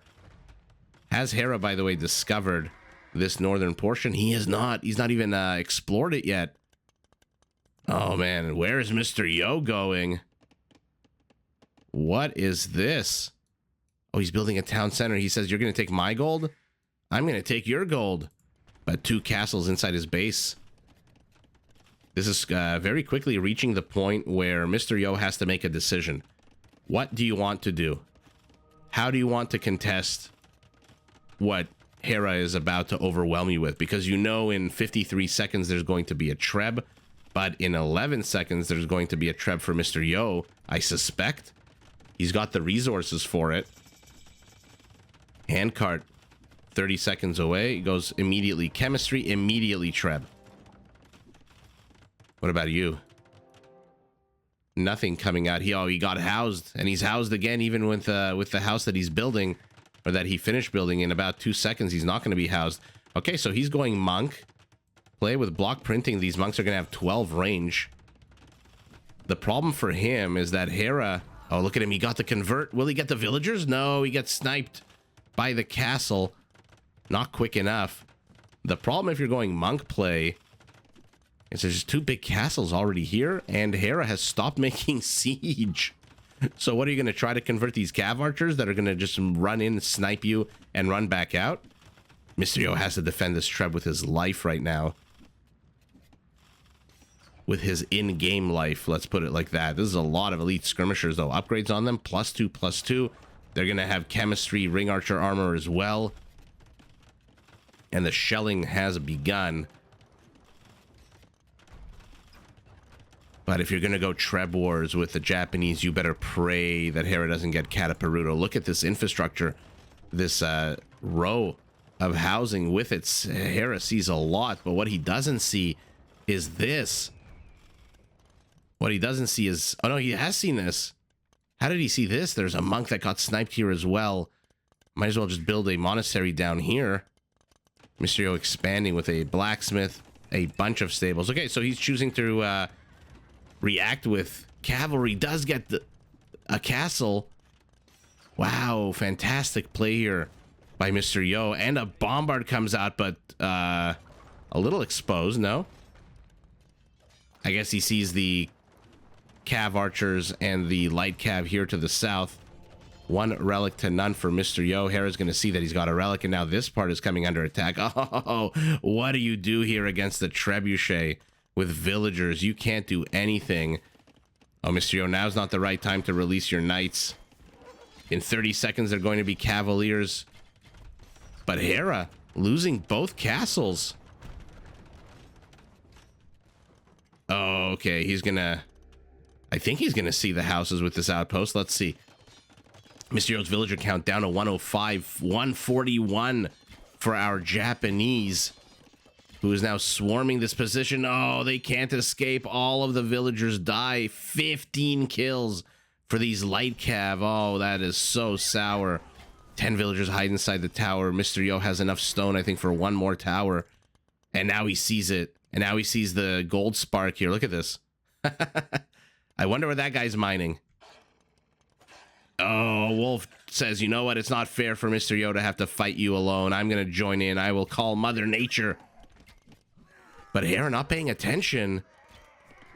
Army supply now in favor of Mr. Yo. In 2 minutes, he's going to have paladins. And what is Hera going for? Light cav and cav archers. Cav archers without the last 2 defensive upgrades, the armor upgrades. And now he sees this, and now he's going to say, oh, this is how you're supporting yourself. He's going to see the cavaliers as well. He's going to have 10 paladins, Mr. Yo. 21 elite skirmishers. Hera's been pushed back. Oh, but the Trebs. Oh, he sees them. He sees that they're on fire. He sees only 2 cavaliers, a 3rd cavalier. Oh, these light cav are going to run circles. Mr. Yo's creating a bit of a meat blockade here with his skirmishers. Brilliant move by Mr. Yo to run into the castle fire. It loses 1 Treb immediately. Should lose all 3, but it's going to be costly in terms of food count here for Hera. I mean, yeah, 3 Trebs is 1,200 reset. Doesn't even lose the 3rd. Oh, the bombard. Skirmishers doing their best. Oh, man, disastrous there for Hera. Look, 2 Trebs is 800 resources, but how many light cav? How much food did he just waste? And now the paladins are out. Let's see what kind of pushback Mr. Yo can do here. He's down to 84 villagers. He's down about 1,300 in score count. I don't know if Mr. Yo can defend these. Maybe towers. You have to go towers. Remember, they have 10 I keep saying population space. 10 garrisoning space. Oh, man. For all their attack, they didn't get a single light cav here. I don't know what the right answer here for Mr. Yo is. Maybe, like I said, a 2nd tower closer to the mill. Blast furnace, 100 in-game seconds to get that done. 19 paladins, 21 on the way. Hera is back on the aggressive here, though, with these light cav being so annoying. Villagers running as fast as they can. By the way, upgrades, full attack upgrades. And look at Hera. He's transitioning into infantry at the top. Chainmail armor, halberdier, squires. Okay. What infantry does he have? Okay, he's building pike, but building them out of where? He has been dislodged. And all of the aggression here is now being done by Mr. Yo. I mean, whatever this is 1 light cav that's going to get wrecked by these paladins. Look how quickly they kill this cav. Incredible.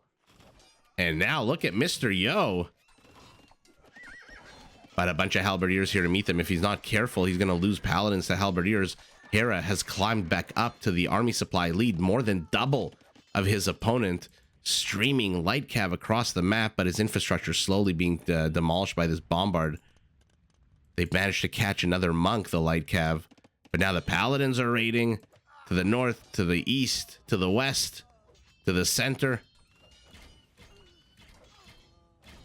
The question is, how will they stand up to these halberdiers that attack 33% faster?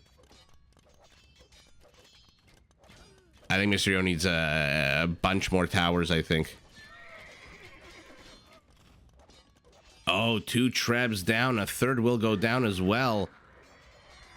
Or was that 2? I think that was 3. I think I saw some woodwork underneath that paladin. And Mr. Yo, at the 55-minute mark of the game, has withstood the assault. Unfortunately for him, take a look at his villager count. 59 villager count. What that means is in the short term, he might have the stronger unit. He might take this fight, which I don't think he will, but he might if these halberdiers weren't here. But he can't replenish his army. This is 2/3 of his army right here. Where are the other 3 paladins? They're at home. So Mr. Yo, instead of playing more defensive and building towers here, a tower here, he's got the wood, he's got the stone, maybe even another castle somewhere.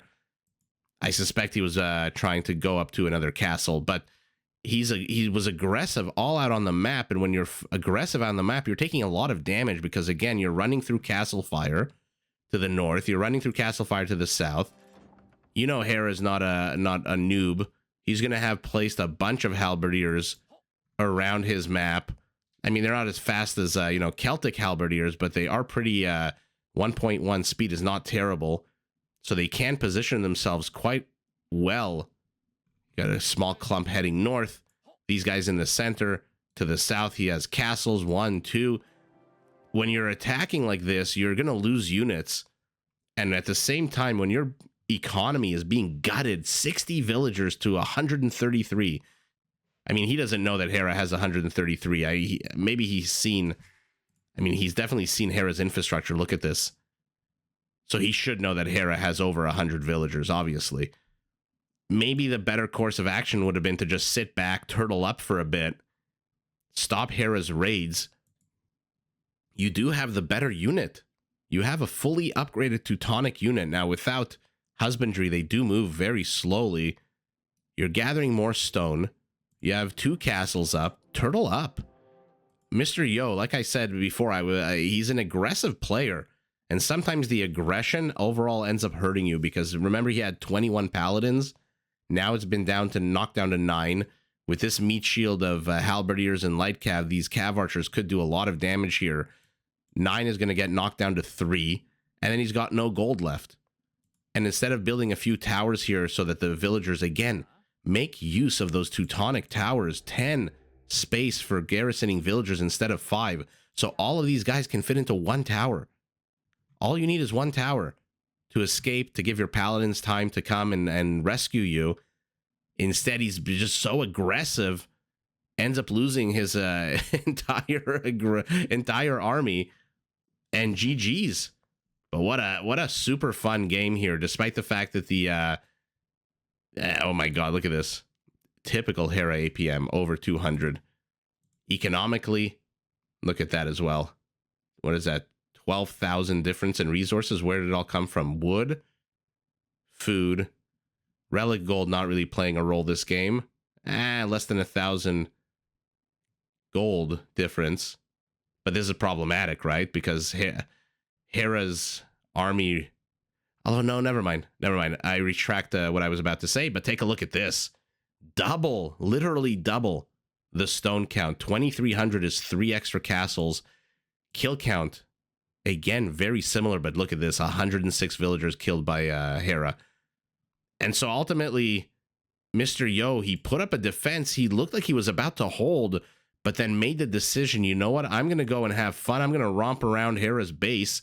I'm going to try to kill with these paladins, but these are not cumin paladins. These are not husbandry augmented paladins. These are Teutonic ones that move slowly, take a lot of castle fire. Look at all the dead paladins around this castle, even though they did manage to get a few trebs here. But ultimately, wow, Hera with the early game aggression takes game number 5. And remember, my usual caveat, even though this isn't really a tournament or a best of anything, this is just 7 games that the players played on ranked ladder. Hera now has won 3. Mr. Yo has won 2. Let's move on to game number 6. Hopefully it's just as exciting as this one. Okay, we are in for a treat. Game number 6 showing us Burgundians taking on Aztecs. Move aside Bengalis, there's a new controversial civ in town. I don't know if you guys are following all the drama after Nilly's Apartment Cup 4, the NAC 4 tournament with the Burgundians and the Flemish Revolution. A lot of drama happening. Without further ado, though, no drama here. Just two players trying to kill each other electronically. Let's take a look at the civs. Hera in blue as the Burgundians, Mr. Yo in red as the Aztecs. Two very potentially powerful civilizations here. The Burgundians, what I would call overall an oddball civilization. I mean, they do have some of the craziest features and upgrades in the entire game, but ultimately, if I had to boil it down to one talking point, I would say they focus on their cavalry. It's the only civ in the game to get cavaliers in Castle Age, and their unique unit, their first unique unit, is the Custelier, a shock troop, basically a medium cavalry shock unit that has a charged attack every 40 seconds to get a massive attack boost added to it. Does hit once, then it needs time to recharge 40 seconds. So that's what I mean when I say shock. You hit, you run away, you wait for the feature to recharge, then you hit again, shock and awe over and over again. Now, on the field of battle to support their cavalry units, their gunpowder units do come with extra attack, and they have access to a second unique unit, the Flemish Militiamen. This is an infantry unit that's pretty comparable to a generic champion, but does come with a big attack boost against cavalry. Now, if that's still not enough for you, the Burgundians can conscript their entire civilian population in what is now the most controversial, the most talked about unique upgrade technology, whatever you want to call it, in the game. I am, of course, talking about the Flemish Revolution. In 10 seconds, you can turn every single villager that you have out on the map into a Flemish militiaman and then just swarm your opponent Zerg style, if anyone here has any StarCraft experience. Now, economically, to help them pay for this giant war machine, Burgundian stable techs are cheaper. Their relics also generate food in addition to gold. Their economic upgrades, all economic upgrades, are available an age earlier and cost a third less food. And their farmers, by the way, if that's still not enough quirkiness and incredible features for you, their farmers can be upgraded so that as they till the farms, the fields, gather food, they are also generating a small amount of gold. Now, Mr. Yo playing as the Aztecs, the warrior monk civilization. Their monks gain 5 hit points for every tech that's researched. So a fully upgraded Aztec monk comes with a massive 95 HP compared to the usual 30 or 45. Now, in order to help you pay for all these upgrades, which I'm sure you know are pretty damn expensive, any relics collected by the Aztecs also generate 33% more gold. So one civilization needs relics for additional food. Another civilization needs relics, oh, there you are, for extra gold. Now, on the field of battle, since monks are generally not enough, sometimes we've seen games where they are enough, but generally not.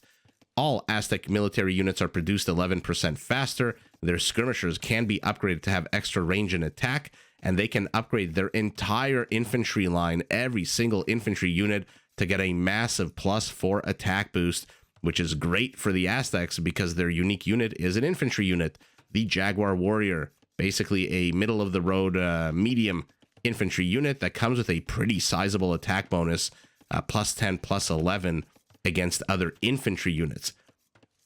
Now, for the Aztecs to support their military production, from the very beginning of the game, their villagers carry 3 extra resources, and they start the game with 50 extra gold. So basically, you either get loom for free, or you can train 2 extra militias if that's the kind of aggressive way you want to play. And here we go, no fog of war needed. Tell me that's not a house with a training dummy out front and a wall around it. Absolutely mind-boggling. Every time I look at a Dark Age barracks now, that's all I can see. And I can also see my favorite lemon bushes here with the blue butterflies. For now, though, Mr. Yo. Oh, man, just a sneak into literally one of the only remaining gaps in Hera's wall. This one tile and the 2 tiles, or rather 1 tile over here, are the last remaining places he could have shoved that Eagle Warrior on this side, and that's exactly where he finds the gap and inserts this scout. 3 militias walking around on the map. This is why the Aztecs get that a little bit extra gold. Like I said, get loom, invest in these militias, and here you go. How is Hera going to defend? If these guys were stronger, they'd have busted in by now. But these big wall-offs, these big chunks of the map that are carved out, if the militias attacked here, there would be literally nothing Hera could do to stop them from busting in. Luckily for him, Mr. Yo is focusing on the northeast, where the wall-off is pretty damn close to the town center. And now the Eagle Scout has been trapped. Hera with the Viper trap. Oh, and he traps him yet again into an even smaller nook, a smaller corner. And his villager slowly working her way, and does manage to get a kill.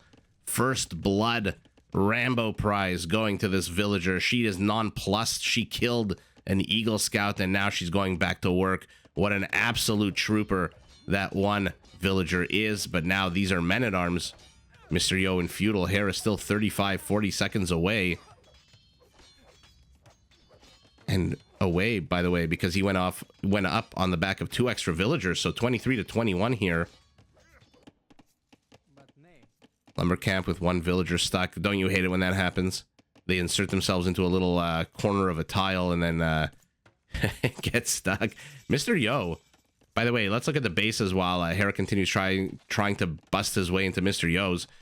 Mr. Yo's base, an easy wall up to the west. A little less of an easy wall up to the south, but not completely open. East and north, a little bit more open. Primary gold, nice and off to the side a little bit. Hera, primary gold, very nice and secure in the back. Primary stone off campus. And let's see what he can, what kind of defense he can put up here. I'm surprised he's not just repairing the house. Oh, never mind. There's an archer here. And that's why he can't repair the house. It only has a range of 4 tiles, but that is more than enough. Oh, it's even going to be able to attack these villagers now. Okay. The good news for Hera, by the time these villagers do any kind of, these men-at-arms do any kind of damage to this barracks, he's going to have his archery range up. There's going to be units out of there for him as well. Oh, sour exposed lemon bush here does give Mr. Yo a bit of an avenue of attack. But right now, not really doing much. Hera has 2 kills to 0. For all of the activity here by Mr. Yo, he's managed to destroy a palisade and a house. And now, I mean, he must... Oh, he doesn't see... I thought he for sure would have seen the archery range that Hera built, but he does not. So Hera doesn't even really need to garrison his units here. Oh, this might be tough. A tough build here for the house. He's going to have to right-click, right-click, right-click. Does bring a distraction villager who takes a bunch of damage. Mr. Yo with the early feudal pressure. 8 army supply to 3. Villager count identical. Continues to wall himself in. Make sure that Hera can't put on any kind of counter aggression. Although what kind of counter aggression could he possibly put at this point? Mr. Yo like a shark circling, trying to get a sniff of weakness somewhere. I'm not sure Mr. Yo really needed to disengage there. Will your men-at-arms really take that much damage from a skirmisher? A basic skirmisher that attacks on a 2? And you have 1 pierce armor, I think? Yeah, you're taking 1 damage per shot, so 4 damage. He needs 11 volleys to kill you. By then, that palisade would have definitely gone down. Again, not too sure Mr. Yo really needs to disengage there. Okay, discovers the outer extremities of this wall off, and immediately, again, how the hell is Hera going to defend this if he didn't have these skirmishers? But now the skirmishers are here, which means he's not defending up here. We'll lose another house. But his scout, with a massive 3 HP, does manage to get a 3rd kill, it looks like. Another house down for Hera. So he is he's keeping a good amount of vision on his opponent. Would love to see him explore a little bit more, but back at home, going pure skirmishers. Again, these men-at-arms. Okay, I mean, Mr. Yo is taking a lot of damage on these over time.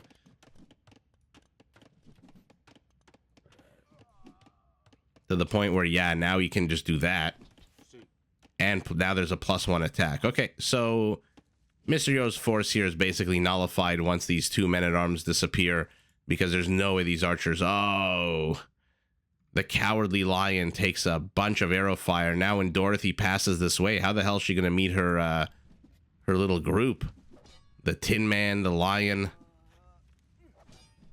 Look at this little chase that Hera led these men-at-arms on, and then they died under the hot Arabian sun.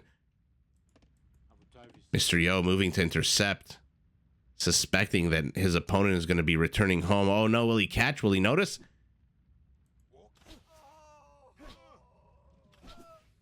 So far it's 1 for 1. So far it's 2 for 2.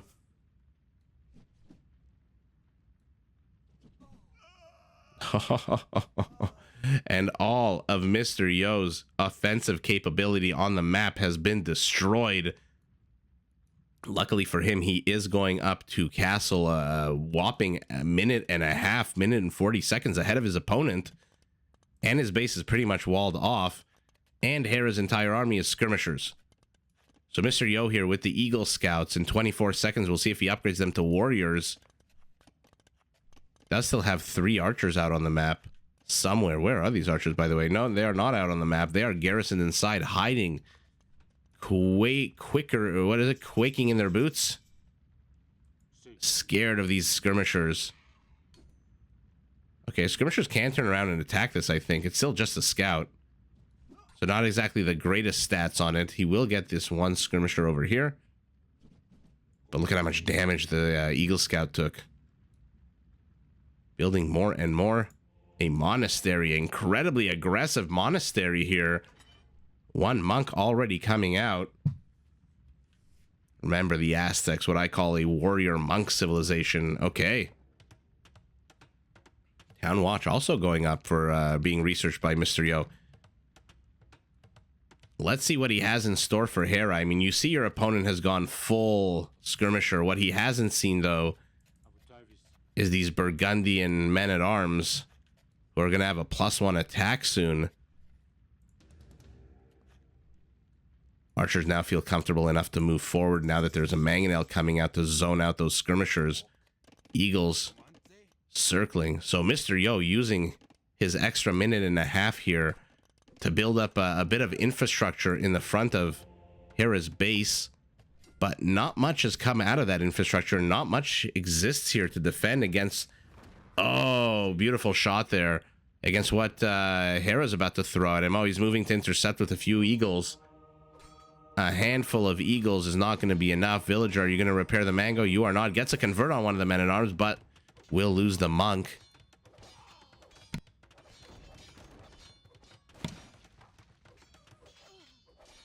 Four on one. We know how that story ends. Monks is down. Mangonel is down.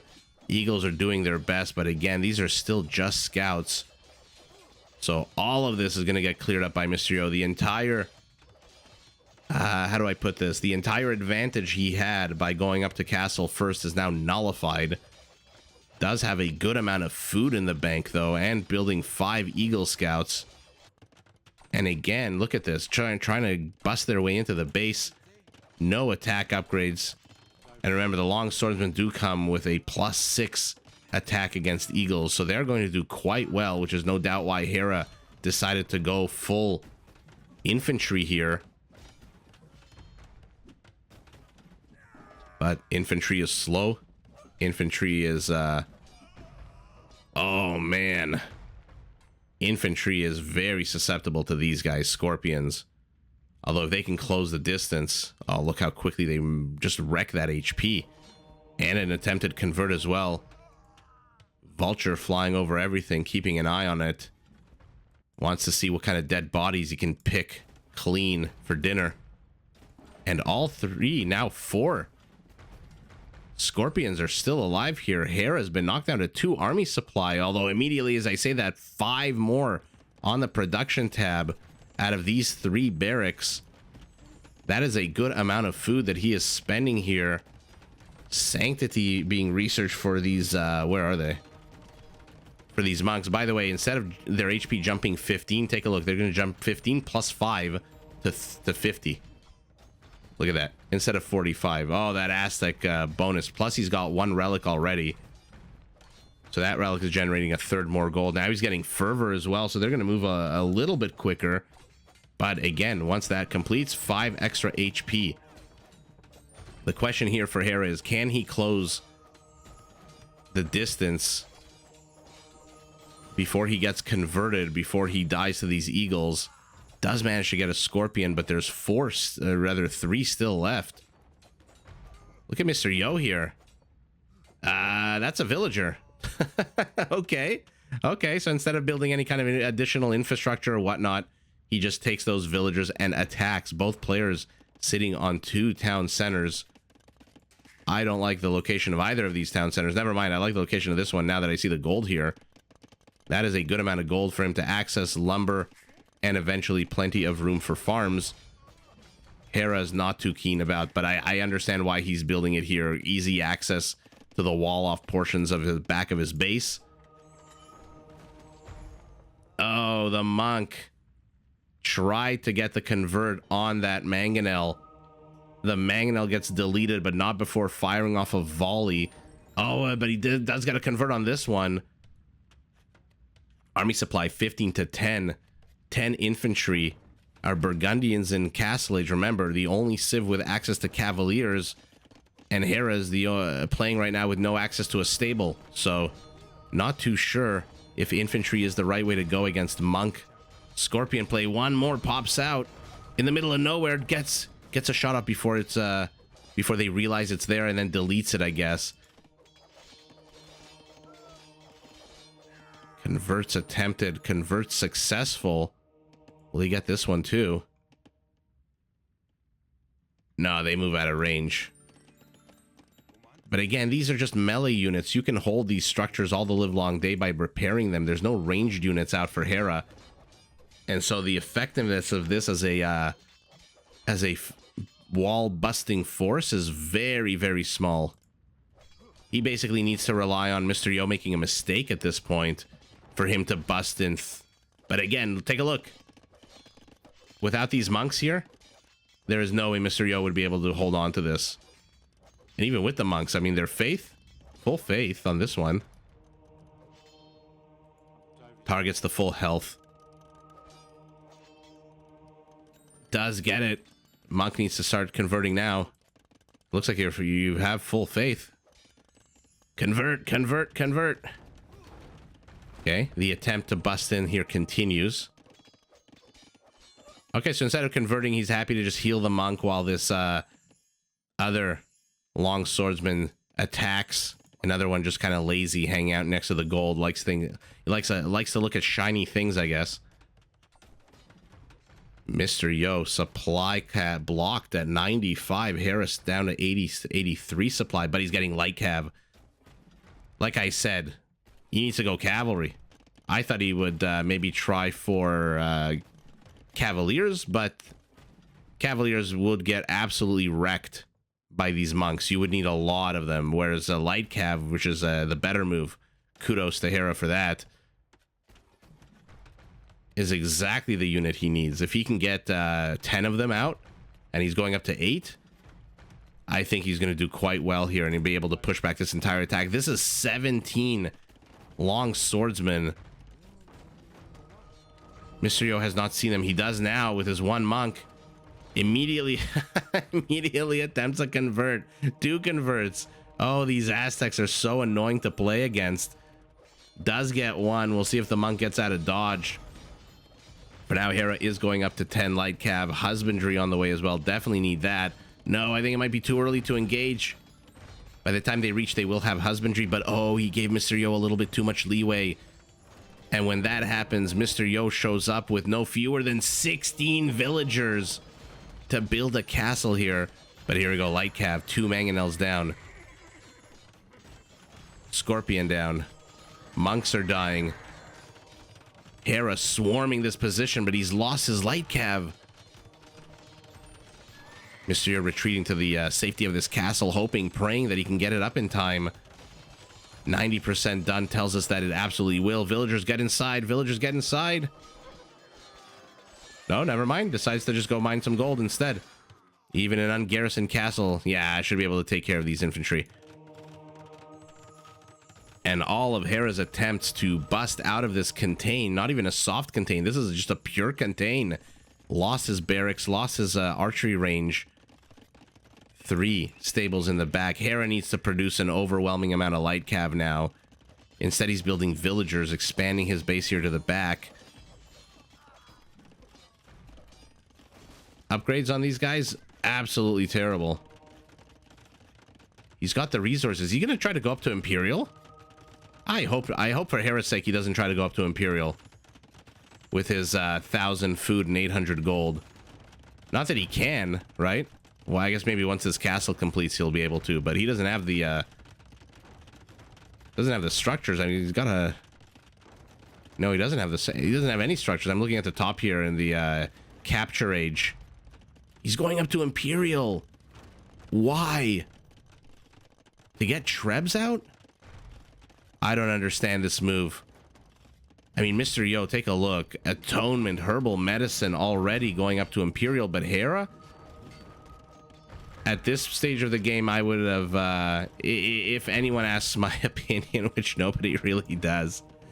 Oh, man, I would just tell him overwhelm. Overwhelm with light cav. Get those upgrades, get them up to +2/+2, and then build 30 of them. And just overwhelm all of this.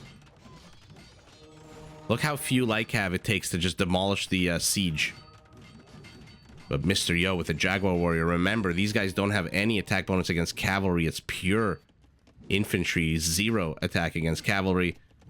FU to Condottieri in particular.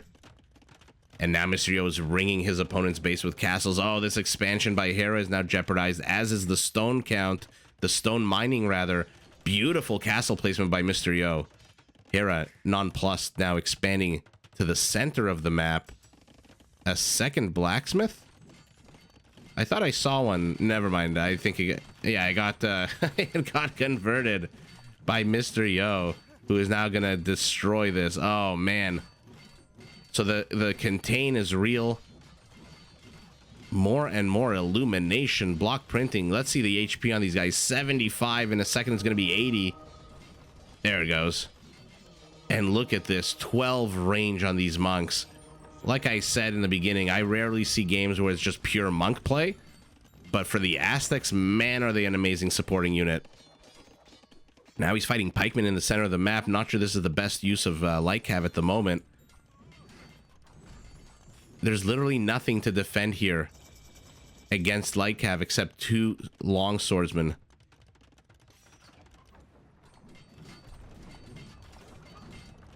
Hera's infrastructure being picked apart here. He has the food count. He needs to go up to a lot more light cav. Maybe even hussars. I don't know what the answer is here for Hera. I suspect, if I had to guess, I would tell him to build Trebs and light cav.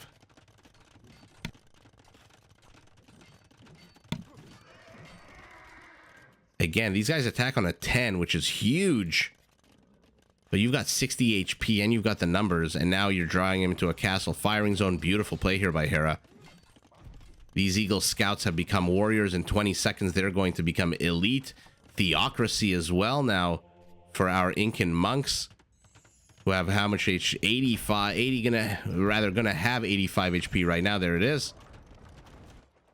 Mr. Yo, King of the Hill Center Castle. He doesn't want his reinforcements attacked. A little bit off the beaten path, though. So not 100% sure about the placement of that castle. Army supply 32-5. Flemish Revolution. And there they are, the Flemish militias moving forward again. They are generically like similar to champions. Hera's army supply 113. He is moving forward. Let's see if he can do to Mr. Yo. Spoiler alert, 1, 2, 3, 4, 5, what he did to Leary in the final game. Oh, does lose a Treb, but gets 2 of Mr. Yo's Trebs. Elite Eagle Warriors, though. Do they have an attack bonus against Eagles? Yes, of course they do. Anything and everyone's family member has an attack bonus against Eagles, it seems like. But the upgrades on the Eagles, no upgrades at all. No attack upgrades, all defense upgrades. And now Mr. Yo's position in the center here has been overrun. But Hera's down about 25 of these Flemish militiamen. Absolute crazy turn of events here. I thought he was saving up for some kind of big cavalry push. Nuh-uh. Should be able to poke and prod at this castle. 82 left, so down 30. But very quickly repopulating. Already has 11 villagers. Not that much food in the bank, though. Remember, when you do declare or research, whatever terminology you want to use, a Flemish militia, Flemish Revolution, rather, all the resources that the villagers are carrying when the research is completed automatically gets added to your coffers.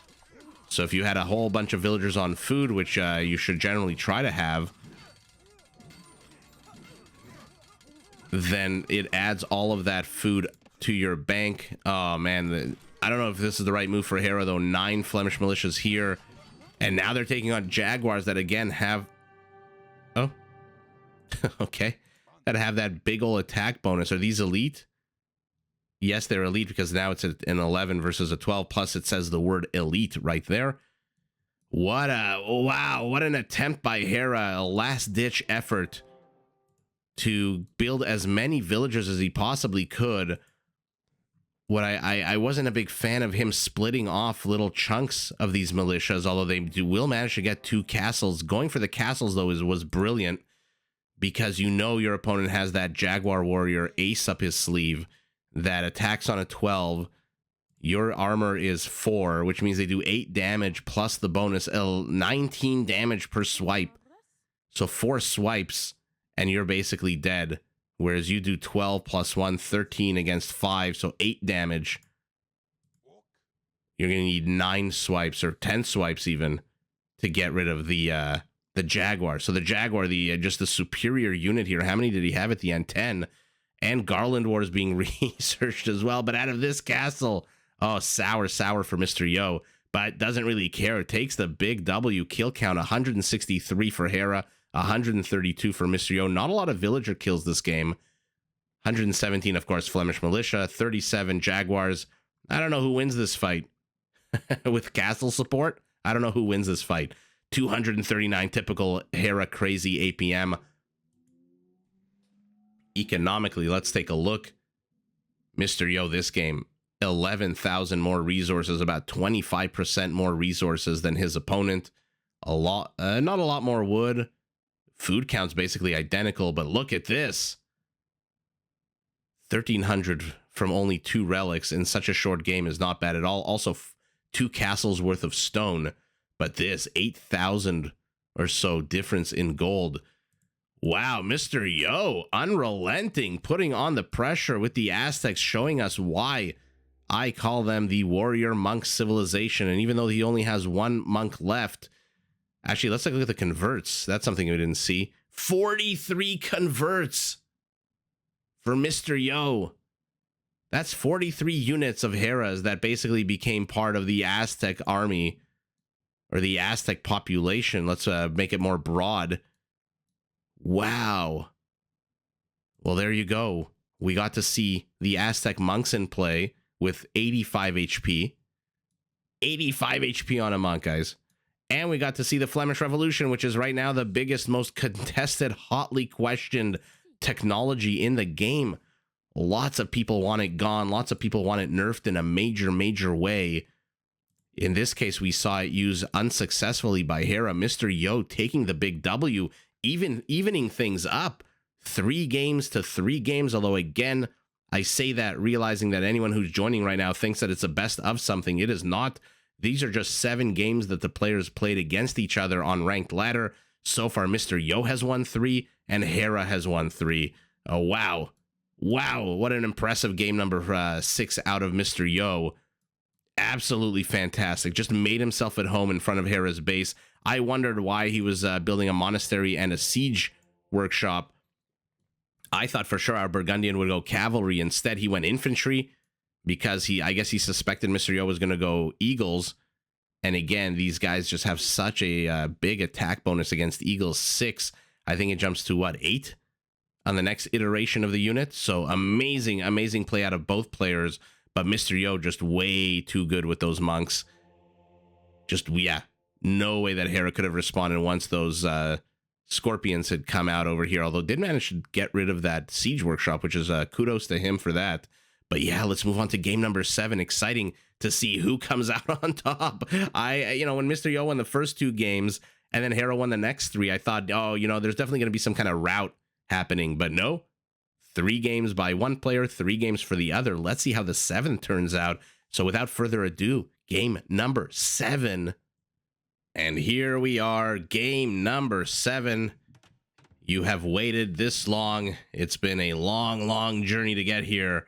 But Mr. Yo and Hera have finally made it 7 ranked ladder matches, culminating in a battle between Hera playing as the blue Poles and Mr. Yo playing as the red Berbers. Excited for this matchup. Tiny little lake with what, shorefish inside?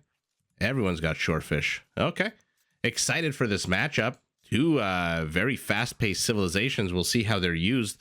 The Poles very much a civilization that focuses on their cavalry. Their scout line units do get a small attack bonus against archers and can be upgraded to do trample damage, which is pretty damn cool considering the fact that they get winged hussars.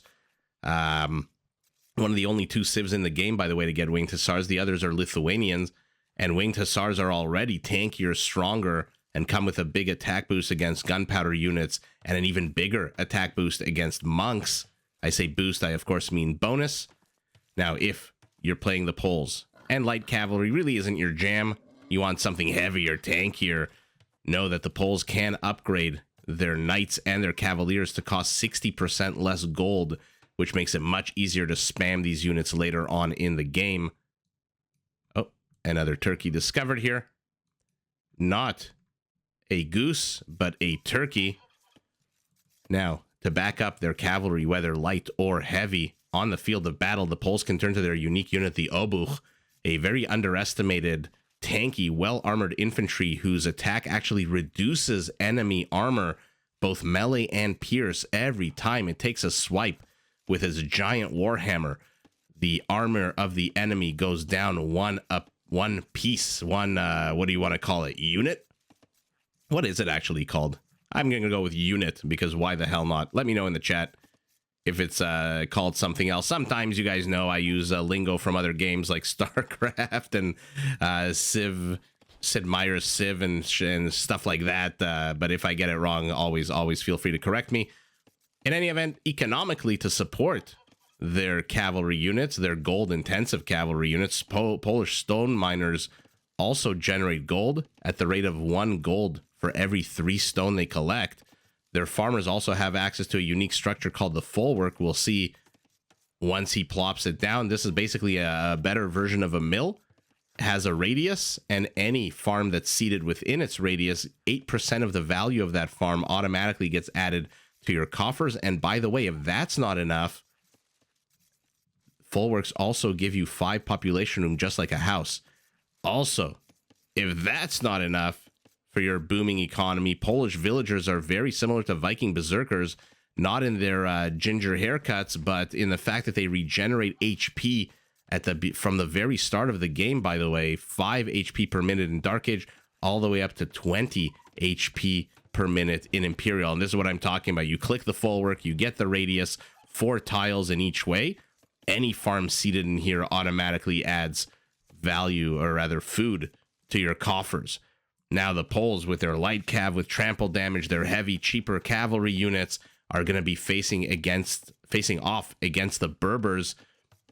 Another civ, by the way, that pushes its players towards cavalry. All stable units are 15% cheaper in Castle, 20% cheaper in Imperial, which, by the way, makes their hussars super trash units. And here we go again. Every time I see it now, I can't look away. It's a house surrounded by a walled off little portion here with a practice dummy. It makes sense though, right? Militias, again, are just basically villagers who have been conscripted and forced into some kind of military service. And so why the hell wouldn't they be trained out of houses? Maybe make it look like a mini town center. I don't know. Little notes here and there. In any event, Berber camels can be upgraded to regenerate health much like the Polish villagers, much like the Viking berserkers, and their castles can be upgraded to work 25% faster. Both of those are super duper good news for the first unique unit of the Berbers, the Camel Archer. This is a mounted archer with good HP, amazing speed, and an attack bonus against cavalry archers. Now, starting in Castle Age, the Berbers can also build a second unique unit. This is basically a skirmisher on a horse, the Genitor. It comes with a bit more HP, less range, and does cost a little bit more food because, of course, you have to train the horse in addition to the unit riding it. Now, the Berbers, to support their military production, to build their economy as big as possible, as quickly as possible, take a look. Their villagers move 10% faster, 0.88, to the generic 0.8 of other civilizations. Now, both players hitting feudal at literally the same time. Literally on the back of the same civilian population. Although Mr. Yo has 3 militias already here towards Hera's base. Does see the barracks, does see the stable go up. Let's take a look at Hera's base, by the way. Good wall off here to the northeast, but a completely open to the east, which exposes these villagers to what is now men-at-arms. One trying to block. Oh. You know, if you're watching this, if you're new to the channel, we do live stream basically every day. And a lot of the times we live stream Rage Forest. And we see boar pulls. And with boar pulls, or javelina pulls, or rhino pulls, not so much elephant pulls, to be honest. But usually the scout intercedes and tries to, you know, zigzag across the path of the boar. Here, the men-at-arms tried to do that. The man-at-arms, rather, tried to do that. Was not successful. Hera's scout is now back from its voyage of discovery here. The Magellan scout has seen Mr. Yo's base. Mr. Yo, of course, has seen Hera's base.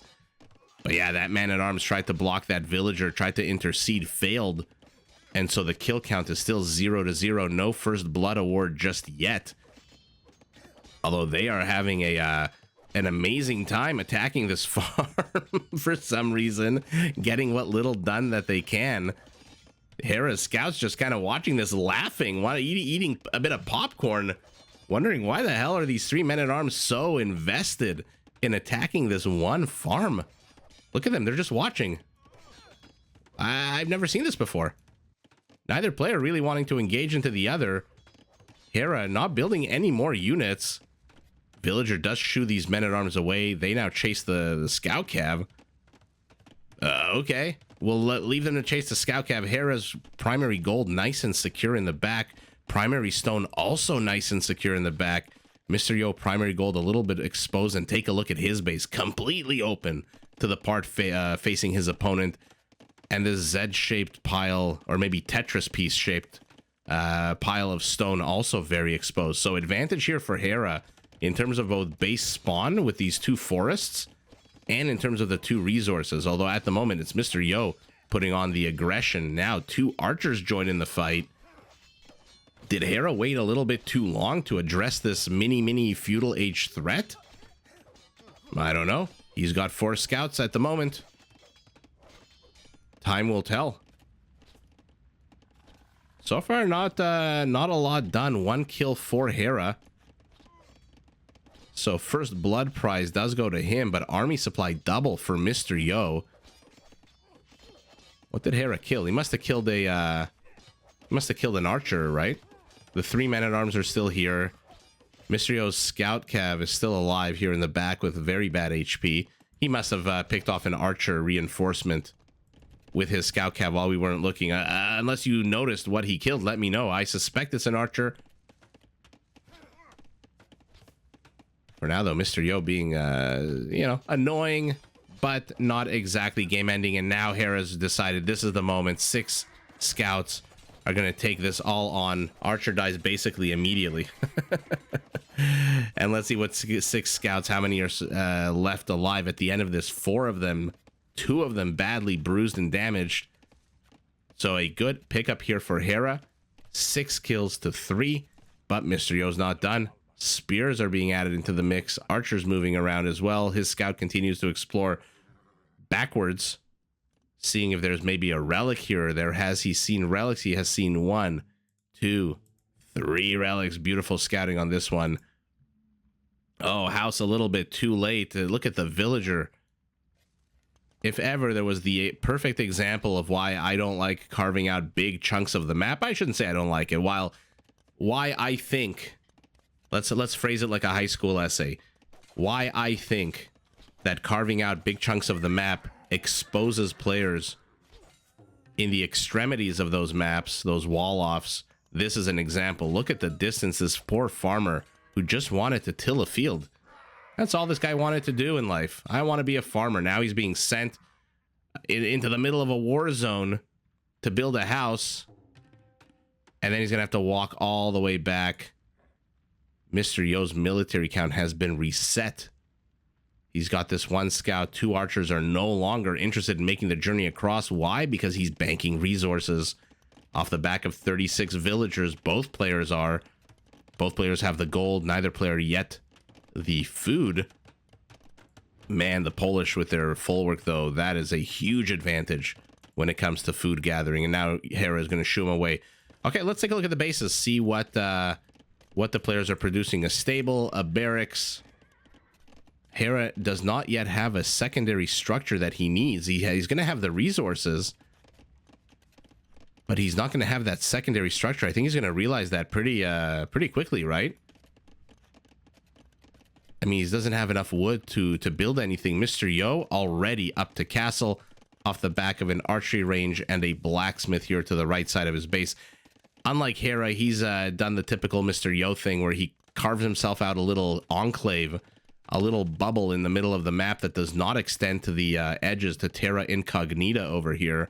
Instead, opting for a smaller little base where, you know, he has easy access to any and all parts of that base. What am I missing? Oh, there it is. Okay. He builds a blacksmith. Immediately starts researching upgrades there. Why the hell not? It's got a good amount of food. Mr. Yo as well. Mr. Yo banking a lot more resources than Hera because Hera's investing more and more in upgrades. Food intensive upgrades. Okay, so we know what direction he wants to go with his stable, with his scale barding armor, with his +1 melee attack. Mr. Yo, though, has revealed a center of the map stable himself. Remember that discount once he hits a castle, which he just hit, that discount kicks in. Move aside Byzantines with your 25% off camels. In come the Berbers with their 15% off camels. So not exactly move aside Byzantines, kind of move aside. A light, gentle shove. A second stable for Hera as well. How many does he have right now? Just a 2. Walling off the front of his base. He knows that he can't defend this, especially with archers here. And especially with a siege workshop that he sees, by the way. And he knows what's going to come out of there. It's not going to be a scorpion this time. Now it is a mangonel coming out. Behind this, Mr. Yo now also starting to get upgrades. Hera bloodlines. Hera 5 seconds away from castle. Let's see what he does once he reaches it. We know what he's going to do. He's going knights. 2 monasteries. Arks of the Covenant. Not sure this is historically accurate that there's 2 of them. But in any event, this is why I call Age of Empires a historical fantasy. Is this open? Oh, he leads him right into his base. This is why I call it a historical fantasy RTS. You know? Aztecs didn't have trebuchets. I think the Incas actually might have. I forget. There was one Meso Civ that I remember when I was researching them. They're just reading up about their histories. So I could provide, you know, some kind of educated commentary about them. I forget, though, which one took over the Spanish siege that they captured and actually did have siege. Was it the Aztecs? I want to say the Incas. I'll look it up. I'll take a look. A look at the light cav deking around these slower moving but tankier Berber knights, getting the monk, getting the mangonel, taking a lot of fire, dying. But now Mr. Yo, a lot of good scouting here for him. Okay, Hera. I thought he was going to go knights, but he needs a castle. He needs to research Schlachter immediately. Get that gold count for the knights down 60%. That makes a huge difference, by the way, from 75 gold to 30, which is absolutely bonkers. But at the moment, redemption being researched. He wants to get those siege units. He wants to get these buildings, maybe. Maybe he's upset about last game getting out-monked by the Aztec. Ain't no shame in the Aztec game, you know, as they say, as the kids say these days. Mr. Yo with a very well-placed second town center. Maybe delete one of these palisades to have access in case you come under attack, but he is putting on so much pressure on his opponent that he is not afraid of being attacked. He's luring these light cav with the monk. But a one-for-one trade here as Hera's monk dies as well. Maybe a second? Oh, what a catch here. 2 more swipes of that sword and that light cav would have gotten the monk. Love this town center here for Hera. Basically nullifies all my objections to this wall off, but a 3rd town center for Mr. Yo. Also good location. Not a lot of forest. What is this? Rainforest? Jungle? How do you tell the difference sometimes between rain? Like, look at this. This is rainforest and this is jungle. Right? They look identical. Come on. Oh, man. Monk comes out. The monk gets sniped. But this is a lot of infrastructure here by Mr. Yo, and these are not very strong units out of Hera, although with redemption should be able to at least attempt to convert these buildings. So no real need to demolish them. And Mr. Yo here on a bit of a, I don't want to say like a game timer, but on a bit of a center stage timer, let's put it like that. Because if he doesn't do the critical damage, if he doesn't protect these structures, he's going to lose them very quickly to these monks from Hera. Hera's going up to 7 monks with fervor. So they're going to move a little bit faster. They're able already to convert the buildings. And now, like I said, there's a timer. Again, not on the game as a whole. A 3rd town center finally going up for Hera as well. Oh, it looked like something was going to be built here by this villager. Instead, no, where are they going? I mean, thanks to his amazing scouting. Look at the scouting here by Mr. Yo. He sees the stone. Opts for the gold. Hera is at 0 stone right now, investing it all into these town centers. Mr. Yo at 69, LOL. But let's see if all 6 of these guys become stone miners after this, because again, as the poll, unless you're going Lectic, which is the trample damage on your winged hussars, which by the way, it can be redonkulous. He does need that Schlachter to deal with these heavier units that our Berber is putting out on the field of battle. This town center should go up 90%. Yeah, it should go up. Will Mr. Yo notice? He does not. And again, Hera's scouts are just hanging out. Partying. Taking a bit of arrow fire here. Okay. Why the hell not? He's focused on the front. And like I said, there's a timer here. And Mr. Yo, the clock strikes 12. The center position has now become a pumpkin. And a siege workshop, a stables, and maybe even a monastery. Oh no, why are you trying to convert the light cav? Will lose. Oh no, just loses one monk and converts the other light cav. Fantastic move. And these guys are just still hanging out here, dying literally in a row. Okay, I guess Hera doesn't care. A little bit of a loss there. 72 army supply to 70. Identical villager populations, but 10 army supply to 3. 2 knights and a light cav is all that Mr. Yo has left. Monks converting, monks healing, monks doing whatever they can here. There's another stable for you guys, another juicy target.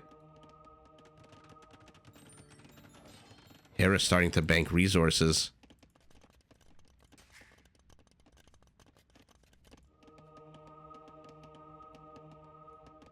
Okay, feels comfortable enough. Villager supply now, again, identical. 78 for a brief second there.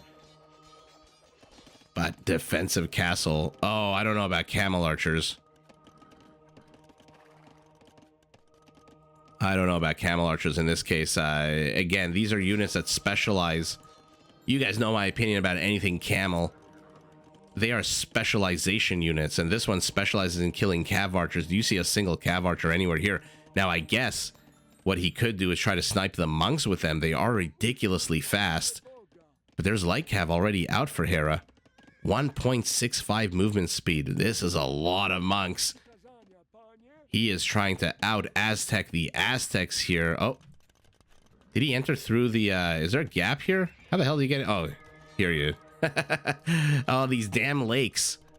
These damn ponds in Arabia are just so ridiculous. Sometimes you forget, sometimes you miss a tile, and all of a sudden you've got 2 knights in your base, but one gets converted, one either dies or gets deleted, didn't check out its HP. Bit of a misstep here by Hera, loses 2 monks, a spearman for nothing. Great pickup by Mr. Yo. And by the way, Berber camel archers inside, not exactly villagers. Okay, it does snipe these light cav, but take a look. No attack bonuses of any kind against anything other than cav archers.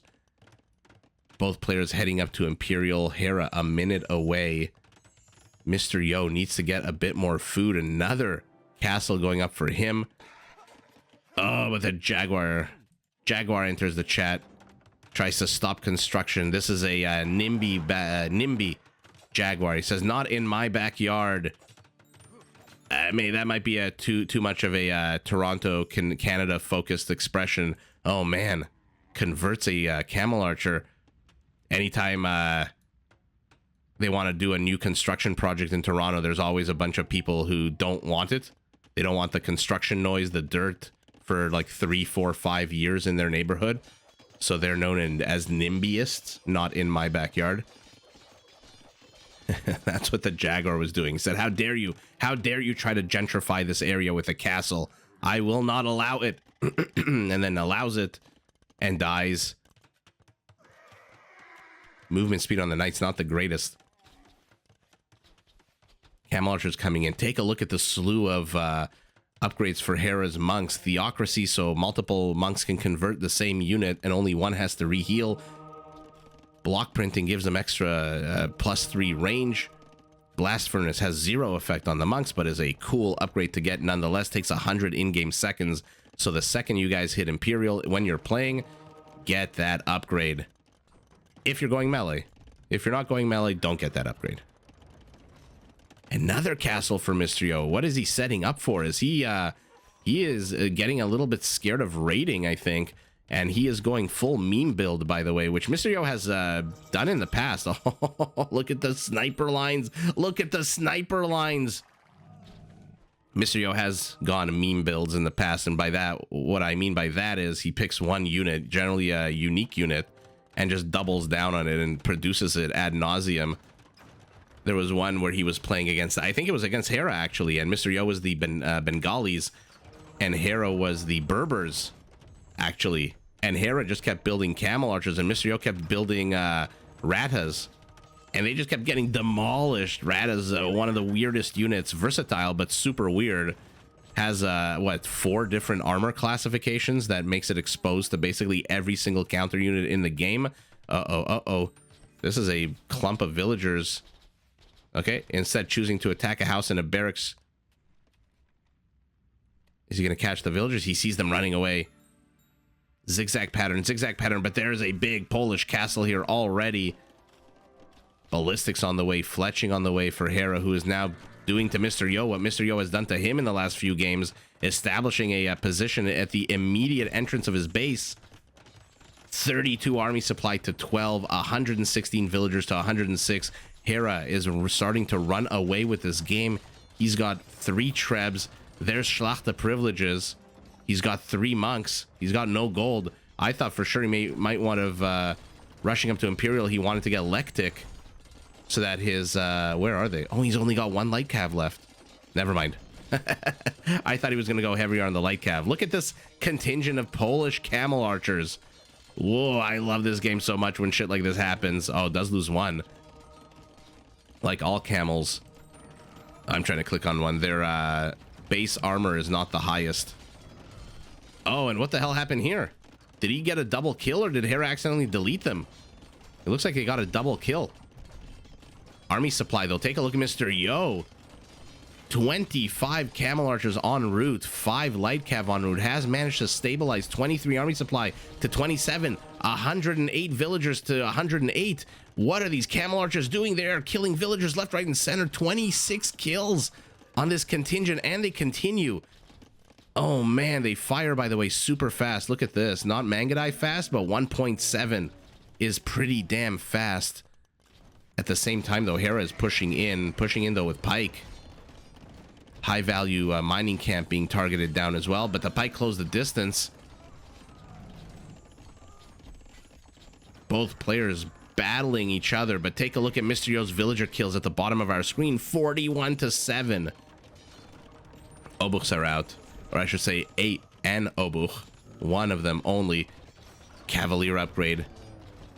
Hera might want to tech switch to Cavaliers here to make use of that Schlachte privileges, but he doesn't have food. He doesn't have gold. He's got 6 villagers on food. Oh man, if only you could combine Schlachte with Kshatriyas and make your units cost 25% less food. And now Mr. Yo is pushing out with a bombard cannon. Does get 1 treb. Will miss? No, he doesn't miss. Gets the second. I guess he targeted the first. And this little treb train here, the way it was pathing, hit the second.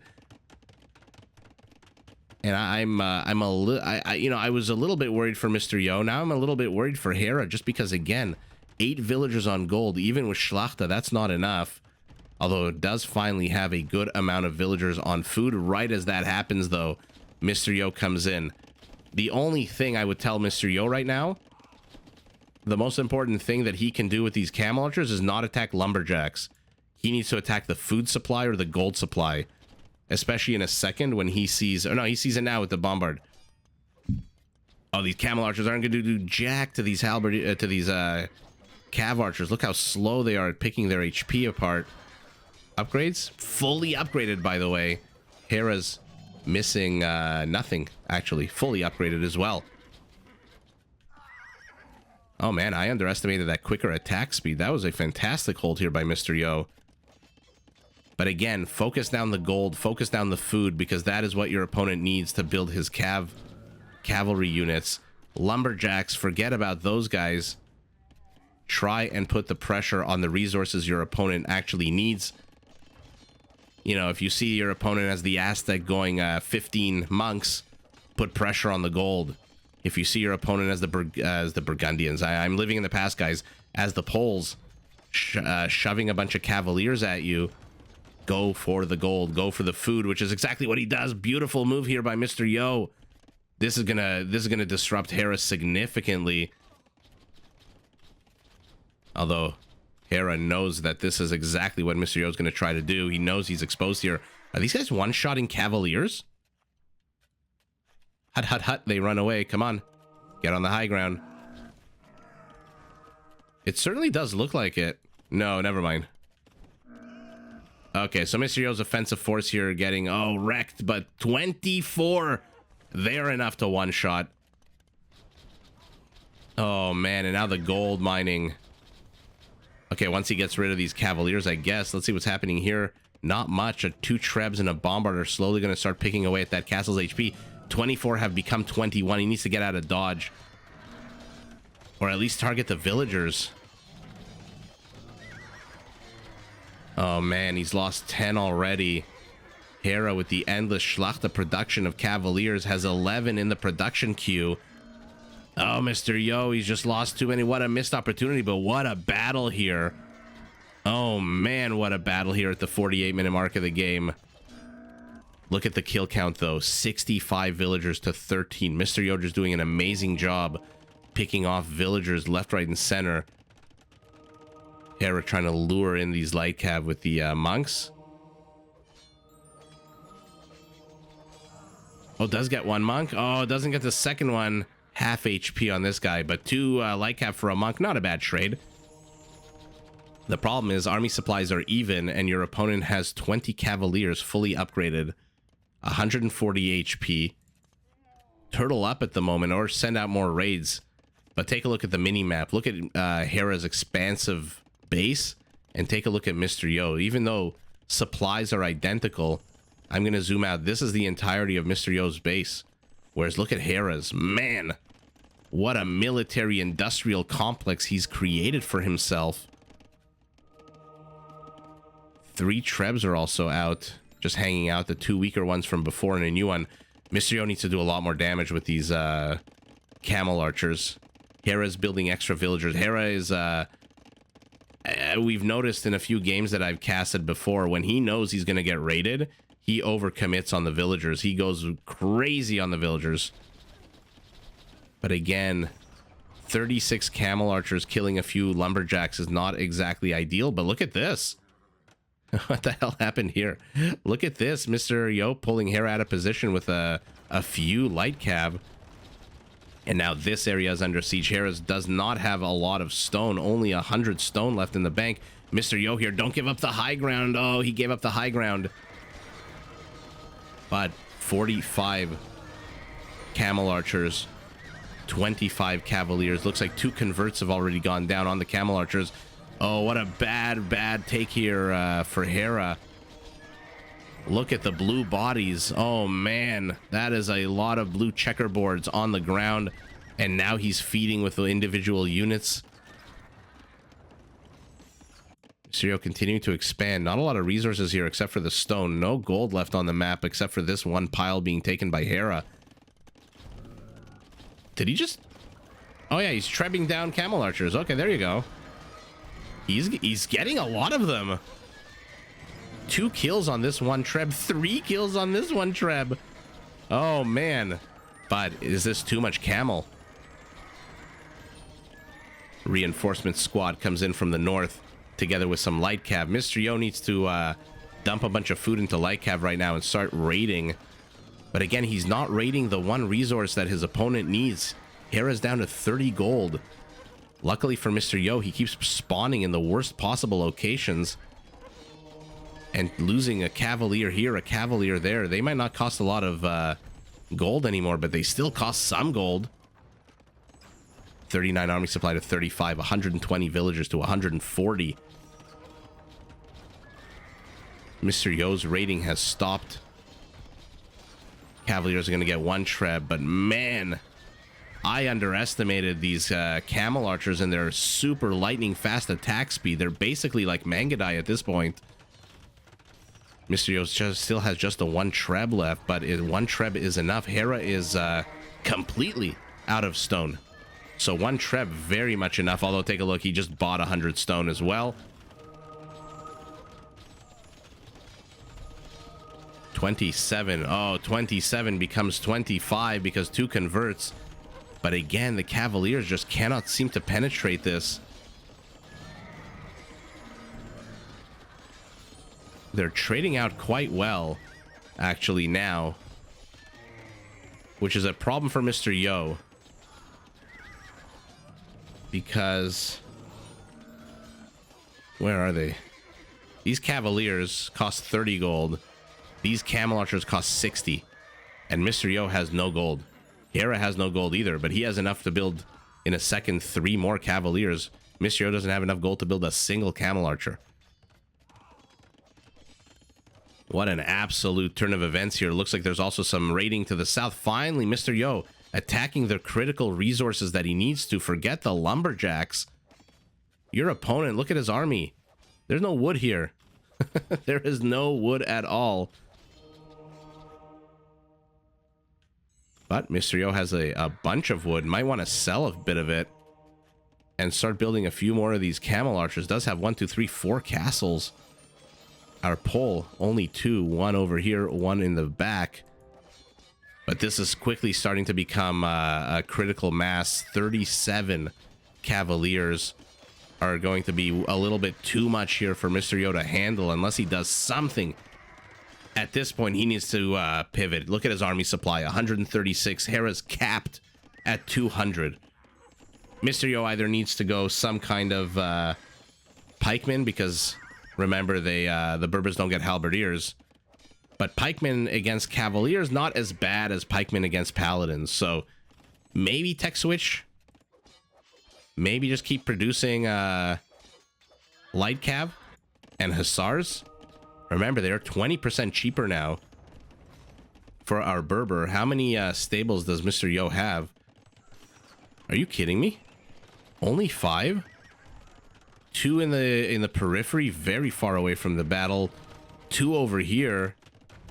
And 1 in the back. Oh, the infrastructure for Mr. Yo is not, how do I put this? Not optimal. Oh, Hera. Cock of the walk over here. 3 aggressively placed stables. 1 inside the castle radius. He is so sure that he can get this castle down. Now it looks like Hera's raiding to the left. Hera's raiding to the right. I didn't notice if he got Lectic. Oh man, what's the legacy? I always, for some reason, think Lectic privilege, but no, Lectic legacy. And in come the Cavaliers. Hera's literally pulling his opponent apart into the south, the north, and the center. Although Berber camel archers have found their way into a little nook here. Hera's army is split up. He's going to lose a lot of Cavaliers. Oh man, he's going to lose so many of these guys, but the question is, does he care? Winged Hussars, one of the nicest, most aesthetically pleasing units in the game. They are out, and they are out in force. 60, what is that, 61 being built? The good news for Mr. Yo is his unique unit is pretty damn fast. Not as fast, not the 1.65, which I think it is. Yeah, 1.65, but it is 1.54. So they can run amok, these winged Hussars, but for only short periods of time. Oh my goodness. Let's keep an eye on these. 0 kills so far. And Cavalier count has been whittled down to 0. This is the last Cavalier. 9 kills so far on those. No more Cavaliers for Hera. But the winged Hussars now, let's see how the Berber camels handle them. Hello? Hello? Hello? WTF here. What was that move by Mr. Yo? Where is he going? Wasn't paying attention. These guys are going to melt like butter. And look at this. Okay, Mr. Yo here needs to hold on a little bit more, but he is being raided left, right, and center. Not enough. There's Lectic Legacy, so he didn't research it before. Now he will. And if Mr. Yo clumps his units, oh man, bad news bears. Let's see the radius actually on these once that completes. Area of effect damage 0.5 tiles. So here we go. Do not clump. 100 HP Hussars. Our Berber not making full use of his what's in here, by the way? Just 3 villagers. I mean, this is exactly what Hera wants, right? You coop up your opponent's strongest unit, and by basically his only real unit. You try to defend at home, but at the same time, you just keep pushing. Pushing and shoving. Camels, palisade deleted. They want to get to those juicy trebs. But now, again, he has cleared up. You are not going to dent the Polish settlement with your light cavalry when he has winged Hussars out. 20 HP less. Attack, pretty similar. 11 to a 13. Armor, 3 melee. Armor, 3 melee. So small incremental advantage here. Advantages. Oh, well, okay. For Hera, in terms of Hussar versus light cav, but small incremental damage differences do explode once you get so many units. Wow, what a beautiful unit. When you get quantity, I think I mentioned this in an earlier game, +1 attack, +1 armor. Doesn't seem like a lot, but you do eventually notice it once you get the army supplies up. For example, Hera's numbers of 60. Wow, what an absolute fun game. Number 7, by the way, 1 hour and 4 minutes. Look at this column of beautiful winged Hussars, swords at the ready, feathers flying in the wind, 1.65 movement speed, about to swarm the hell out of this southeastern settlement of Mr. Yo. More and more stables have been built, but way too far back. He's got enough food for what, 11? Light cav? Yeah, about 11 light cav, right? Not enough for 12. These guys have been babysat the entire game. 62 total kills. But overall, tell me if you agree, disagree. Instead of killing lumberjacks, he should have been killing farmers and he should have been killing gold miners. Because this is not an army that needs... take a look at what he's built. This is not an army that needs lumber or wood. Going up to 90 hussars, winged hussars. This is food. Cavaliers, which, by the way, Mr. Yo did an amazing job wrecking those cavaliers. Hera shoving them into the base, but not clumping them as much as he needed to, carving them up into smaller groups, allowed these camel archers to just pick them off, and pick them off they did.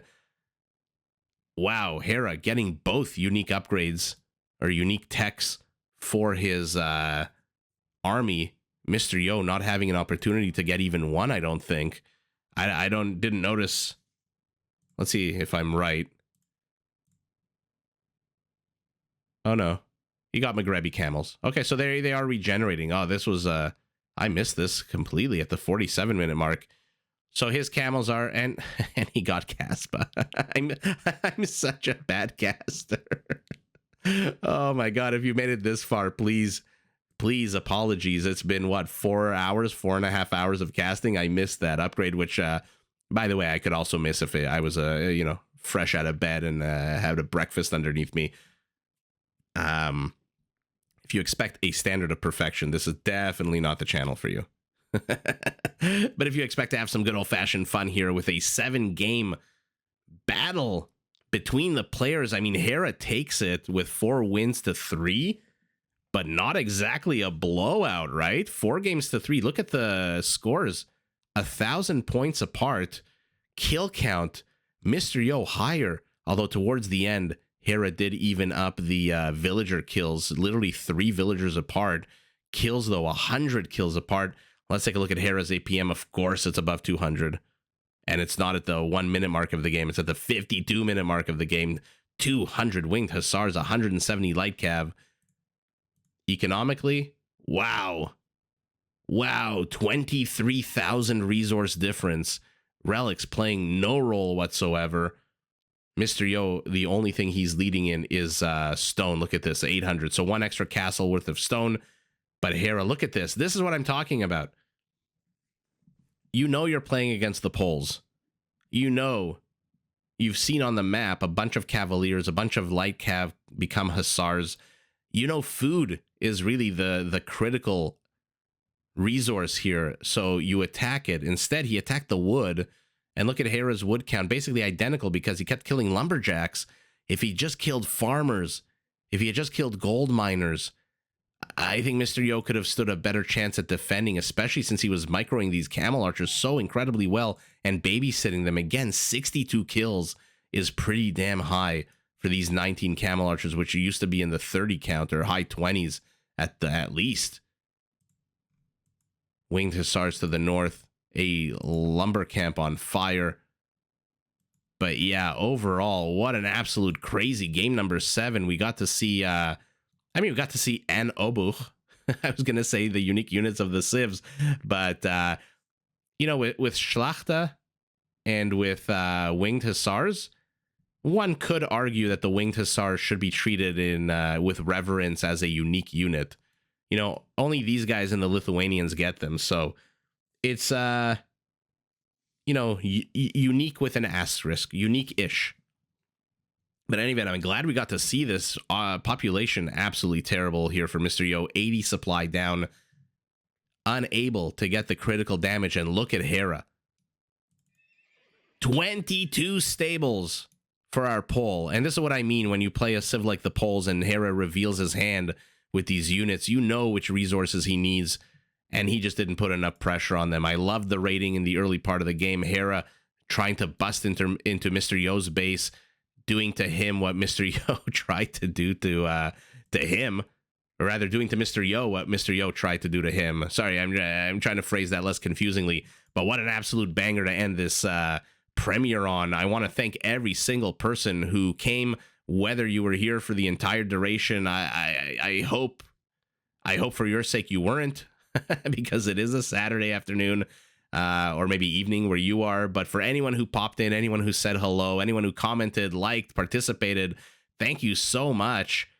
If you are not familiar with the channel, if this is your first experience and you like what you see, please do subscribe. We have daily live streams, or attempted daily live streams. You know, sometimes I'm just not feeling it, or I've got some something in the evening planned. But in the last, I would say in the last 3 weeks, it's been almost daily live streams, if not actually daily live streams. So we have a lot of fun. Check that out on my channel under the live tab, and you can see exactly how much fun we're having. And yeah, if you like what you see, subscribe, enable notifications. Daily videos come out at 3 p.m. Eastern time. So by the time this premiere is over, my 3 p.m. video is already out. Check that out. Should be a pretty good one. I'm not going to reveal anything, but should be a pretty damn good one. And aside from that, thank you so much for everyone who joined. Thank you so much to anyone who chatted with me in the live chat. Anyone who enjoys this game as much as I do, which there are a lot of us, believe me. Yeah, thank you so much. And if you're new, welcome. If you're not new, glad to see you. Glad if you, even if you didn't say hello and you were just kind of lurking in the chat, also not bad at all. Appreciate every one of you. And remember, hit that like button. Help me out with that infamous YouTube algorithm. And wow, what an absolute fun set of 7 games that these two players played. Like I said in the beginning, these are two players that have been jostling for #1 positioning at the time that I'm recording these games.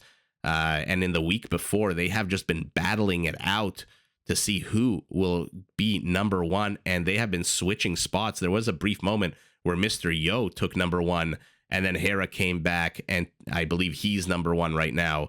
But in any event, everyone have a good remainder of your Saturday, or if it's a Sunday where you are, have a good Sunday, and I'll see everyone in the next one. Wow, GG, by the way, to both of these players for battling it out for how many hours on end. GG. And yeah, good have a good weekend, everyone.